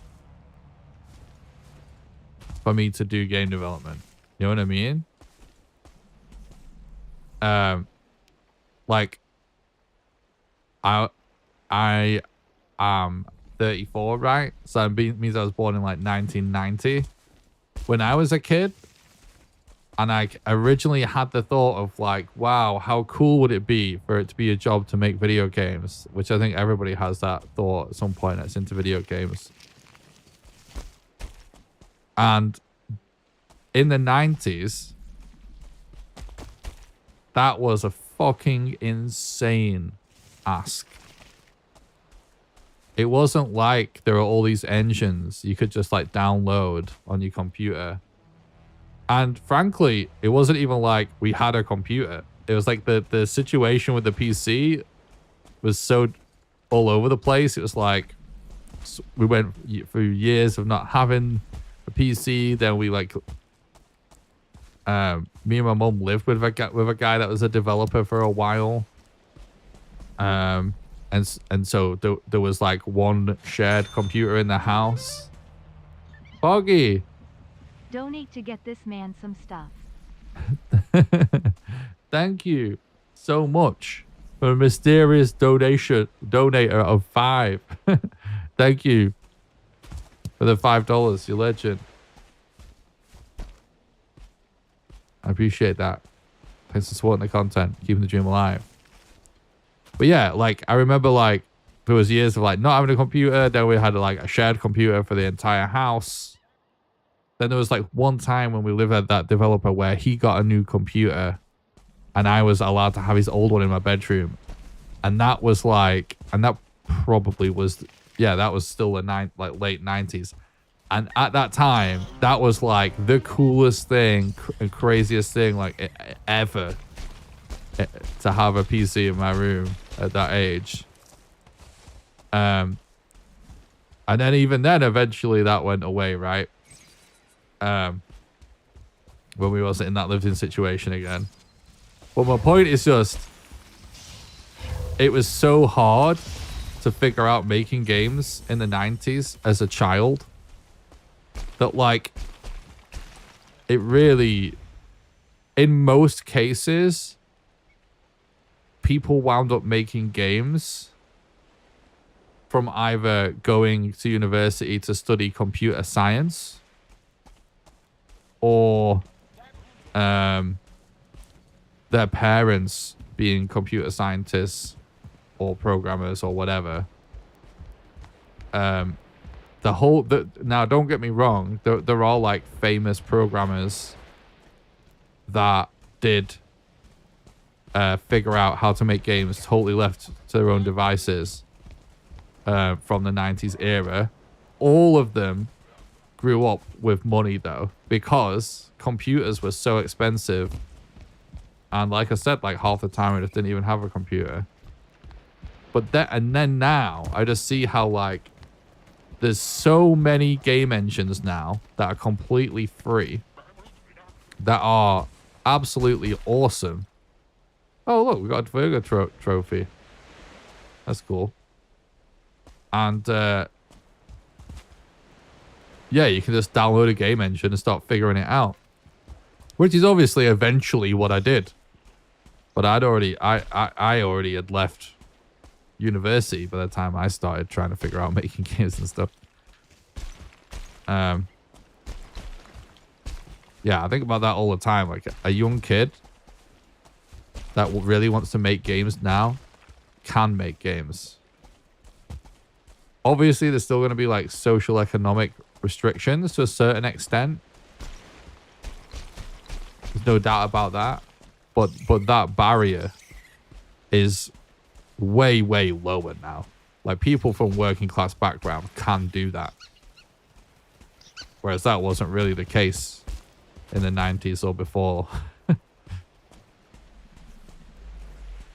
And then another way I think about how crazy it'd be to be a kid nowadays with tech and stuff is just playing video games, because whenever you have to like install some like bullshit launcher like Epic or something like that, right, to play something you're checking out, and you see like how many of these companies now just give away games for free, and you just see all these like great games that are free, that they might be a little old but they're free. Or you look at like free-to-play games, which obviously lots of us don't like free-to-play games, but sometimes I'm looking at free-to-play games, and even though they look shit, I just think, man, 12-year-old me just being told that you can play video games for free, I'd be so excited to just download a game and play it. I would probably think this game was awesome, you know? Whereas like you used to own like 5 games because, you know, games were expensive and hard to get, and you were physical copies, you know what I mean? So those are the two things I always think about. How crazy it must be to be a kid these days. It's just like, yeah, if you want to do game development, it's insane. Like, there's going to be so many genius game developers to come in the future from just kids that downloaded Unreal or Unity or whatever and just got stuck in. And then just, yeah, being into video games now, it's like, there's so many options. Even if you can't afford to keep buying games. Which is so sick.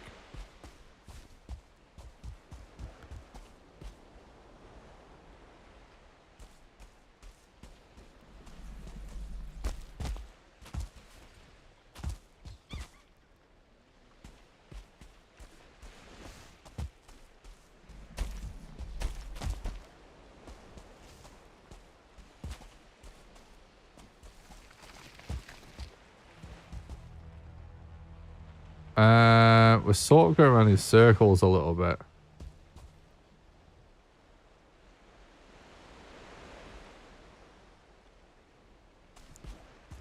Maybe we sail around a little bit. Maybe that's a good solution. I've definitely heard people say it is in the Mistlands. We are a little bit compromised with the whole controller thing with movement, so it could... Like, honestly, I don't know if I should be allowed to use print seeds or not, because you can't do it with a controller. You know what I mean? But then it's like, how far do we take it? Because technically you can't type the name of a marker on the map without using a keyboard.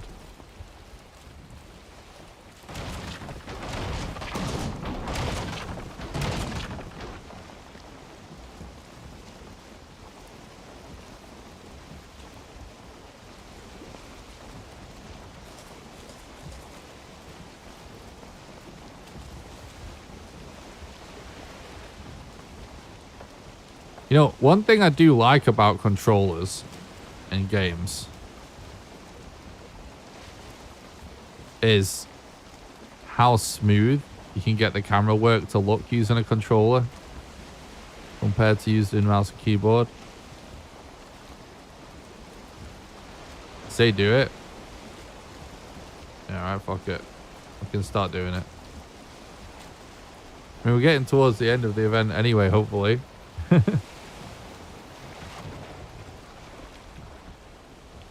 We are $95 away from our goal.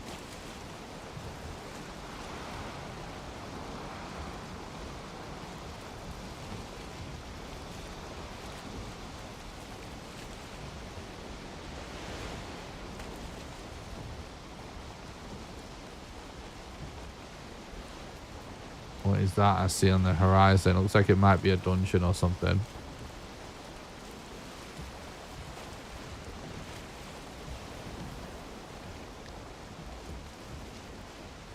The series could be over soon anyway.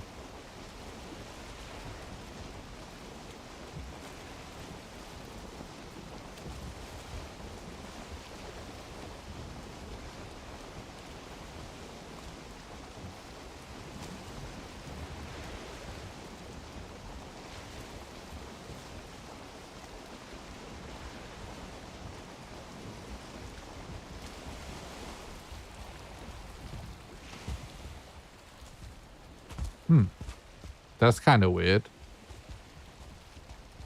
Just keep getting loads and loads of these. Wait. Nope.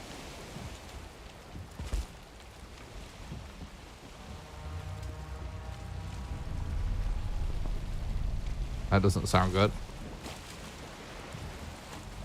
I can't see this, y'all, but I hear it.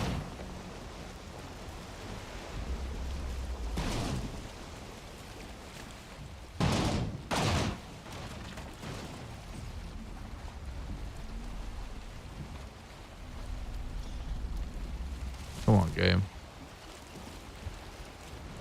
I don't want to die for just being stuck with my boat. You know what? No build cost. Fuck it.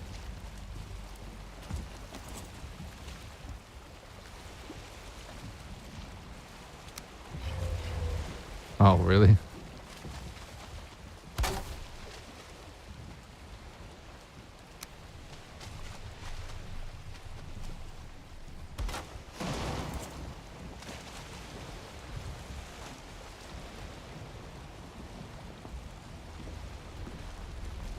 The wind is sort of pushing me into the land a little.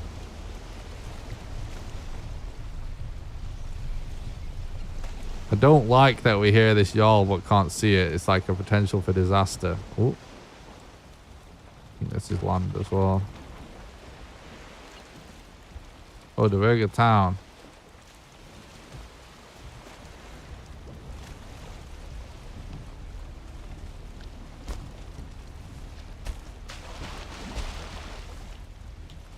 Okay, it's this way somewhere.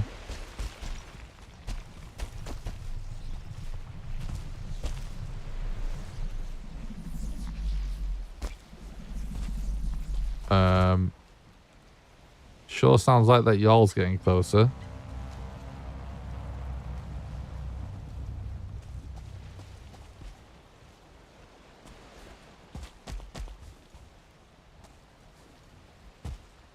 I hope it isn't.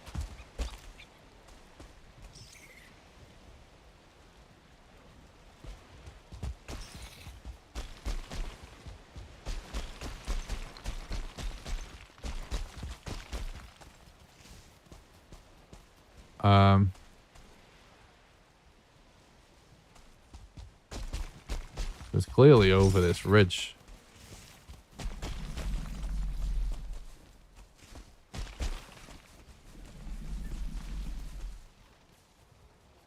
Please, y'all, don't. Right, in fact, I hear the Seekers. What the hell are we going to do, though, base-wise here? Because they've got a y'all above us somewhere.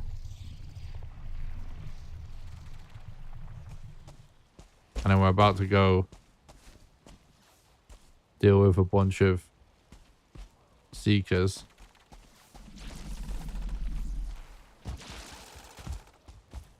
Oh, shit. That's not Seekers.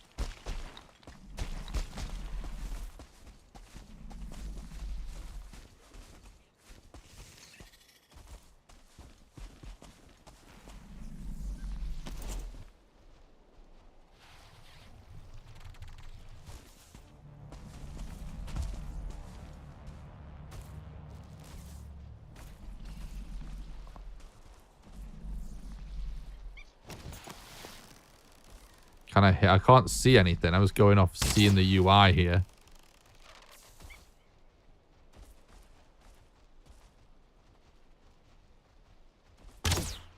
Okay.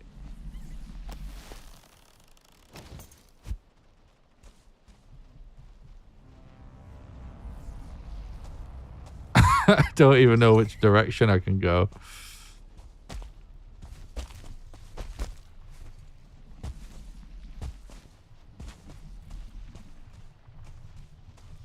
Right, we should try and get a bed down because we've come quite far. But this could be where it all goes to shit.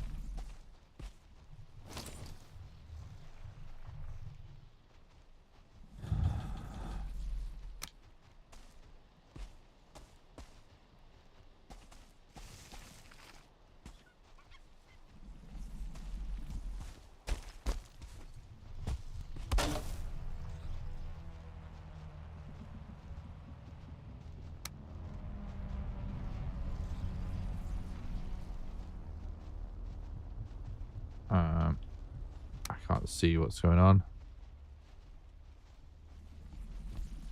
So, here's another weird way controllers are kind of scuffed, particularly in the Mistlands. Normally, you know, like, one of the common questions in the chat is always like, why is my camera so zoomed in? And like, obviously it doesn't matter, but like a lot of the time it's just easier to see things when you zoom in, obviously. Well, in the Mistlands in particular, it can be a lot easier to navigate when you zoom really far in, because I'll show you just now by using the mouse just for a second. But you know, if I zoom all the way in, you can see really close to you. So I can see the ground and stuff, so you can sort of navigate a bit. Wait, oh, why is the camera light? Why does it do this? Oh, I don't know how to reset the camera. Maybe I need to log out, log back in. But you can technically zoom out, I think. Oh, there we go.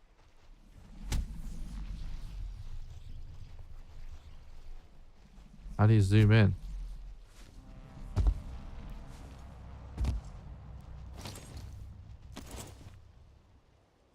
Zoom out view? Is there no way to zoom in view?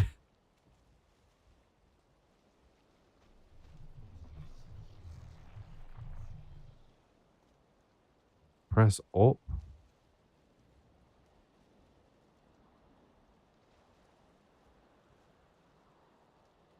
I don't understand.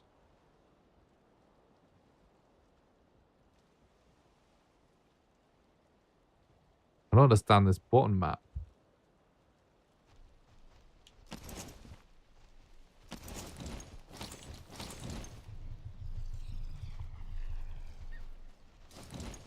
Oh, there we go. Yeah, so like doing this is like way harder with a controller. So you just most of the time you just never end up messing with the camera. You know what I mean? So it's, as far as I can tell, I hold down and then press LB or L1 or hold up on the D-pad and press LB. It's kind of weird. But anyway, that's just like not, you just end up not using that. Like that's literally like the first time I've done it. And so that actually makes it a lot harder to deal with the mistlands.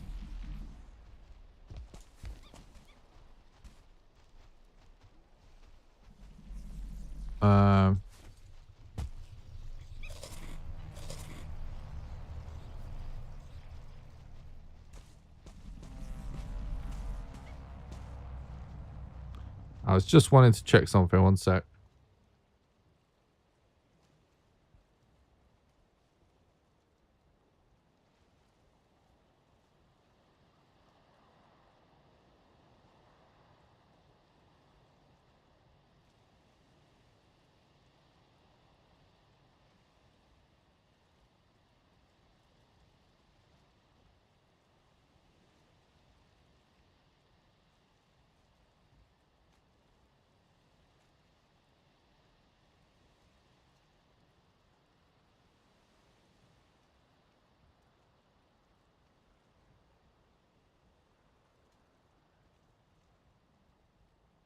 Okay.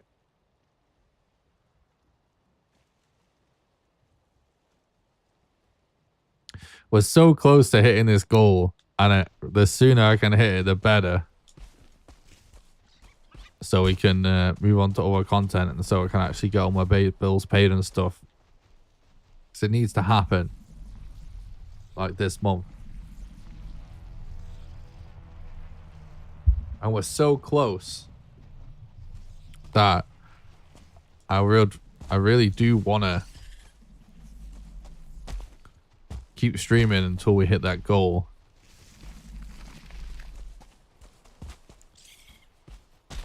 But, you know, if people are just like not going to be around because it's like a Sunday night or whatever, I don't know if it's going to be productive to keep going or not.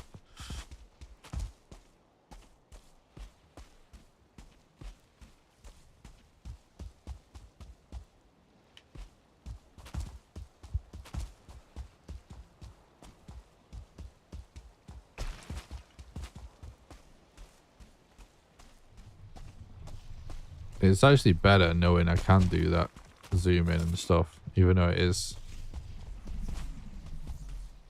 does feel terrible. Burger Town 60. Okay, here we go.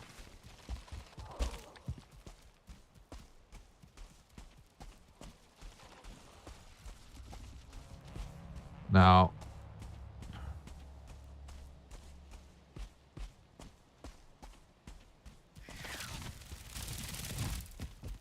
wait, this isn't it.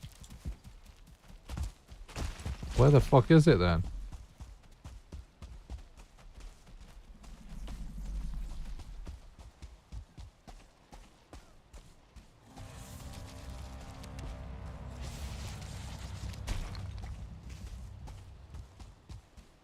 Another soldier there, and we do need more Yggdrasil wood.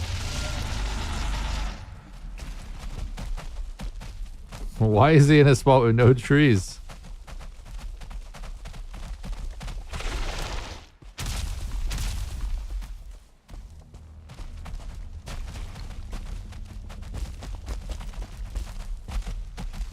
What?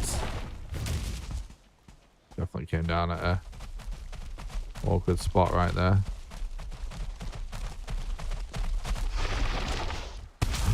Oh shit.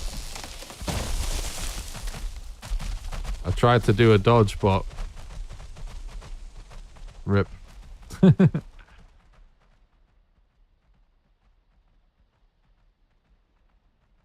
Yeah, remember, if we hit this goal, we're gonna do a multiplayer stream where we do a speedrun, but anyone in chat can join. And if we hit the goal tonight, that means that sometime this week we'll be doing that.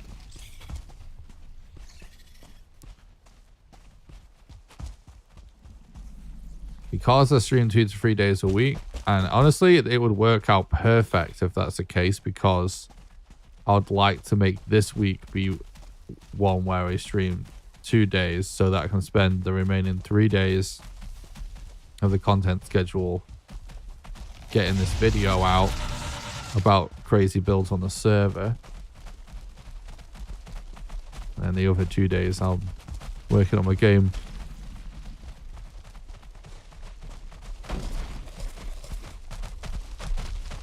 I can't see.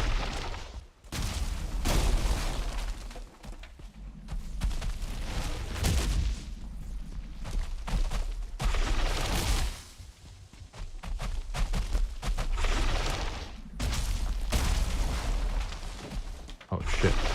Whoa. Definitely not good. Alright, we've got enough now.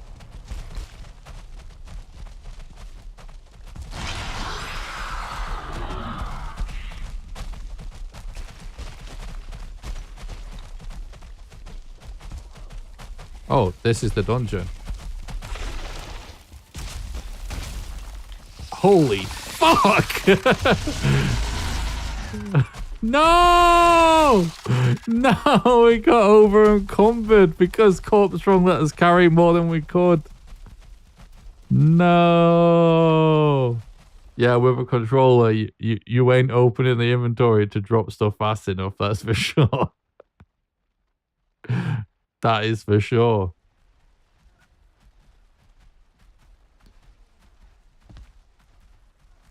That was intense.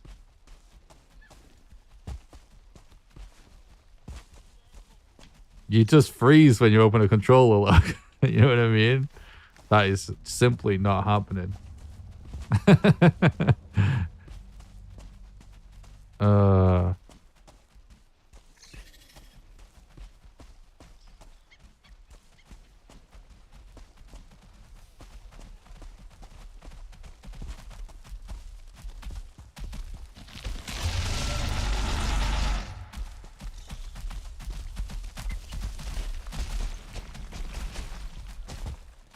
I really find like the sound really misdirects you in Valheim so much, because there's no real sense of direction or distance. So often it sounds like you're safe when you're not. Why is it? Oh, it's because it'll make me over encumbered. So now we can't do quick collection either. So this is going to be tricky. And there's a real good chance we're basically fucked here. Nope. I don't know how to do this. Hopefully it's just holding left trigger and pressing X.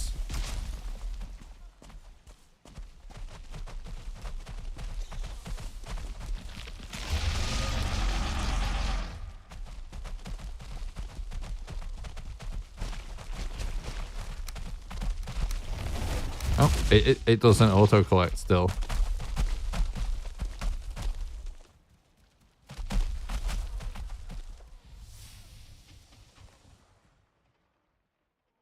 It might auto-collect now.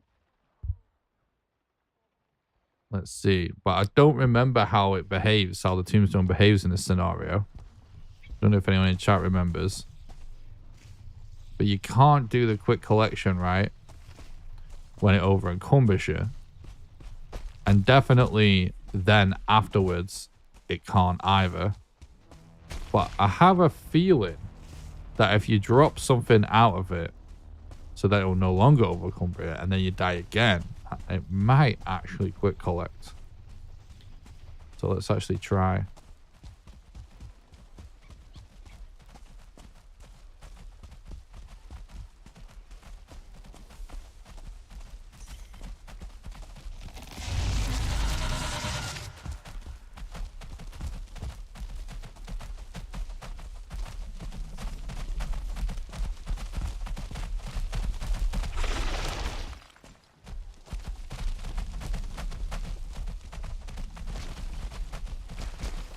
Nope. Wait, did it even drop the stuff? I don't... How do we even do this?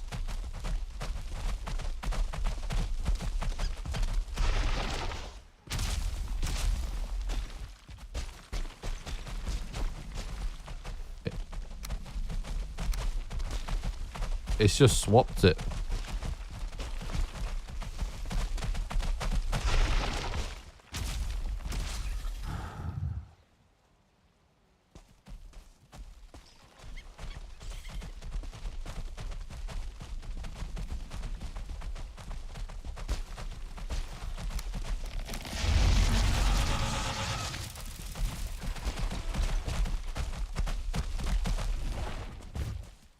The problem is I need these as well.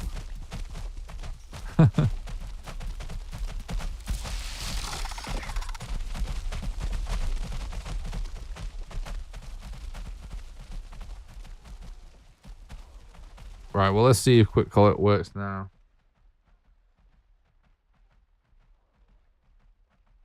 It depends.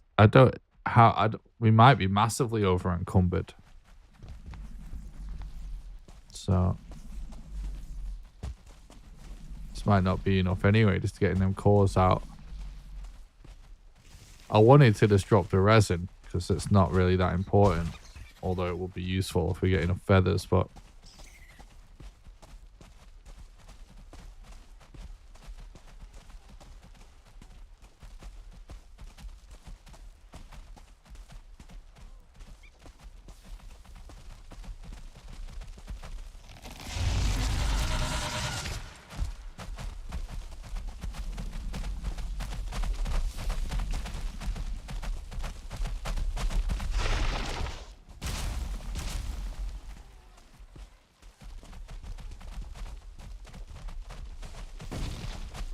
right, that's good.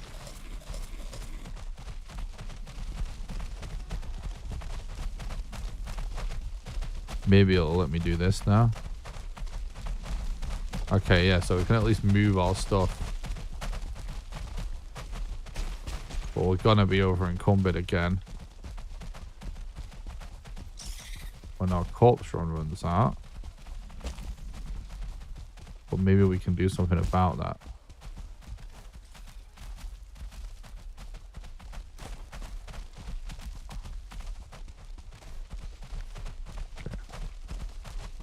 Should be fine now.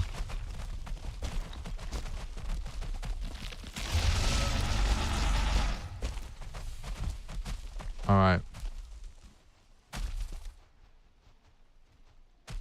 Okay. Hopefully a soldier can't get up here. Because that would be really tragic.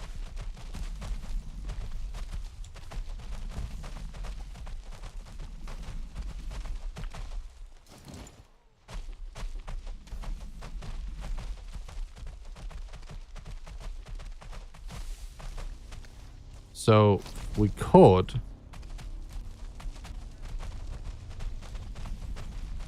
just head to a swamp again. Although we need to find them Sealbreaker fragments anyway.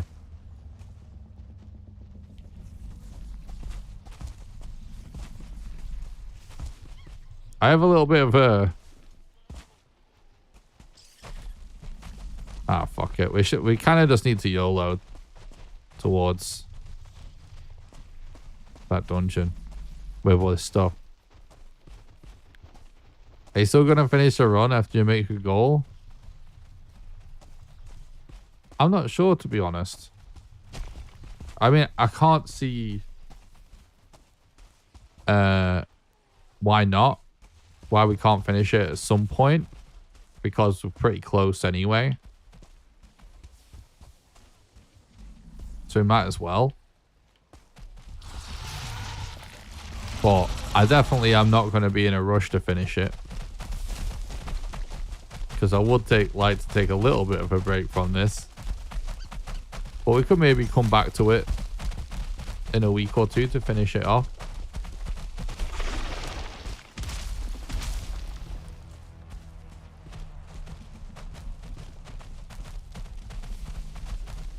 That's sort of what I'm thinking.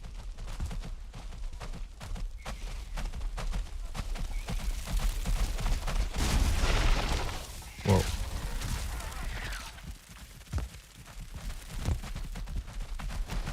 Oh, that's so annoying. Can't do all this stuff fast enough.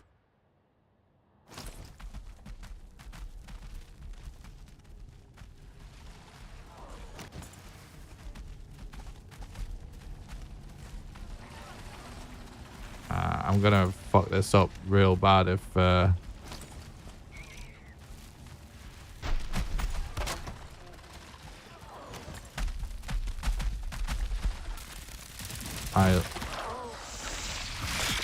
exactly what I was afraid of.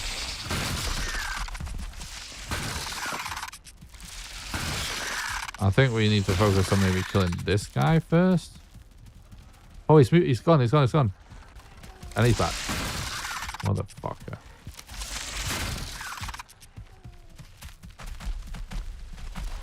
Dude.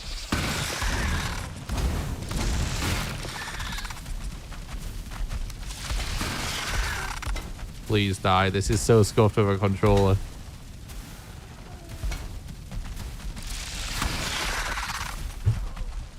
The fucking range of that attack extends way far beyond the actual model.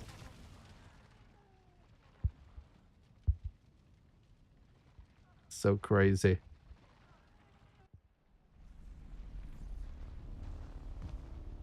We're so close. But I don't know if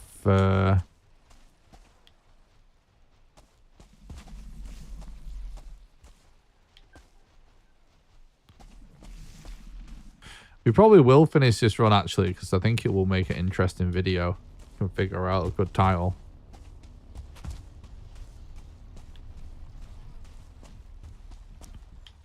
So yeah, I think we'll definitely finish it. I think as soon as we get to Ashland's in a run. I haven't done any runs since Ashland's.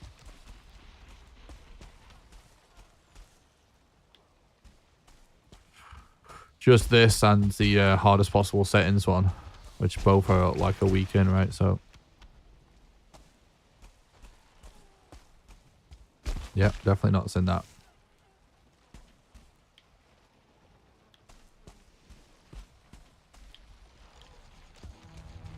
Part of the problem with series and stuff that is actually fucks me over,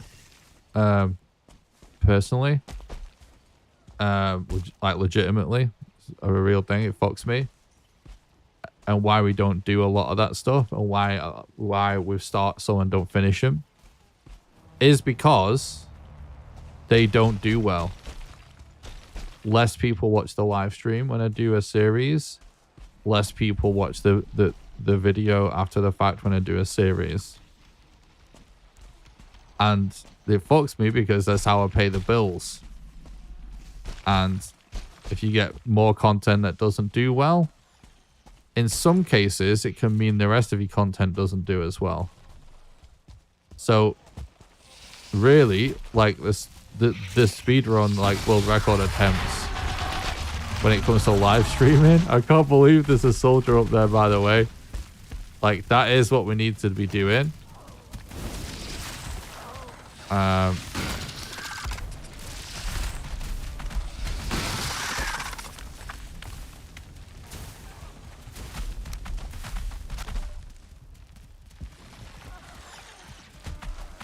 But the problem is, I don't always have the time to do that kind of stuff.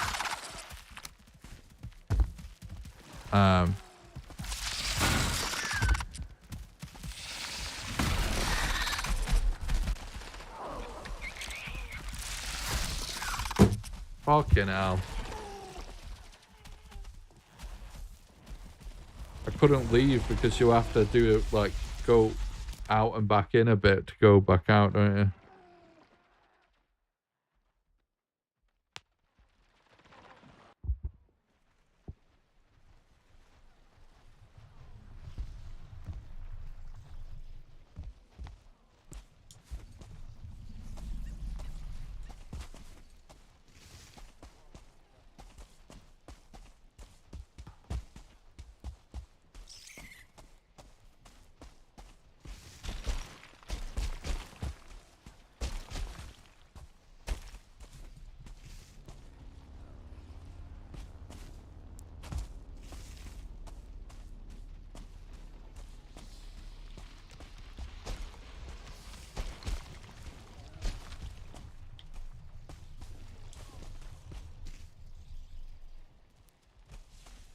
Been going for almost 5 hours. Time for a short break.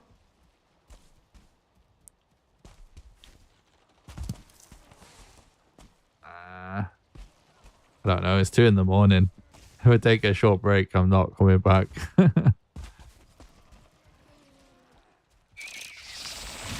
Oh, look at that.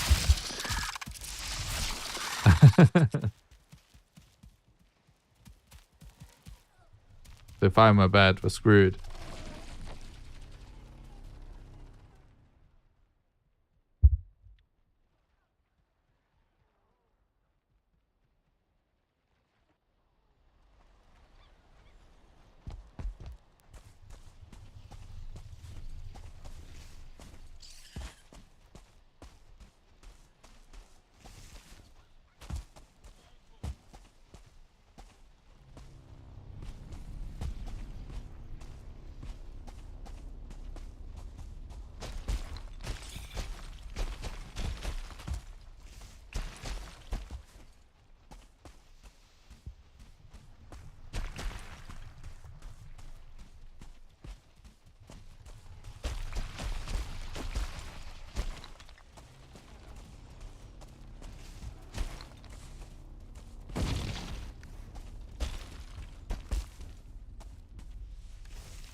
I forgot about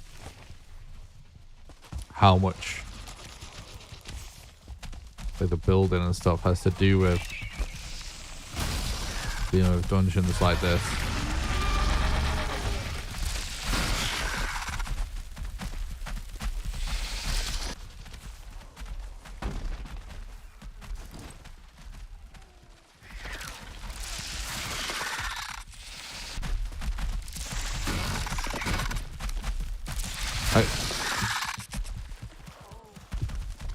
So dumb that it works like this.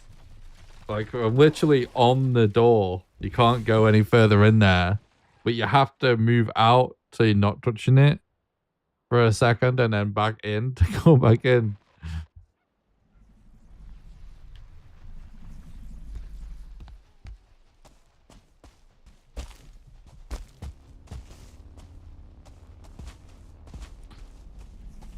Plus, that Seeker is trapped in there now as opposed to being trapped on the other side, which is what we're trying to accomplish.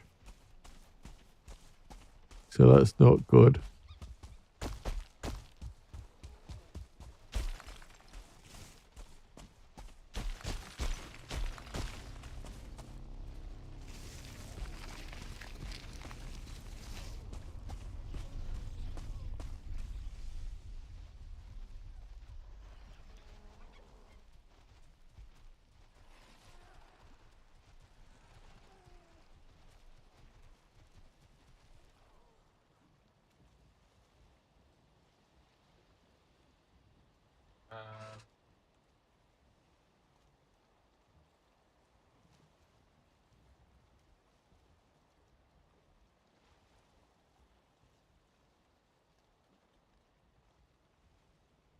Let me just have a look at something.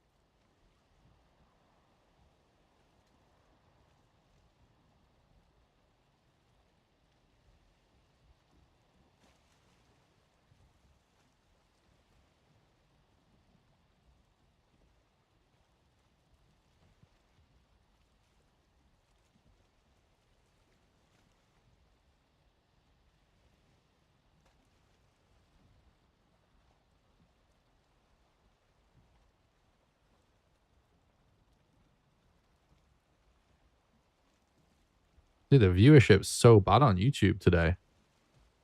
What's that about? The sin.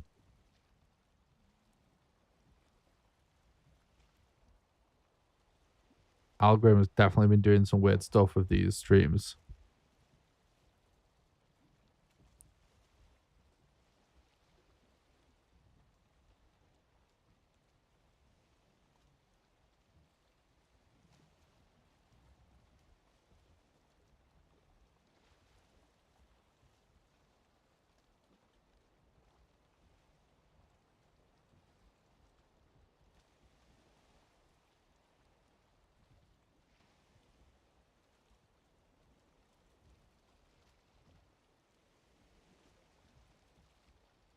Why is YouTube so weird?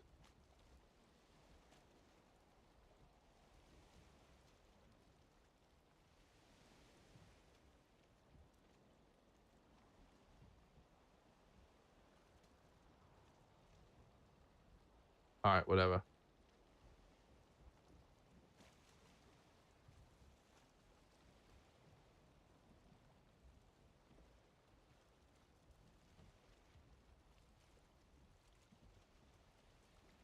Yeah, I am getting tired.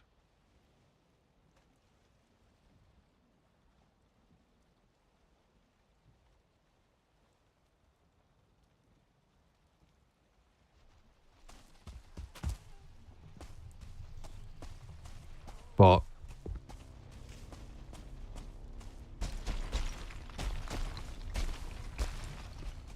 we gotta hit this goal, man. The event will barely be worth it if we don't actually hit the goal within the month. Which I know we're going to do.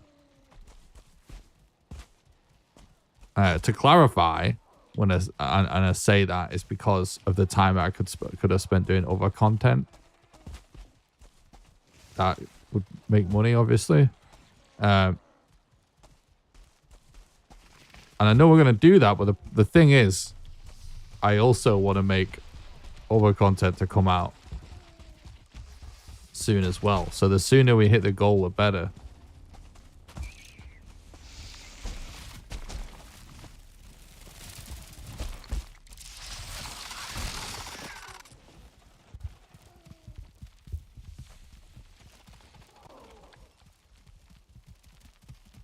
And we're so close.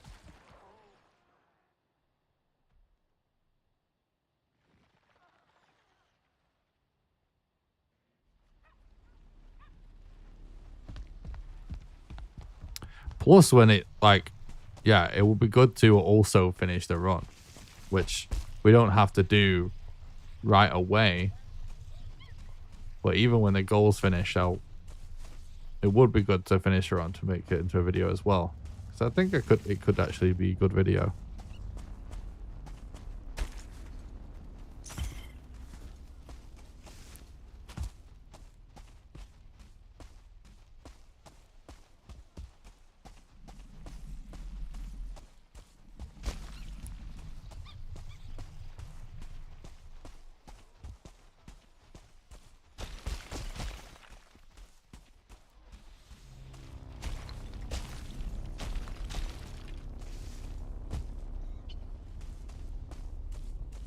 I'm just lost now.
Ooh.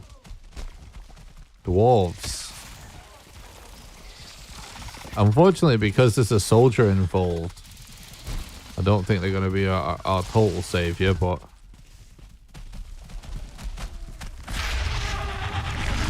Okay. It's such a shame that this Seeker's now stuck here.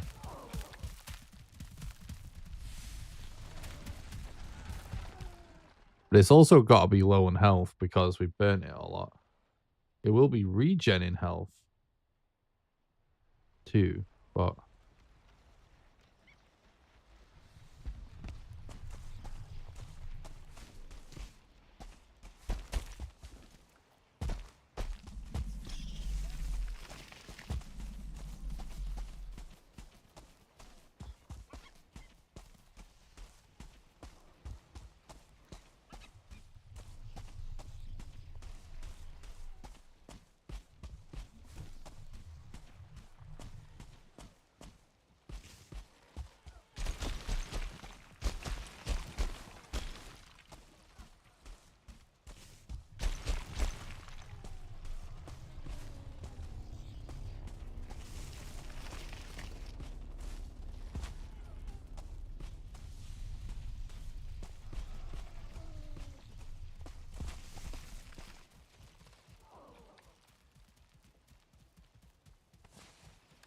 we might as well eat that.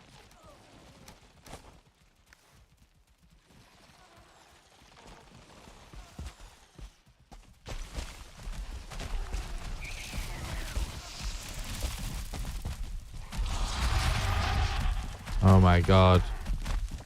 Intubated by the noises.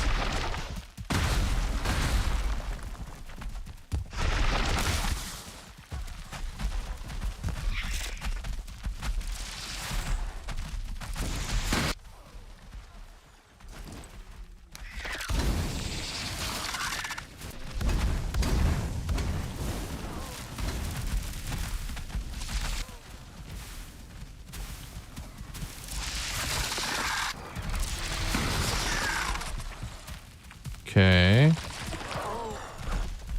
We have to have done a lot of damage there. He just caught fire again now.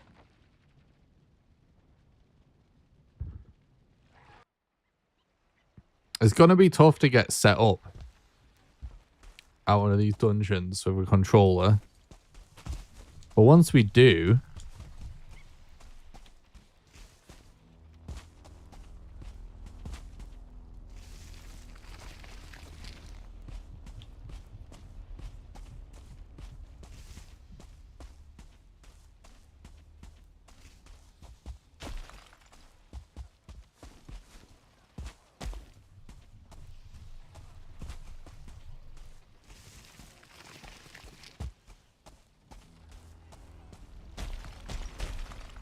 It shouldn't be that bad.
We should be able to out-heal that.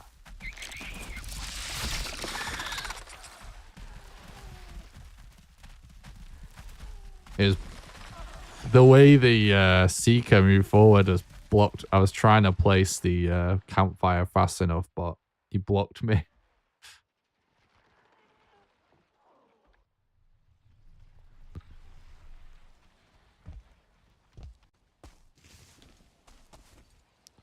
Then the staircase gotta be close to death. True.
I have to relog to survive this burn. Maybe a relog's actually a good way of getting out of this.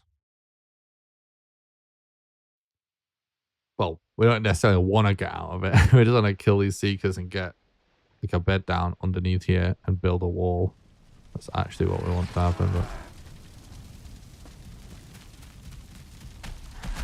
that's annoying that it put us on that side of the... Why are we... Like, has it gone?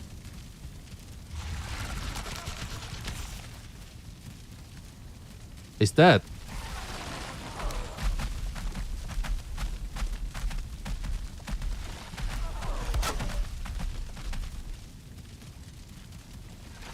Okay, so actually, because of the stone cutter being a possibility now,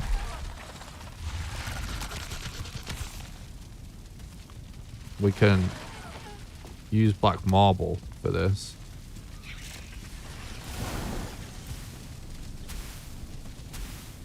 Dude.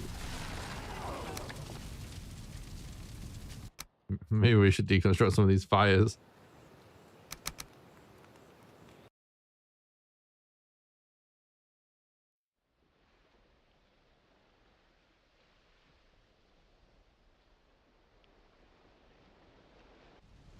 All right, so anyone that doesn't know, we're actually doing a special playthrough, like a special event on the channel right now. Basically, how it works is, I'll just explain because we've been going for a while, and I'm sure there's like lots of people that don't know what the hell's going on. So you guys can see that there is a donation goal at the bottom of the screen, right? Basically, how this works is any donation via the Streamlabs donation link, which you can get by doing !donate. It's a pinned comment at the top of the chat. It's in the description, etc.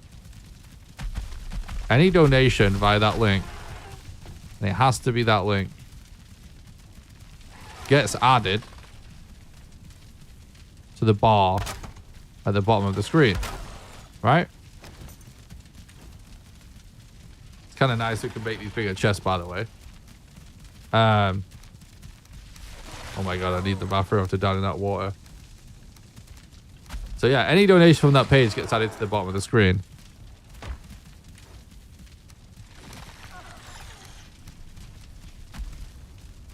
Doesn't matter how much gets added, how much you donate gets added to the bar at the bottom of the screen. Every $10 increment on that bar triggers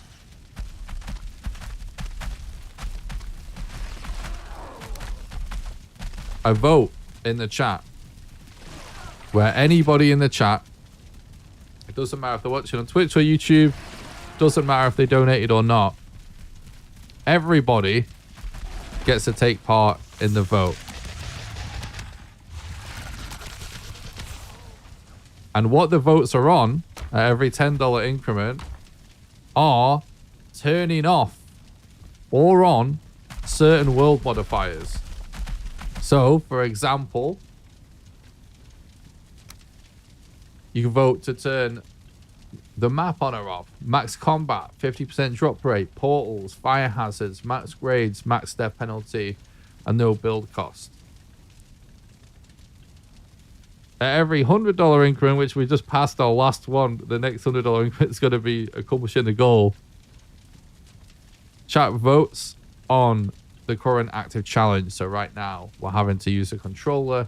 You could choose between inverted A and D, no sleep, club only, vegan character, no repairs, inverted mouse, use controller. Maybe if we're going to finish the run, what we do is we do one last challenge vote at the end. And we could maybe even add some stuff to it where all of chat gets to vote what the challenge is going to be for finishing it. Something like that. So that's what we're doing. If we hit the goal, I'm going to do a special stream where I'll do a speedrun stream, but anyone in chat will have the password to the server. So you guys will be able to join in on the fun and the speedrun. That's what we're going to do if we hit the goal. And the reason we're doing this is just to raise some funds for the channel and stuff, because basically, for anyone that doesn't know, I had like a period of time of just real pain in the arse scenario where I was not doing good health wise for a period of time. That meant that I wasn't able to work as much, which meant that for that period of time I couldn't put out as much content, which meant that for that period of time I essentially made like half the amount of money that I normally do, and that lasted like a couple of months or something. Right after that, it was all going to be fine, like, oh, Ashlands is coming out, I get to catch up, put some content out, I'll be fine. Then my PC breaks, and even though my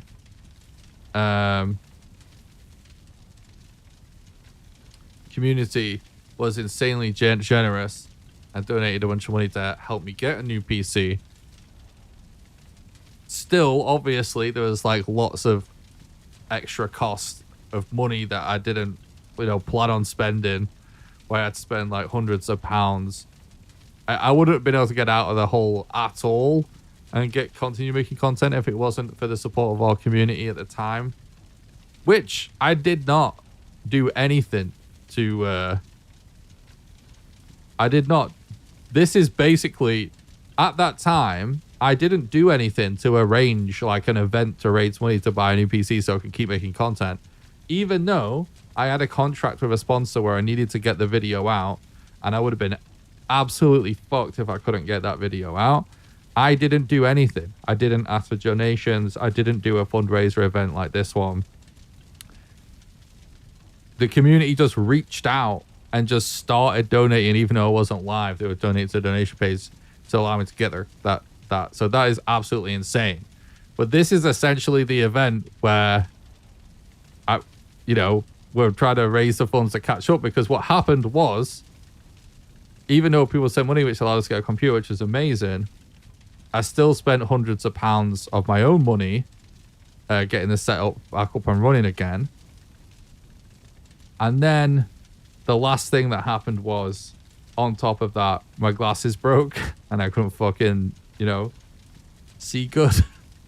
So I ended up having to buy new glasses, and we even had some fucking complications with the whole glasses thing where someone measured the distance between my eyes wrong, and that ended up like costing like extra money and stuff. It's such a fucking disaster. And then there was even a whole situation where with fucking tax and all this kind of stuff where they were trying to fine me money for being late for a year, even though it was like they were asking for details on a year that I'd already passed. and they're trying to find me money, which luckily I managed to appeal that and I got out of all of that. But I'm just saying, I had a period of a few months where I got fucked by Orange Jesus in real life, financially. And so, yeah, everything is sort of back on track. But the thing is, in the world of content creation, like, it's all like a knock-on effect, right? So, like, I spent money I didn't have back then. I couldn't put content out back then. That meant, like, some of the paychecks down the road were less than they could have been. And that money that I had where I spent to help get things back up and running was set aside for bills that had to be paid just a couple of weeks ago. So that's why we're doing this whole thing, because I have to do this shit. Otherwise, I'm just going to be in debt and constantly catching up for ages. So that's why we need to do an event like this right now. Just for sort of cash injection. And then we can just go back to doing the normal stuff, because otherwise I'm going to be under pressure and behind on finances and shit and just owing money for, several months probably to catch up. So that's why we're doing this. And the goal is not superfluous in any way. It is basically almost exactly the amount of money I need to pay off. That just puts us back to normal. So that is why we're doing all this shit.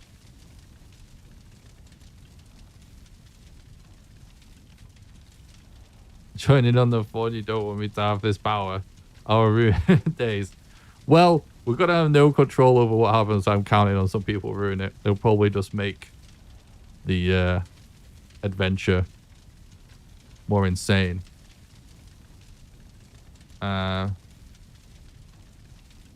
Amazing community, by the way. You're crazy. Yeah, I mean, they've been absolutely amazing with this event and supporting in general.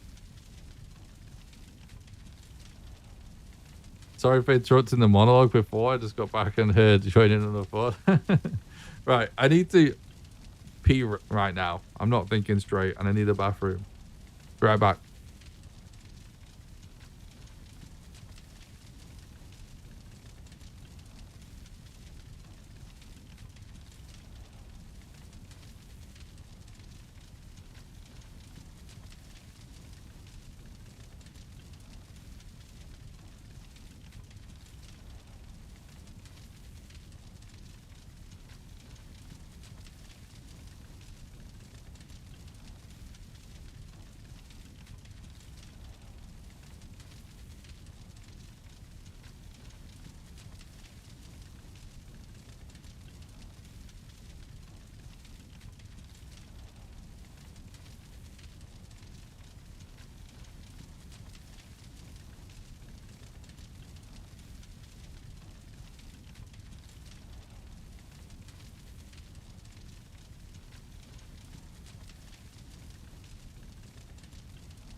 Okay.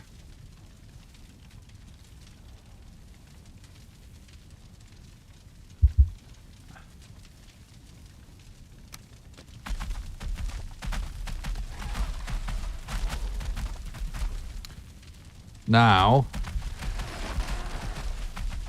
maybe we should take... I don't even know how, to just take like one of an item. I guess I can just take something we have one of. I don't know how to just take one from the top of a stack on controller. Fragment. We need to find seal breaker fragments. And the veg vizier.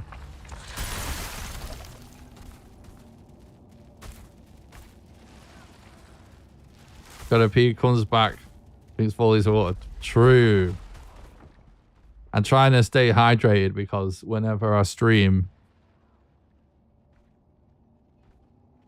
I never... no matter what, I'm not capable of not hyper-focusing and therefore not hydrating.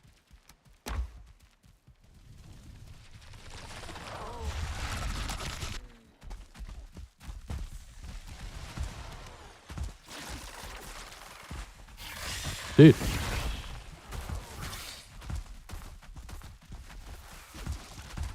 Oh my god, I can't believe we just did this to the controller, honestly. This is starting to be insane.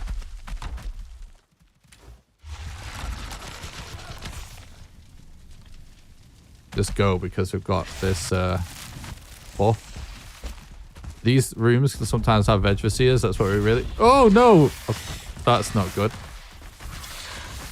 How are we alive right now? No veg vizier, dude. Oh. I was thinking the sausages might be worth it, but probably not. We literally need one more seal breaker fragment to craft the key to get to the fucking... Get inside the queen. And then we need the veg vizier. We're getting close here.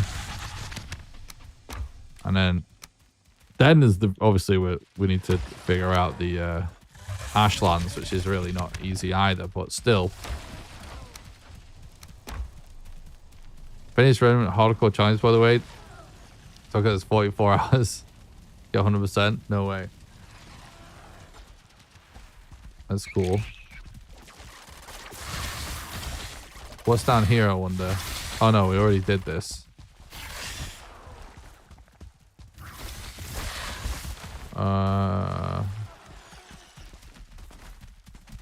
Oh, I see another fragment. Whoa. How am I alive right now? A veg vizier!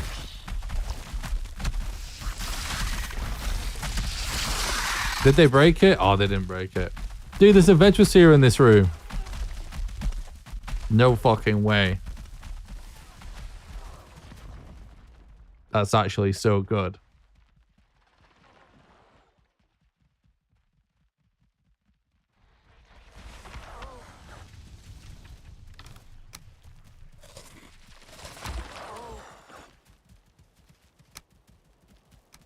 Fuck it. How can I don't even know how you take one of a stack.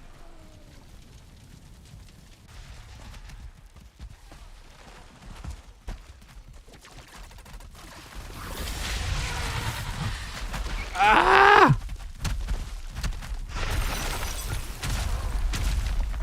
You can't auto-collect on controller! You can, but it turns it off automatically. So you have to manually turn it off, which there's no keybind for on controller.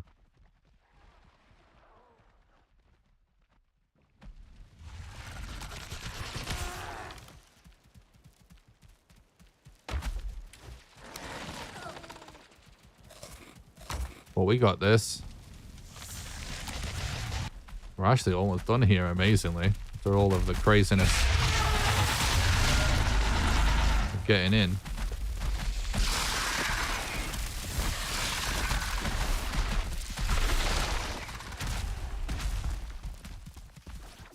No shit. Can't believe we just pulled this off. That's with a fucking controller. So dumb. Right. Now let's try and get that veg vizier, else we've still got corpse run. Really?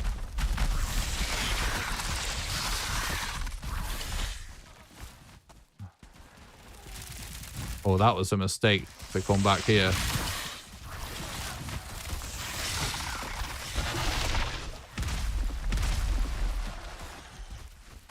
Oh my god, we got it!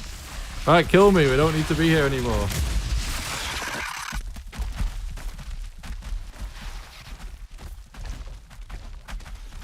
There's actually lots of things that you actually kind of can't do on a controller, so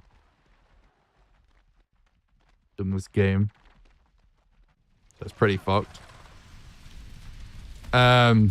Okay. So now I'm just thinking, isn't the only thing we need iron now to kill the queen? Look where she is. She's like almost as far to the edge of the map as she could possibly be. But luckily not that far away from us. Holy shit.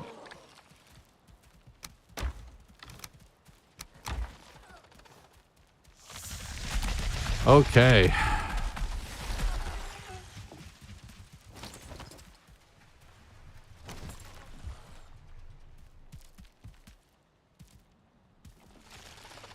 So what we should do is go back to our little base camp that we made.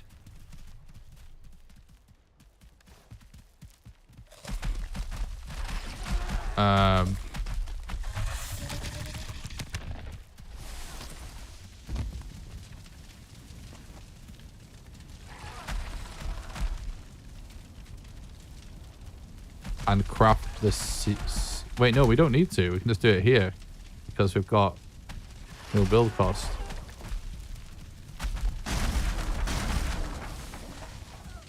Right?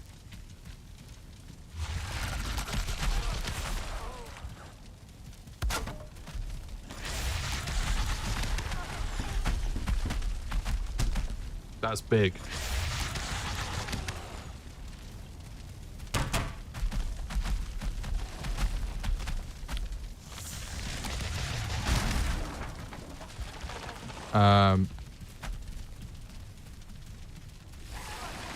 Alright, we just leave. Get the fuck out of here. Where's the stone cutter? I'm blind.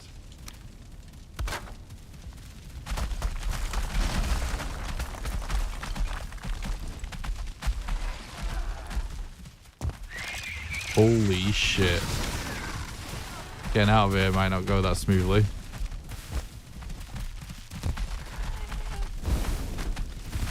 We may need to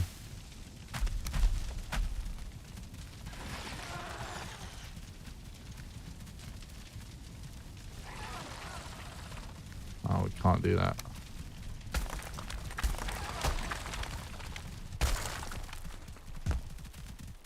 No, no, no, no, no, no, no, no, no, no, no.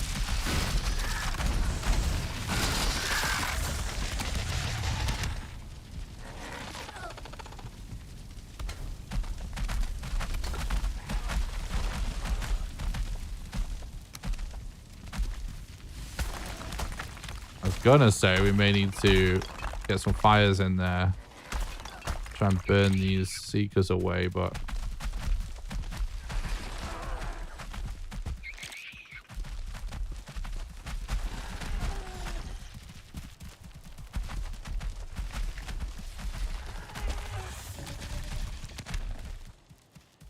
we're kind of close to. Do not. No, bro.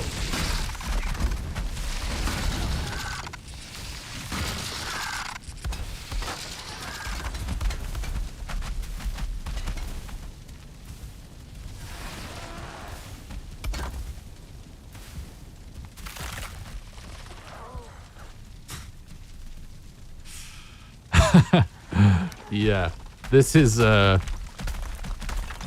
pretty scuffed, to say the least.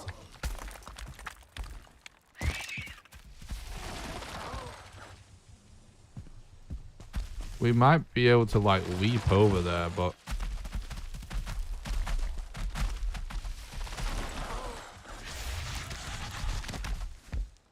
Go! Ah, go! Okay.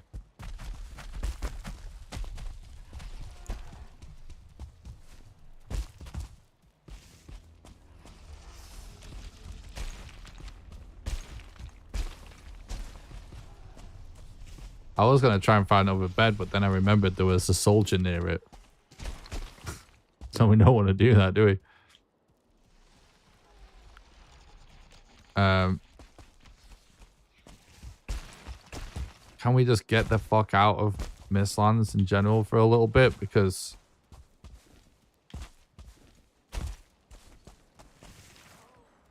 that, I think it's a move.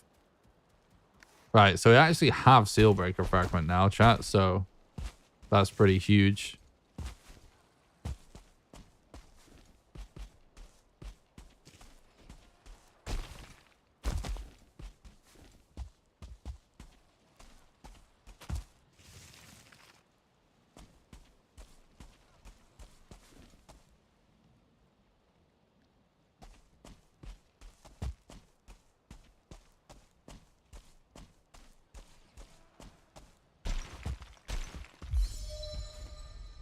Craft it while you can't? Oh, we already did.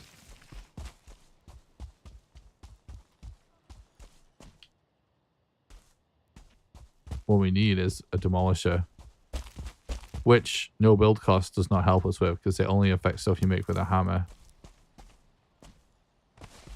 Let me just turn on auto collect.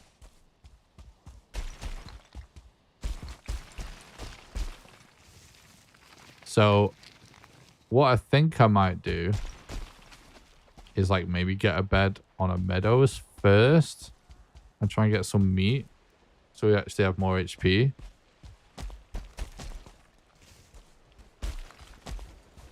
And just so we have a bed somewhere safe. And then go to a swamp.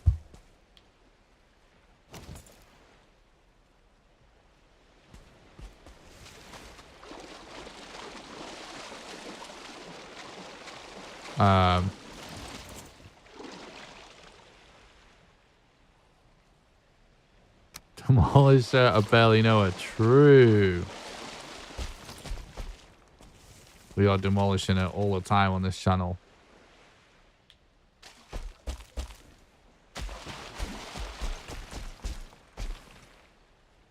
Come on, game.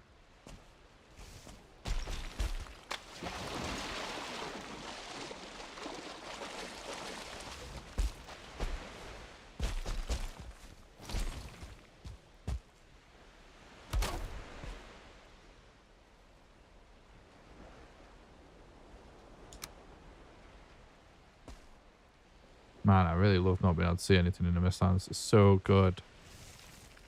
Best biome.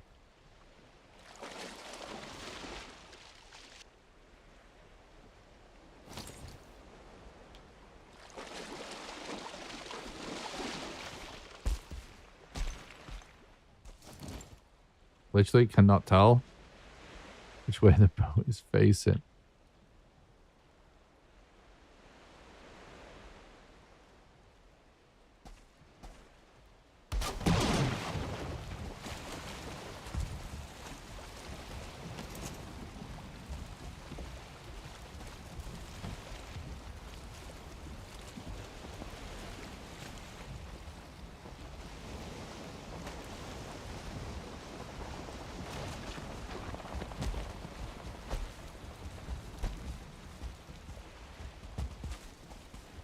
Nope.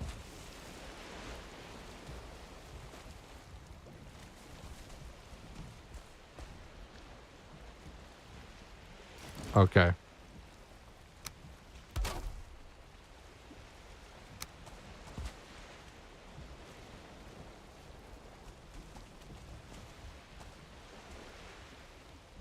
Fuck it, YOLO. Okay, that didn't work. One of the thought it was cool blowing it in the midair, but it doesn't want it no matter where. There we go.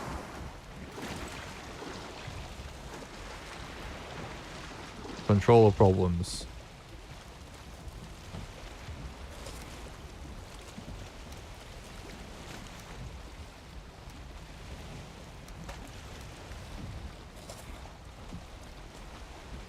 Go, get the fuck out of here. Holy.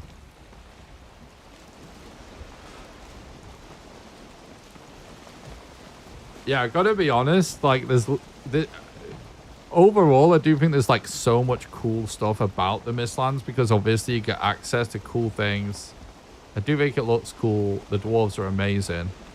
After doing the Mistlands only challenge, I do basically just hate it.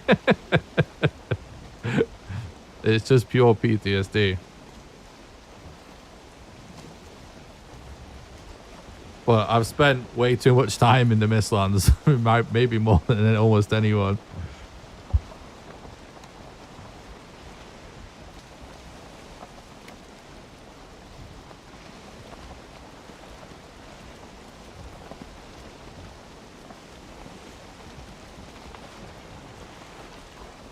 Well, it's too big for such a tight spot. True. The good thing is, because we can now make long ships.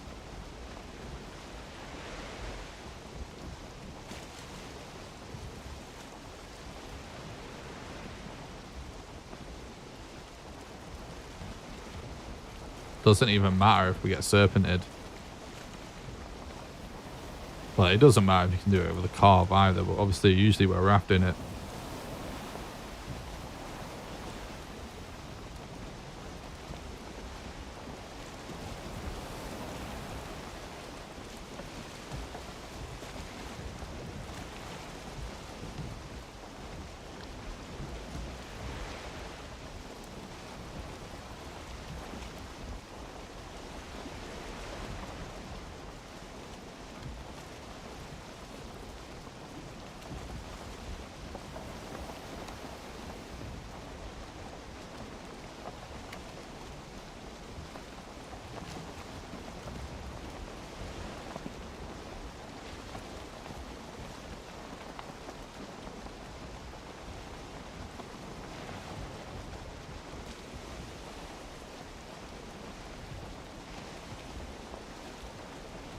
The video I'm working on right now, by the way, guys, is gonna be so fucking good. And not really because of me. Because of all of the amazing people on the build server. I'm finally making a video showing off how cool the builds are on the server. And obviously people have done some amazing things, so we're going to get some really cool cinematic shots of it all.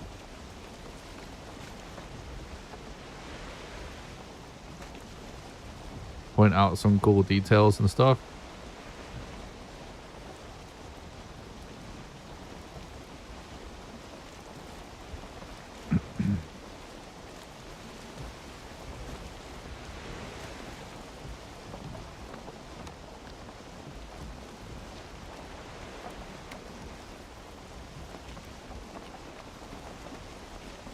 That looks like a tiny bit of plains there, is it?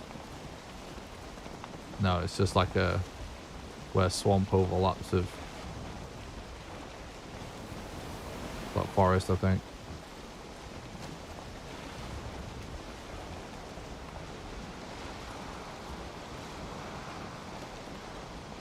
All right, I was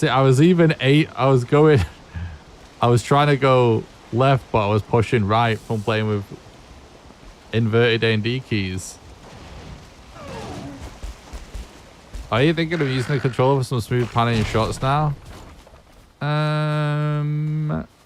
No, because even though in gameplay it is really good, just like playing the game normally, you have a smoother camera, it doesn't compare to the actual built-in camera tools with commands, because there are like smooth camera options and stuff for mouse and keyboard anyway.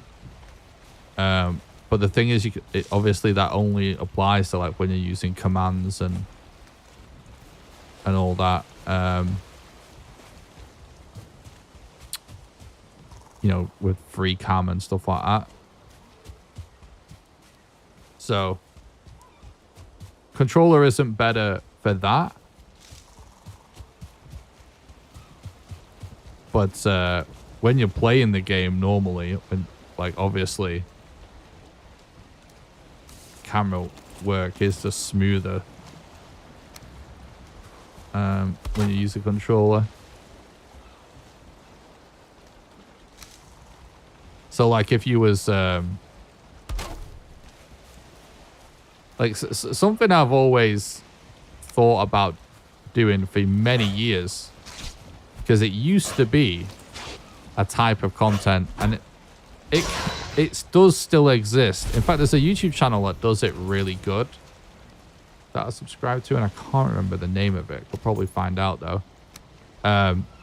It used to be a thing for people to like do a playthrough of a game or something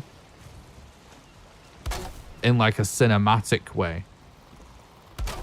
Like they RP walked everywhere, the camera work was they purposely smooth, but it was gameplay. It wasn't like spectator view or cinematic shots like when you use free camera or anything. Do you know what I'm saying?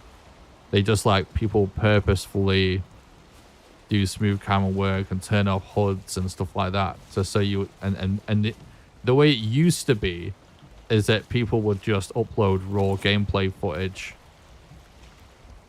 but done cinematically. The idea being that people just want to watch the story of the game or whatever, right? That still exists as well, but it's like a little bit less of a thing. But for that kind of thing, a controller is actually a lot better.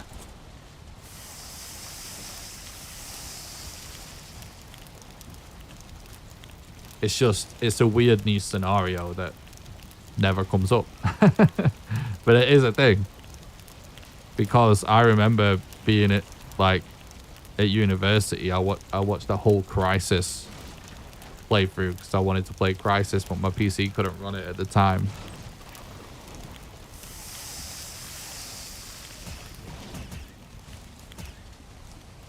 Is that a leech?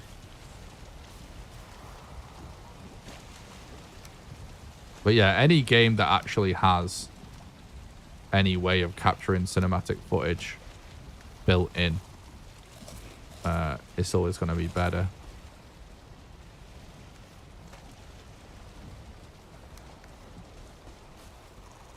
You know?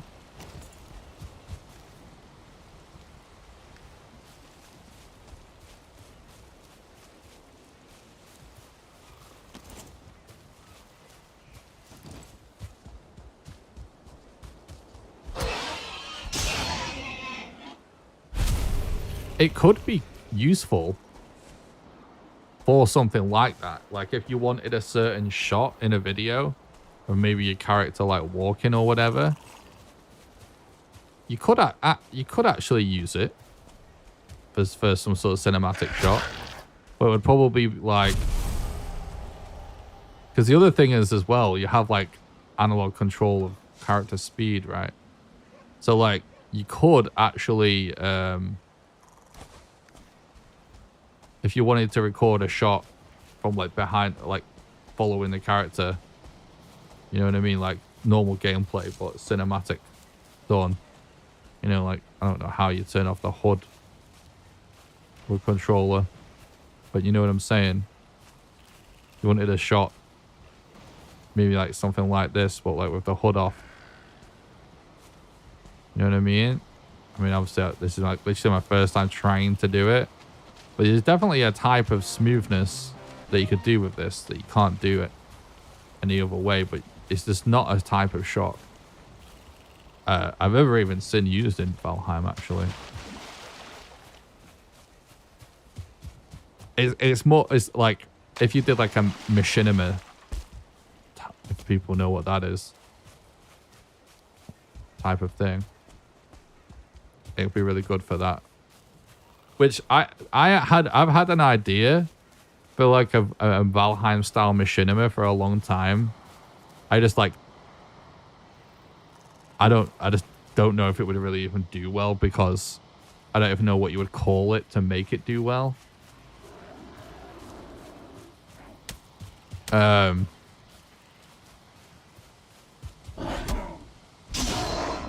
Where basically my idea was to sort of do a Zelda parody in Valheim. So where the seal breaker fragments or the fragments of the Triforce, and it's like just set in the Mistlands kind of. But you could do a thing where there was a character that was like Princess Zelda or something they had to rescue from, I don't know, like Yag, that would be Ganon or something like that, or you know what I mean? That you could do sort of like a whole parody. The idea would be to make it funny. What? No, the controller died. Luckily, it's just USB-C, so I can take my keyboard. Holy shit.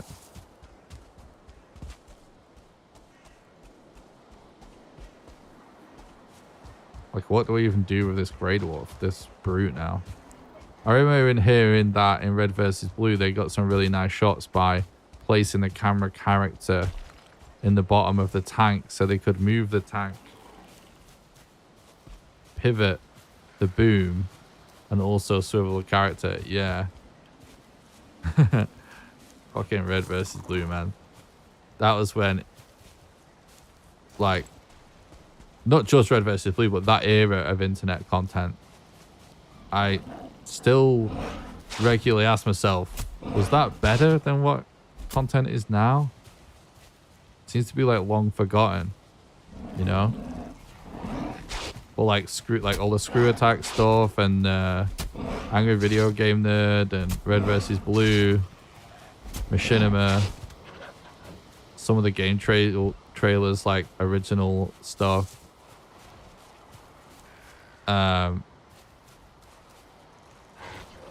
Yeah, like a lot. That's the stuff.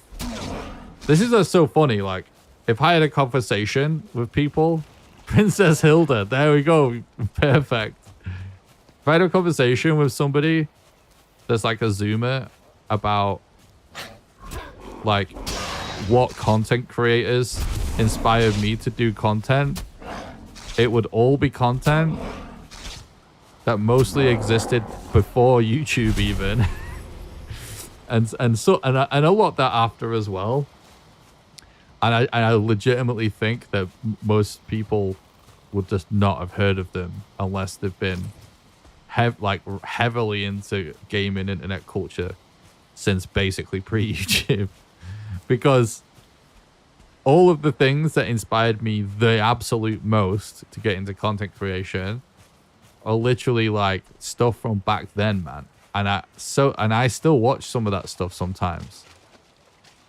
Like, I know Angry Video Game Nerd, a lot of people just got bored of the premise because he still does that now. But back then, it was such a crazy thing that that guy was doing that you just never seen before.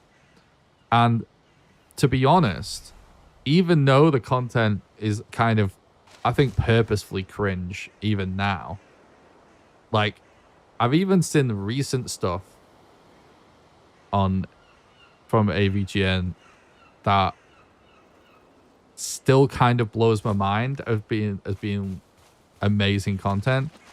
Like, did anybody see the AVGN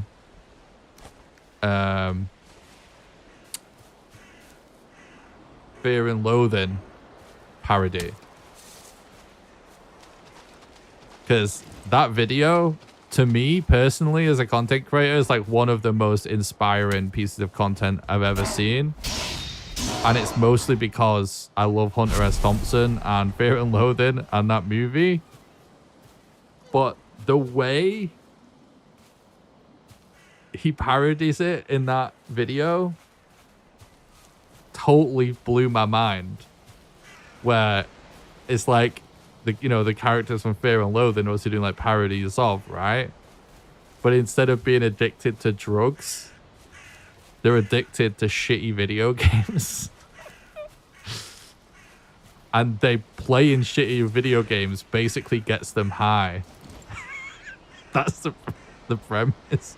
which is so fucking insane. But at certain times, there's like almost line for line spoofs from the book and from the movie. But they're swapped with shitty video games. And it's so weird because I thought was so weirdly well done. And the thing that really blew me away the most in the video, I'm going to spoil it because I know most people don't care about it. Most people just probably think it's shit. But there's a scene where they decide where they've done so many drugs, which in which case the drugs they're not drugs, they're shit, just playing shit video games, right? And it's like, oh, they need to take it further, like in Fear and Loathing. And so the one guy is like, we need to try LSD, which mimics a scene in the movie, you know, where everything goes to shit and he wakes up like in the bath or whatever. And the way and in this scene, they play a video game called LSD. That was some bizarre ass game that I think only came out in Japan or something, where some psycho decided to recreate what it's like being on LSD on like the PlayStation 1 or whatever. And to me, that is genius, creative, better than what 90% of people out there are doing in gaming content creation. And that's the kind of shit I like to watch. That's what inspires me. And a lot of this stuff, like, yeah, Zenthorn, that was obviously it was ages ago, you mentioned it now, but Red vs. Blue being really inventive. I mean, yeah, Red versus Blue literally invented like a whole thing and inspired like a whole thing. But a lot of these people did back then, you know? It's just one way where sometimes I ask myself, like,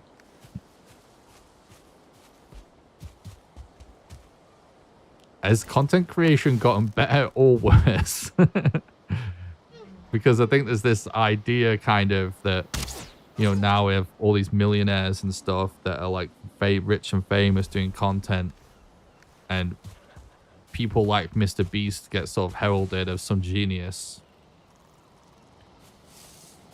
Whereas, don't get me wrong, like sometimes his videos I feel like a sort of undeniable good content. But there's also several ways where I feel like for something that clearly has a ton of people putting a ton of hours in with an insane budget, it's kind of shit sometimes, where it's like, this is only good because he has the money to buy Lambos to do whatever crazy thing with. You know, there is like nothing else redeeming about it, you know? And I just think of like the earlier days of content creation when people was like uploading flash videos to game trailers or whatever, like QuickTime videos, sorry, like a QuickTime embed on GameTrailers.com, when they were doing like pretty crazy shit back then. I don't know.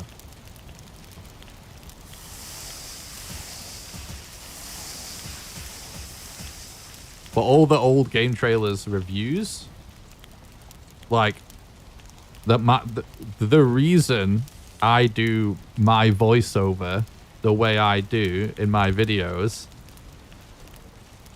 is from binge watching game trailers reviews and Brandon Jones's voiceover style.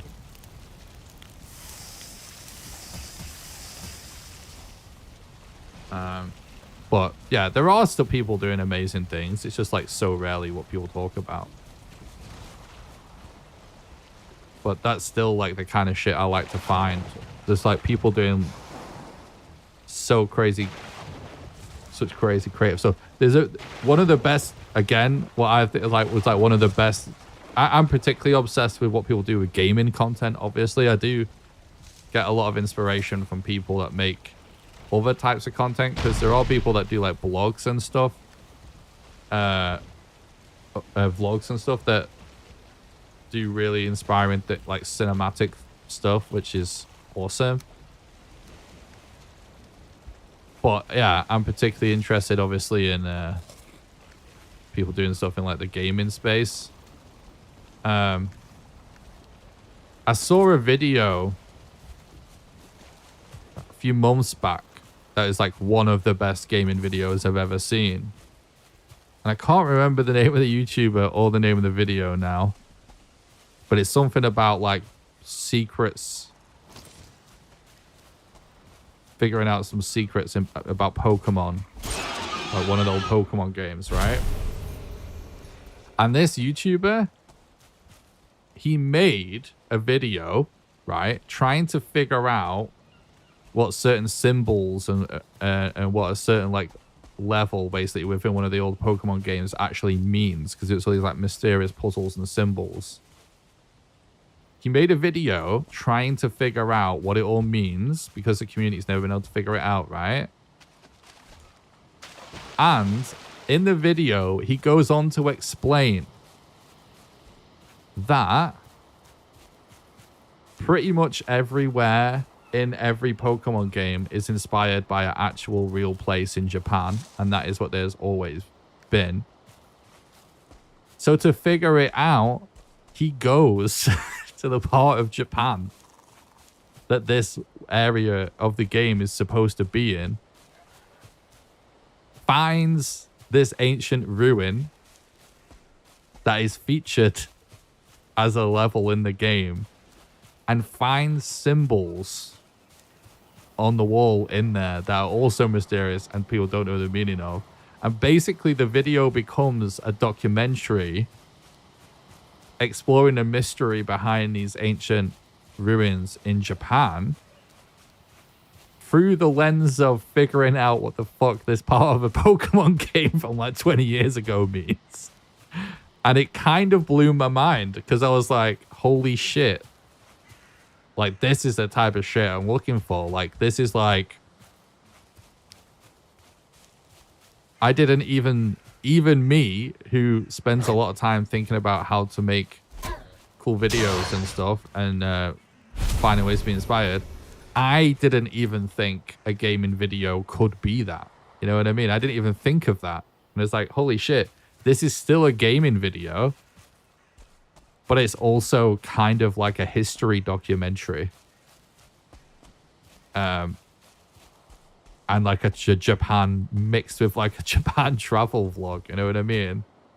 Like, it was so sick. But, again, yeah, no one ever talks about this kind of content on YouTube.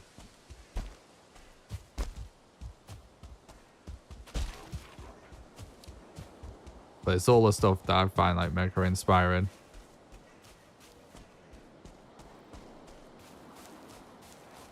Old school Pokemon games were dope. The story of Platinum was ironically gold. Yeah, I fucking love all the old Pokemon games. Big reason why my game right now has Game Boy graphics.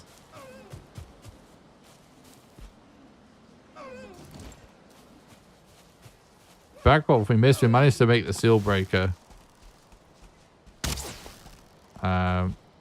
So now I'm just getting a little bit of meat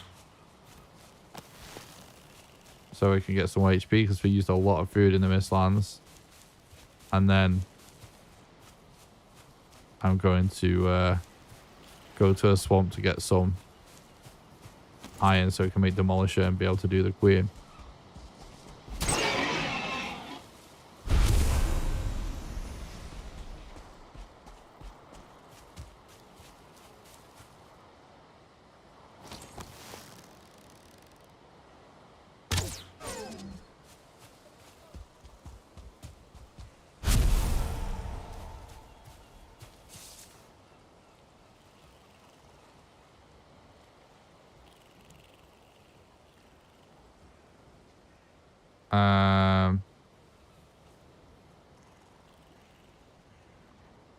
We're not going to end up going level 3 club. We're going to end up with a Demolisher soon.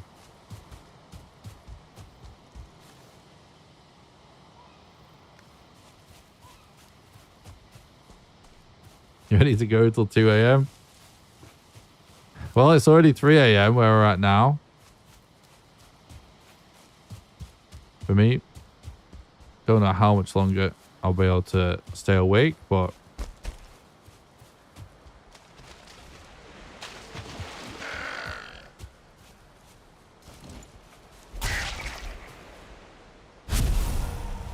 go build some chests. True. Because I guess once we cook it, well, I don't know, if we can't carry it, then there's not much of a point in it. Oh yeah, we don't even need this.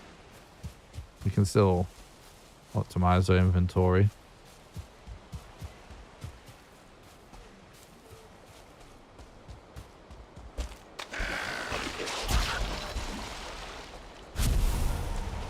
Honestly, as soon as it gets to like a certain time, like nighttime in the US, considering it's like a Sunday and people are going to have work tomorrow, I don't think anyone is going to be like staying up and donating after a certain point. So there's no point in like streaming forever.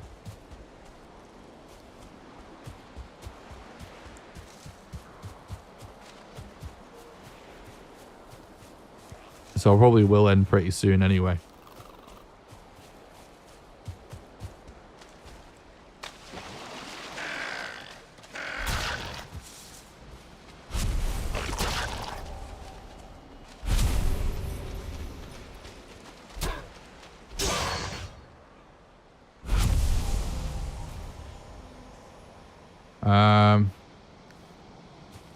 Got a decent amount of food there. Maybe we just get cooking and stuff and head into a swamp.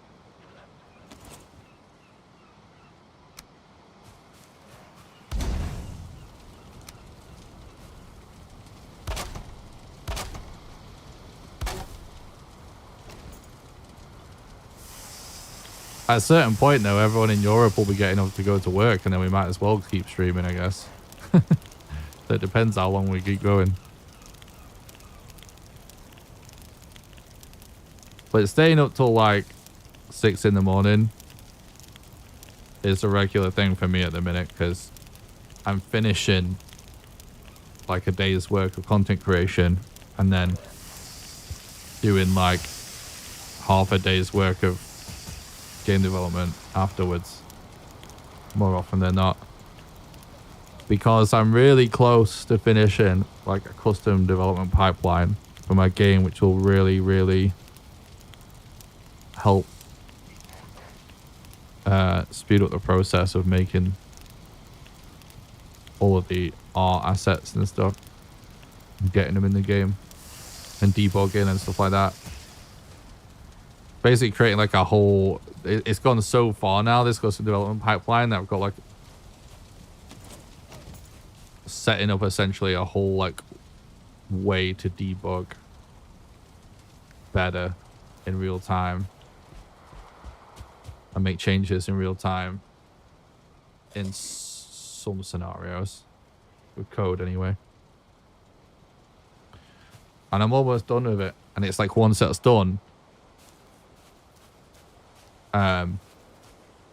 because here's the thing, like I've been working on this game on and off for like a year. There's been some pretty big offs, let's say, in those on and off times. But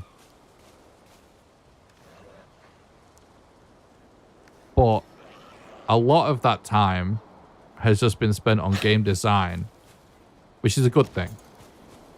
It should do. Particularly if you know what you're doing. That's a whole separate topic. But because there's, you know, like in the world of game development, right? People that are new to game development and are still learning, they can end up in a scenario where they're essentially trapped in game design jail because they don't know how to do anything else, right? You're learning. And so they can just, you know, do a little bit of cursory research, watch a video or something somewhere that will tell system that the first thing you should do is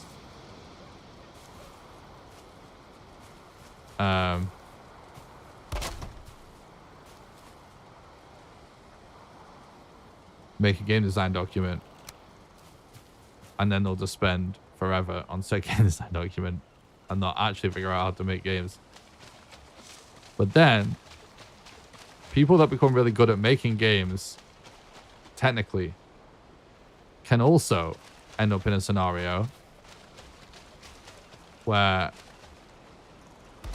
they almost get, let's call this an intermediate level as opposed to being really good at making games. Well, basically what happens is people get competent enough to be able to make games that they almost become like more excited about the process of actually building it, and whether it's programming or work, whatever, you know, depending on whatever kind of system or engine or whatever it is they're working with. And they just want to make the thing, right? Which is understandable because that is the cool bit. But at that level, there's this like weird problem where not enough time gets spent on game design, because this is turning into a game design rant now. But basically, when you're making a game, right, from a game design standpoint, you have to sort of use two approaches, have sort of two mindsets. And it's very, very typical to only use one and not the other, right? And what that means is like, what those two approaches are is that you want to have a top-down approach to your game design, where what that means is you have all of your ideas of what you want the game to be, like you've written it on paper, the concept of what the game is, let's say, and so it's all sort of conceptual, and so that's top down. Top down is going like, you know, you have this vision, this idea in your head, and you are sort of from that top level idea that is not physically a game, right? You're trying to make a game from that, right? That's top down. And the other approach is bottom up, which is sort of the opposite, where you make the game and you are making design decisions based on the results of experimenting with what's actually really happening in reality. Because the top-down stuff's not reality, right? So the bottom-up is like, I just made a level and I've physically made these 3 different types of enemies. How many ways can I rearrange this level and rearrange these enemies until it just sort of like feels right? Sort of like the practical approach is like the bottom-up stuff, right? It's actually working with the actual game and making decisions based on what the actual gameplay is and what it feels like. But you need both, right? Because if you only have bottom-up, you're never going, it's not going to have any sort of vision behind it whatsoever. It's not, you know, you're going to lack direction, right? But if you only have top down, none of your game design is going to be based in the reality of like whether or not it's actually any good. You can just sit there and be super pretentious and be like, this game is so amazing and so cool. But then when you actually play it, you're like, what? This is shit. It doesn't actually work. So that's why you need to do both things, and you need to sort of alternate between them. And so that's why, in summary, it's a good idea. It's good that I've spent the last year designing the game even though it's not been like constant work, but it's good that that much time's been put into the design, because that's actually correct. Because what I'm doing is I'm making sure the design itself is actually well thought out, and that there is a vision, a creative idea, whatever it is. It could be several different things, but that ties it together, so the game will have a vibe, a feel, an identity, right?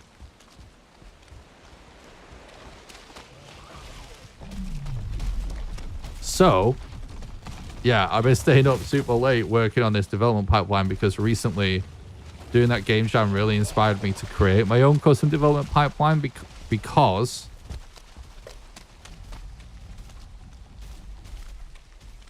I had recently... So one of the things I was doing over the last year, as well as just design, is various prototyping of different systems. And part of that process is figuring out like what engine best serves the idea of the game, right?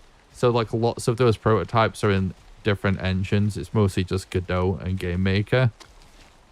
Depending on whether it was like something 3D or 2D I was messing with. But then I ended up getting into GB Studio for making Game Boy games and thinking this would be so cool if it was a Game Boy game. And so I did a load of work in the Game Boy engine to make it a Game Boy game. And so that's why when the Pirate Software Game Jam came around, I was like, I'm going to make a Game Boy game because I think it would be cool. And this is the engine I'm working in right now. I've been working with it for a few months, so I'll learn some stuff. Throughout the process of doing the Game Jam, though, I learned several things. And the main thing was like,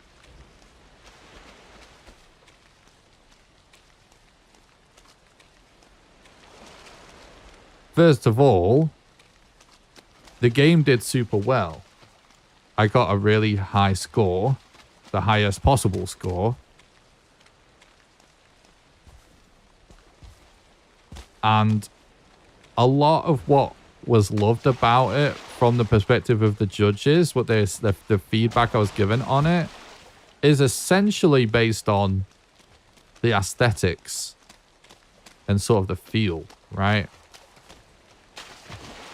So that tells me with all of that stuff, like, that is the approach I had to doing all of that stuff was good. And weirdly, it was the sort of process I came up like that I used. I definitely didn't come up with it really, but yeah, that sort of intuitively just went with in the jam. I also felt like was one of the easiest and smoothest ways of creating art for any game that I've ever done before. So it's very clear to me that that was like the good bit, right? So all of that stuff, I should probably try and figure out various ways that I can use those that can influence how I'm making my actual game, right? However, I also bumped into lots of ways that the engine is limited. Now, obviously, I was already making basically Game Boy prototypes of my game, right? So I was already well aware of most, if not all, of the technical limitations of the system that I was working within. But a lot of the time, technical limitations are they just require creative solutions to get out of.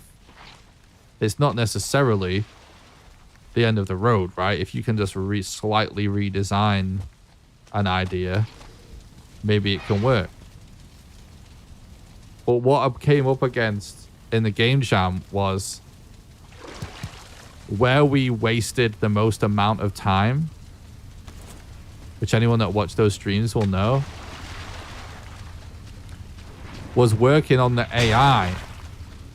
And trying to program the AI was a fucking nightmare. Oh shit. We don't have inventory space. And the reason it was a nightmare was because I couldn't write any code because Gameway Studio, there's a few little pieces of code that you can write here and there, but for the most part, it's all like visual scripting. It's like a visual programming environment, basically. And so I learned that the limitations of that visual scripting system are like, is so bad that it will greatly slow things down and actually impact the game in an extremely negative way. And that's a problem, because that isn't just a technical problem. That's not even, I don't even know if you really even call that a tech problem, because it's like, it's just the way the engine works. It's just going to make it too difficult or almost impossible to do any remotely complicated type of programming well. Right? So that was the big takeaway, that was negative. And the other thing that I realized was making music for a Game Boy game is dog shit, because it has to be the built-in chiptune stuff. Like, you can't just put an audio file. You can put audio files that are 4-second clips that you can run like 4 at a time of. You can't make a song, record it in a piece of audio software and like upload it onto the cartridge, right? It doesn't work like that. You have to do the weird chiptune stuff, which, when I say chiptune, this is like actual running on a Game Boy shit, right? It's not like, it's not the type of chiptune that people are obsessed with, that's really made with some synthesizer and logic or something, right? And I just kind of realized that like, as someone that's like a lifelong musician, is where like the music of the game, if I was able to do it with actual audio, would be one of the greatest strengths of it, because I'm good at that. And I own a couple of cool synthesizers and stuff. It's just like, I was just thinking, man, the way I'm making this game, I can't program. Like, I can't write code. So that limits me creatively in lots of ways. And I also can't do proper music. I know, and ultimately it was like, you know what? Like, the good things about this system are all to do with handling the artwork and creating the assets. But having a system that works like this, where it manages the colors and the palette and all of the artwork, what also allows me to make proper music and write code, would actually be better. So that's why I'm working on it's almost finished, like I said, a whole like custom development pipeline for Game Maker, where basically it allows me to import assets that are basically Game Boy assets, but then recolor them in real time, like what happens in GB Studio. However, it's done using a shader instead of colorization.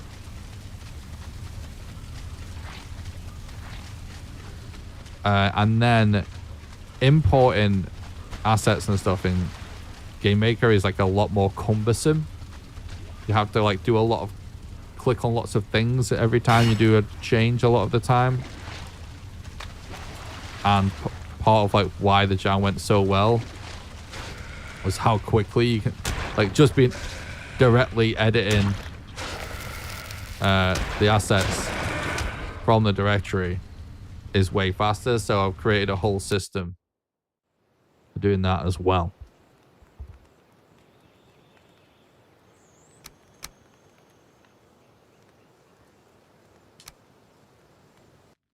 All right, nice, Xavius.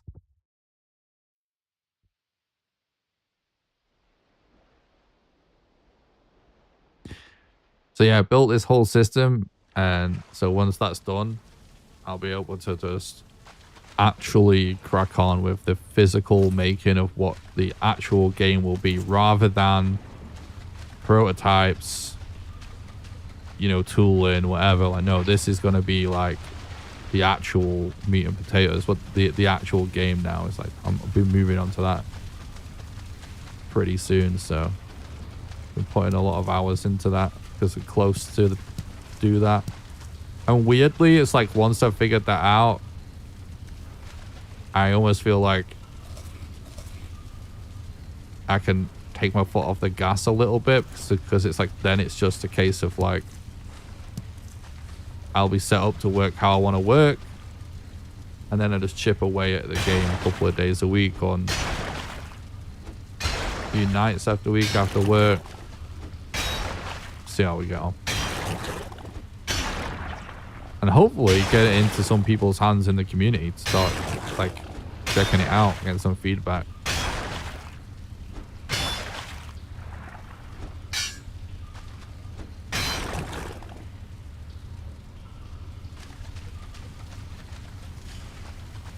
But yeah, the final piece of the puzzle that I'm working on at the minute is like, you know, I'm taking these like Game Boy colored assets and just various shades of green and recoloring them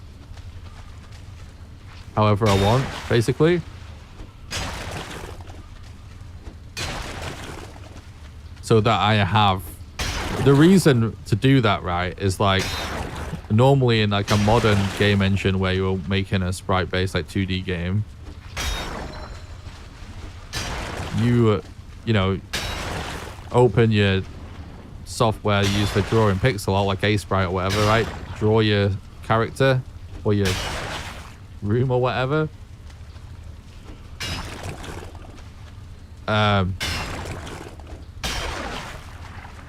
You make it, export it, then import it into the software, right? Into the game engine. The problem is, if you decide that this blue on this character that you've used that also appears in lots of other parts of the game, most of the time, if you decide you want to change that blue, you have to manually open every fucking image that contains that blue, change the color of that blue, export it and re-import it. And for pixel art games are like 90% palette. I swear, I'm not exaggerating. It's, oh shit, how do I do the secondary attack? There we go. Like, it's so important for the palette to be done good, and in order to do a palette correctly, you just need to be able to edit colors like that.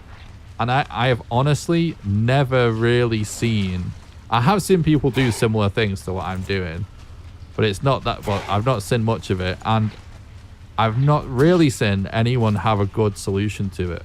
So I'm just like making my own solution inspired by my experience making Game Boy games, because it means that I am essentially making and drawing my sprites without color, which is easy. A lot of how you start with pixel art is without color. And then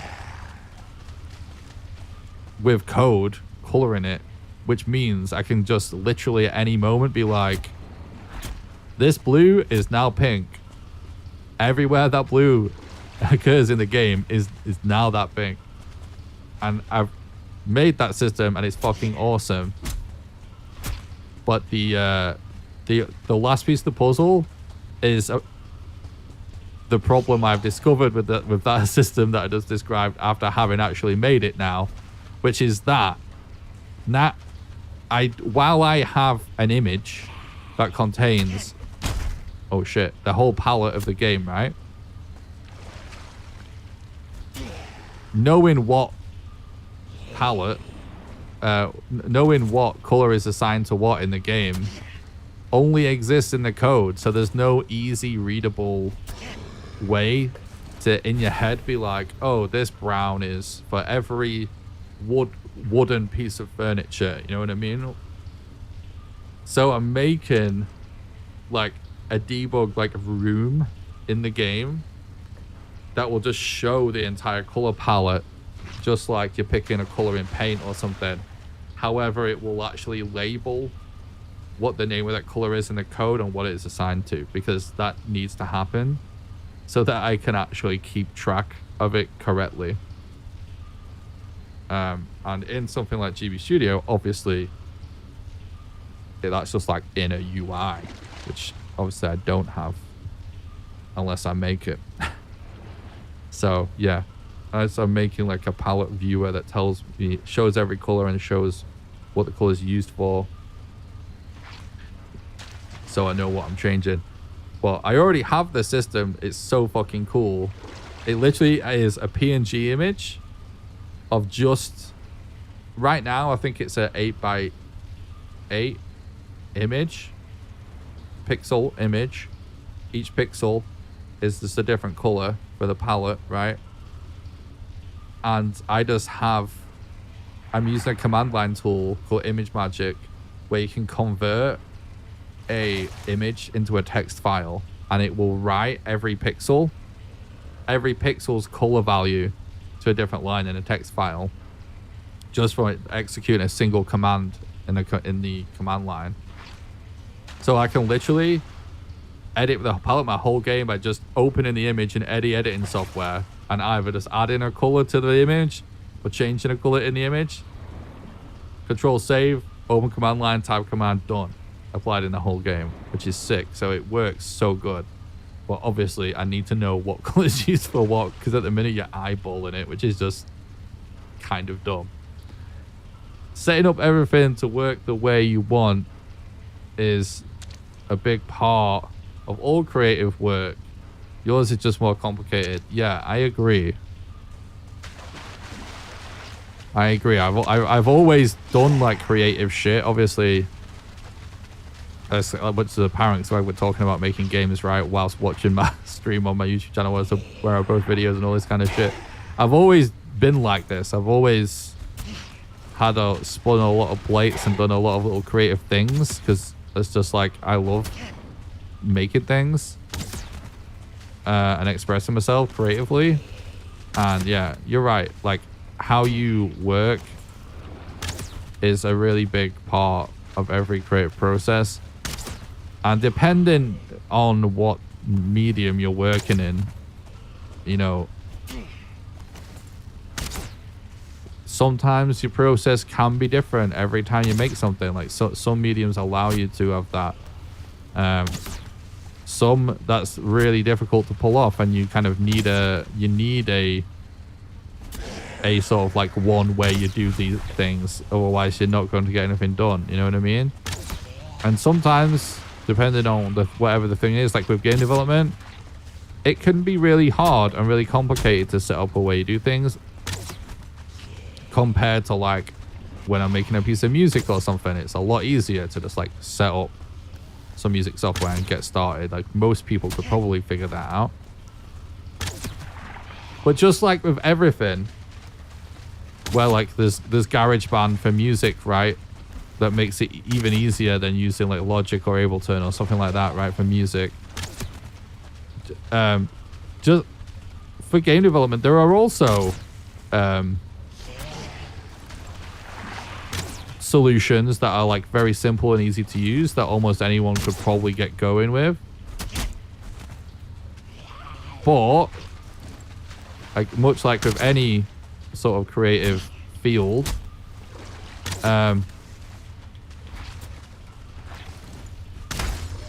as you get good at it, you're gonna start to like develop preferences for working certain ways, and you're also probably gonna start to learn that depending on what it is you're trying to make, like different processes might be better or more appropriate for different types of things. And eventually, where game development becomes totally unique to other creative, you know, work is, you know, like, I need to think of like an analogy. Like with music, right? Maybe like once someone really gets to the point where they know their shit, maybe you could think of it like then they build the crazy home studio, right? Or something like that. With video games, it's like with making games, any developer will be able to relate to this. Anyone that like programs anything will probably relate to this. It's like a kind of a development thing, but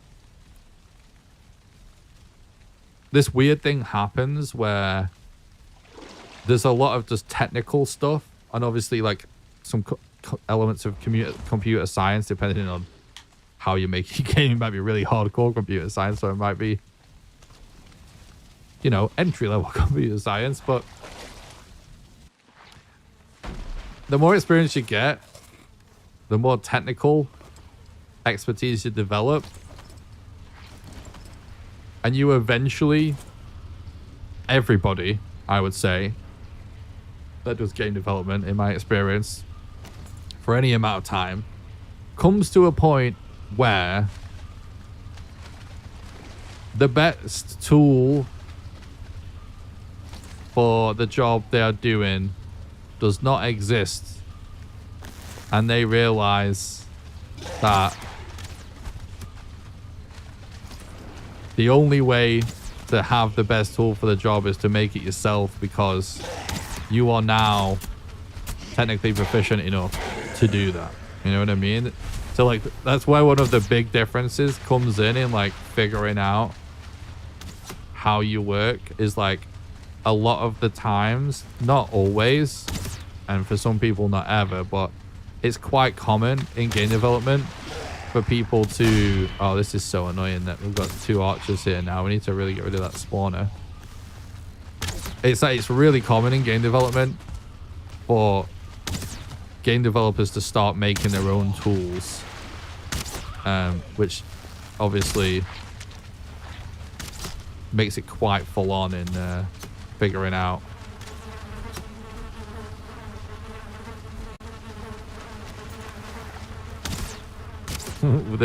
with the spear, just can't can't collide with the body pile. It's actually how a lot of patents in engineering are made too. It doesn't exist, so they make it. Yeah, exactly. I mean, people try to patent it in the world of development and game stuff too, although it's extremely frowned upon, I would say, by most people that are any good at it. I think the patenting code is extremely controversial, and I think most people don't like it because it sort of goes against a lot of the foundational principles of programming. But that exists everywhere, yeah, as well. It's really, really... I don't know, like, I'm not the best guy to really talk about it, but yeah, patenting code is really fucking weird. And I like, there are companies that have patented even game design stuff as well, which I think is also weird.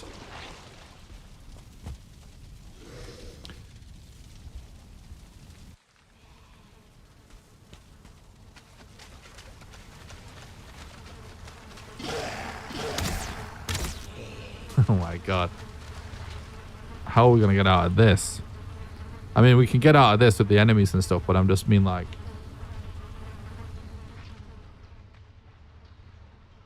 Every time we kill one of these guys, another one's gonna spawn in until we get rid of that pile. I know. I know what we do. We just don't deal with it. Just get our shit and get out. Go somewhere else. We don't need to be here.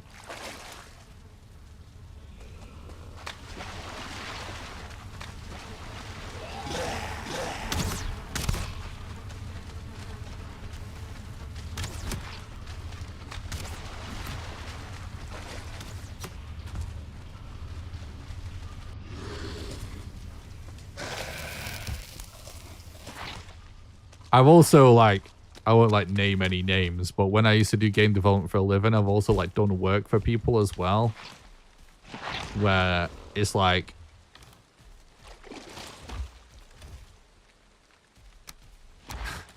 when you figure out that you are basically making something that doesn't exist in order to make the system that you need to do what you're trying to do, you know, the boss is then excited, like, oh, we can sell that. Can we sell that too? It's sort of like, ugh.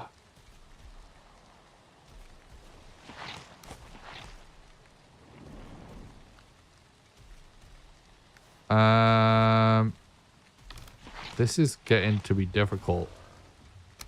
We need 20 iron, don't we?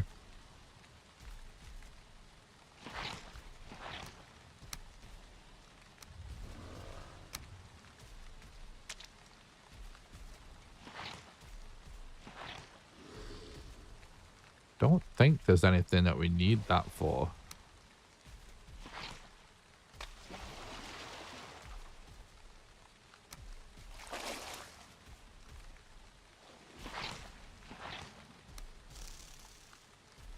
Okay.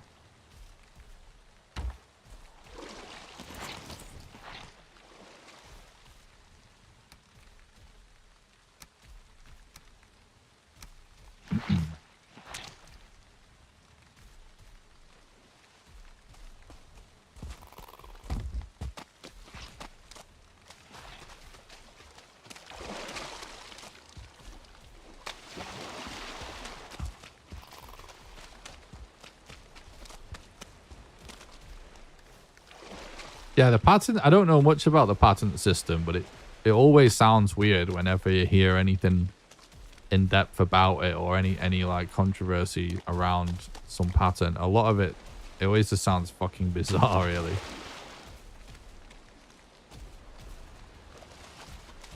Because like the way I think about it from like just the things that I know about and from my life experience is like whether it's like, you know, videos, music, game development,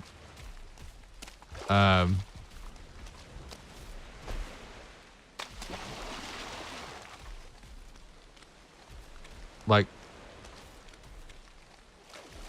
patent seems to be like you're almost like, you know, like when you publish a creative work, copyright does make sense because you have to protect the creator of something if it's how they earn a living, hypothetically. I'm not making a hard case for copyright because I don't I would entertain an alternate system hypothetically because I know there are people that aren't even okay with that, right? But I'm just saying that's like everyone understands copyright from a publishing standpoint, right? Generally. And to me, like a patent almost sounds like a copyright of an idea of a work. You know, a copyright is like you publish a work and you copyright the actual work, not the idea.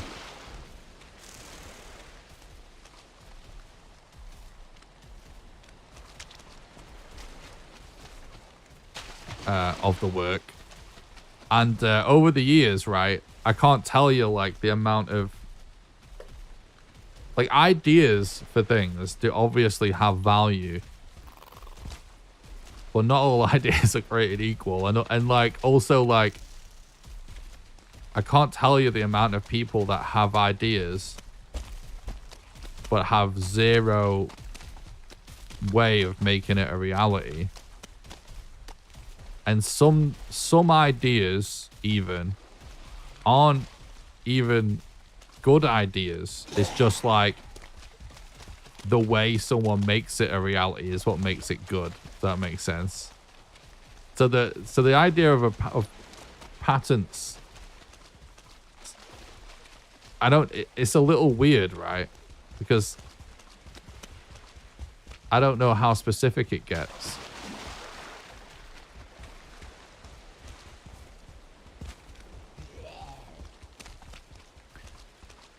Because I can sort of understand the idea of a patent of like a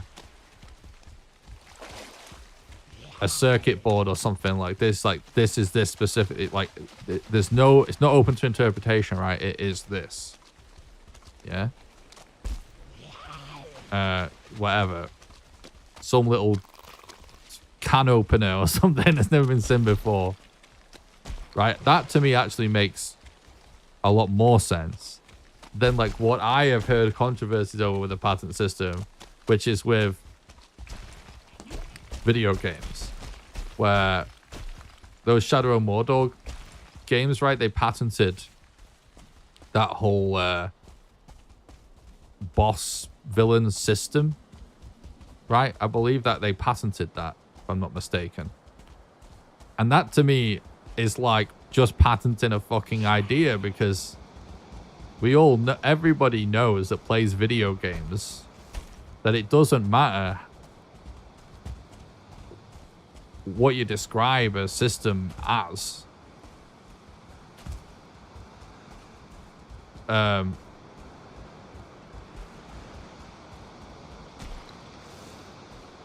How you implement that system is everything.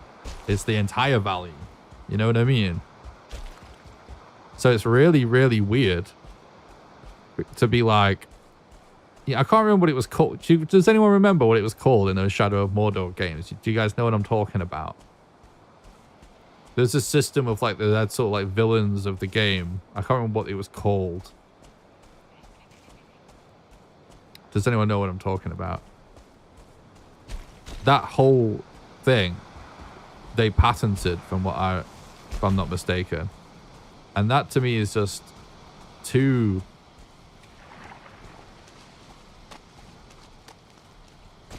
way too abstract and open to interpretation to be able to patent. Because any game design is a million miles away from the actual like what the game ends up being. It doesn't matter how elaborate it is. I'm not sure on the coding side, but a patent can cover anything from a chemical combination to a specific sequence of manufacturing. So lots of things. Yeah.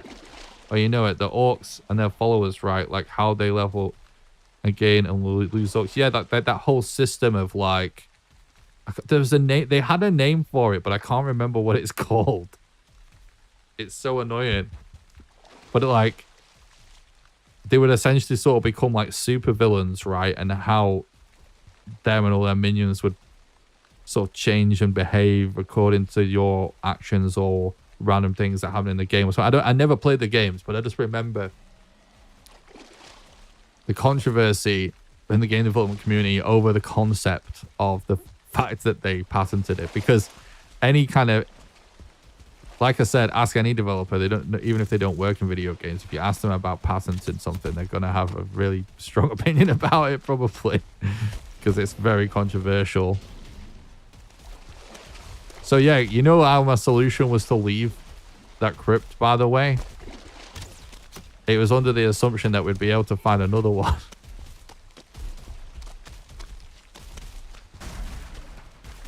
But yeah, that is what I'm talking about, Mars, yeah. Because like, to me, in my head, from the what little I know about patenting, like I said, I imagine like some guy making some electrical device or something. This is like whatever image comes up in my head for whatever reason. He's sat there working on some PCB in his shed or something. And it's like he figures out something awesome and he literally patents like the exact layout of that PCB or whatever. You know what I mean? Like very, very specific. That is not the equivalent of whatever that company was doing with the Shadow of Mordor shit. Not at all.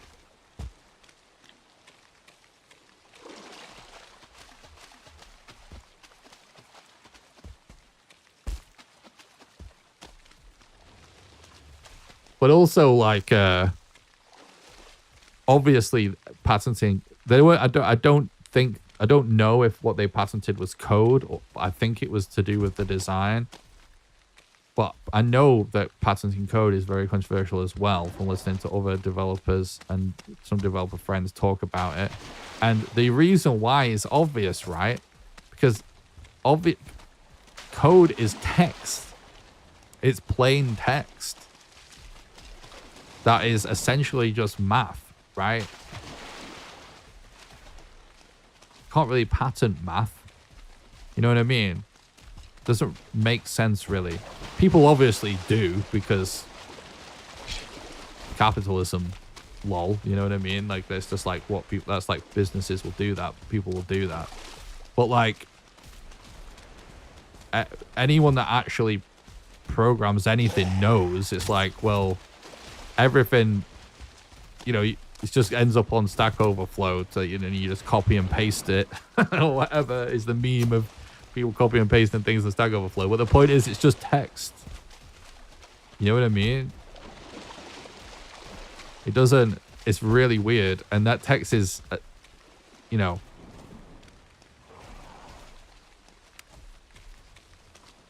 some math that anyone could conceivably do.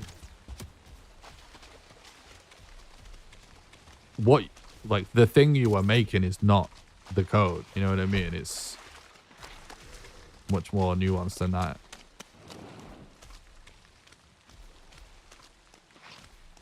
Maybe that's why they patented their idea. Yeah.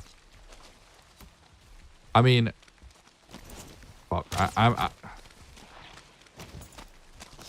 I'm pretty cynical when it comes to like how businesses think and stuff like that. So I would assume they thought there was a way of making money or something out of it. I don't know as well. Like, you know, I've worked with people as well in business before where it's like,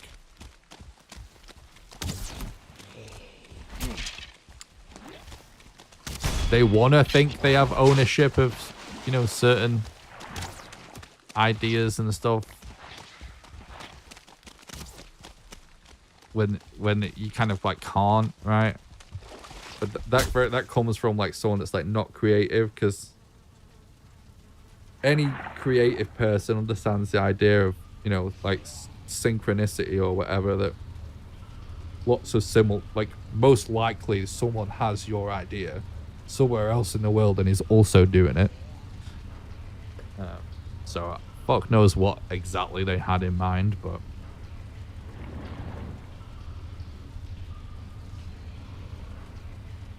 all right, I'm super tired. It was 3 hours ago that we got our last donation, so we're not making progress towards a goal. It's 4 in the morning. I'm gonna call it.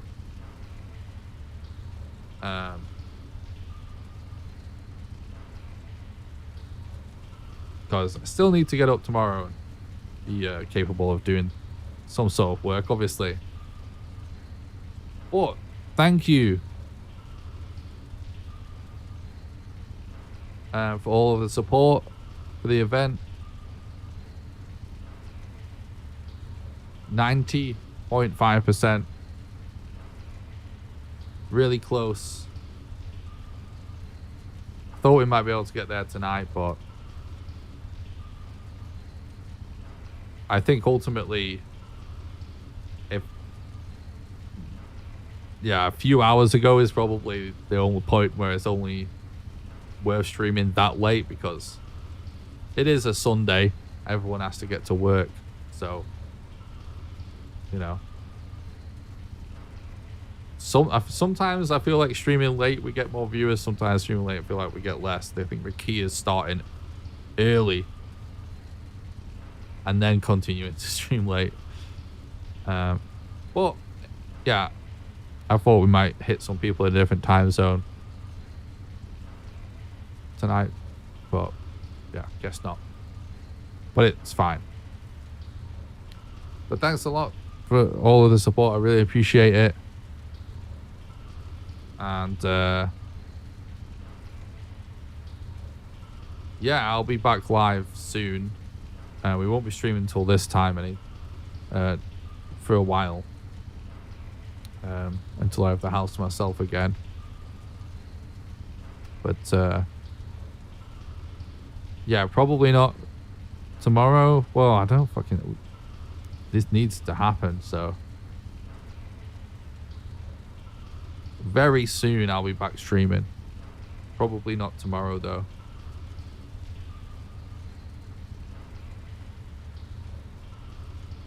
Because obviously, need to hit this goal within the next couple of days.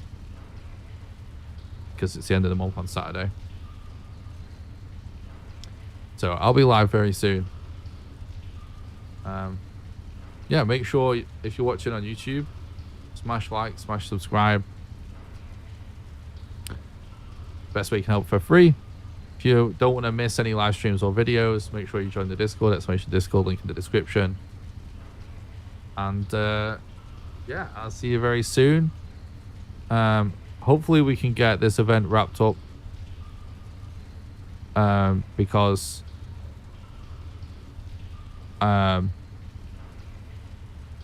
I would like to only stream 2 days this week instead of 3, and just so I can spend 3 days on the video, so I can just get the video finished and out for the end of the month as well. That would be ideal. So hopefully you guys have a new Valheim video as well. Anyway, I'm rambling because when I'm tired, I ramble. And that's what the last 3 hours have been. But it was worth doing. Alright guys, thanks for watching. See you soon, bye.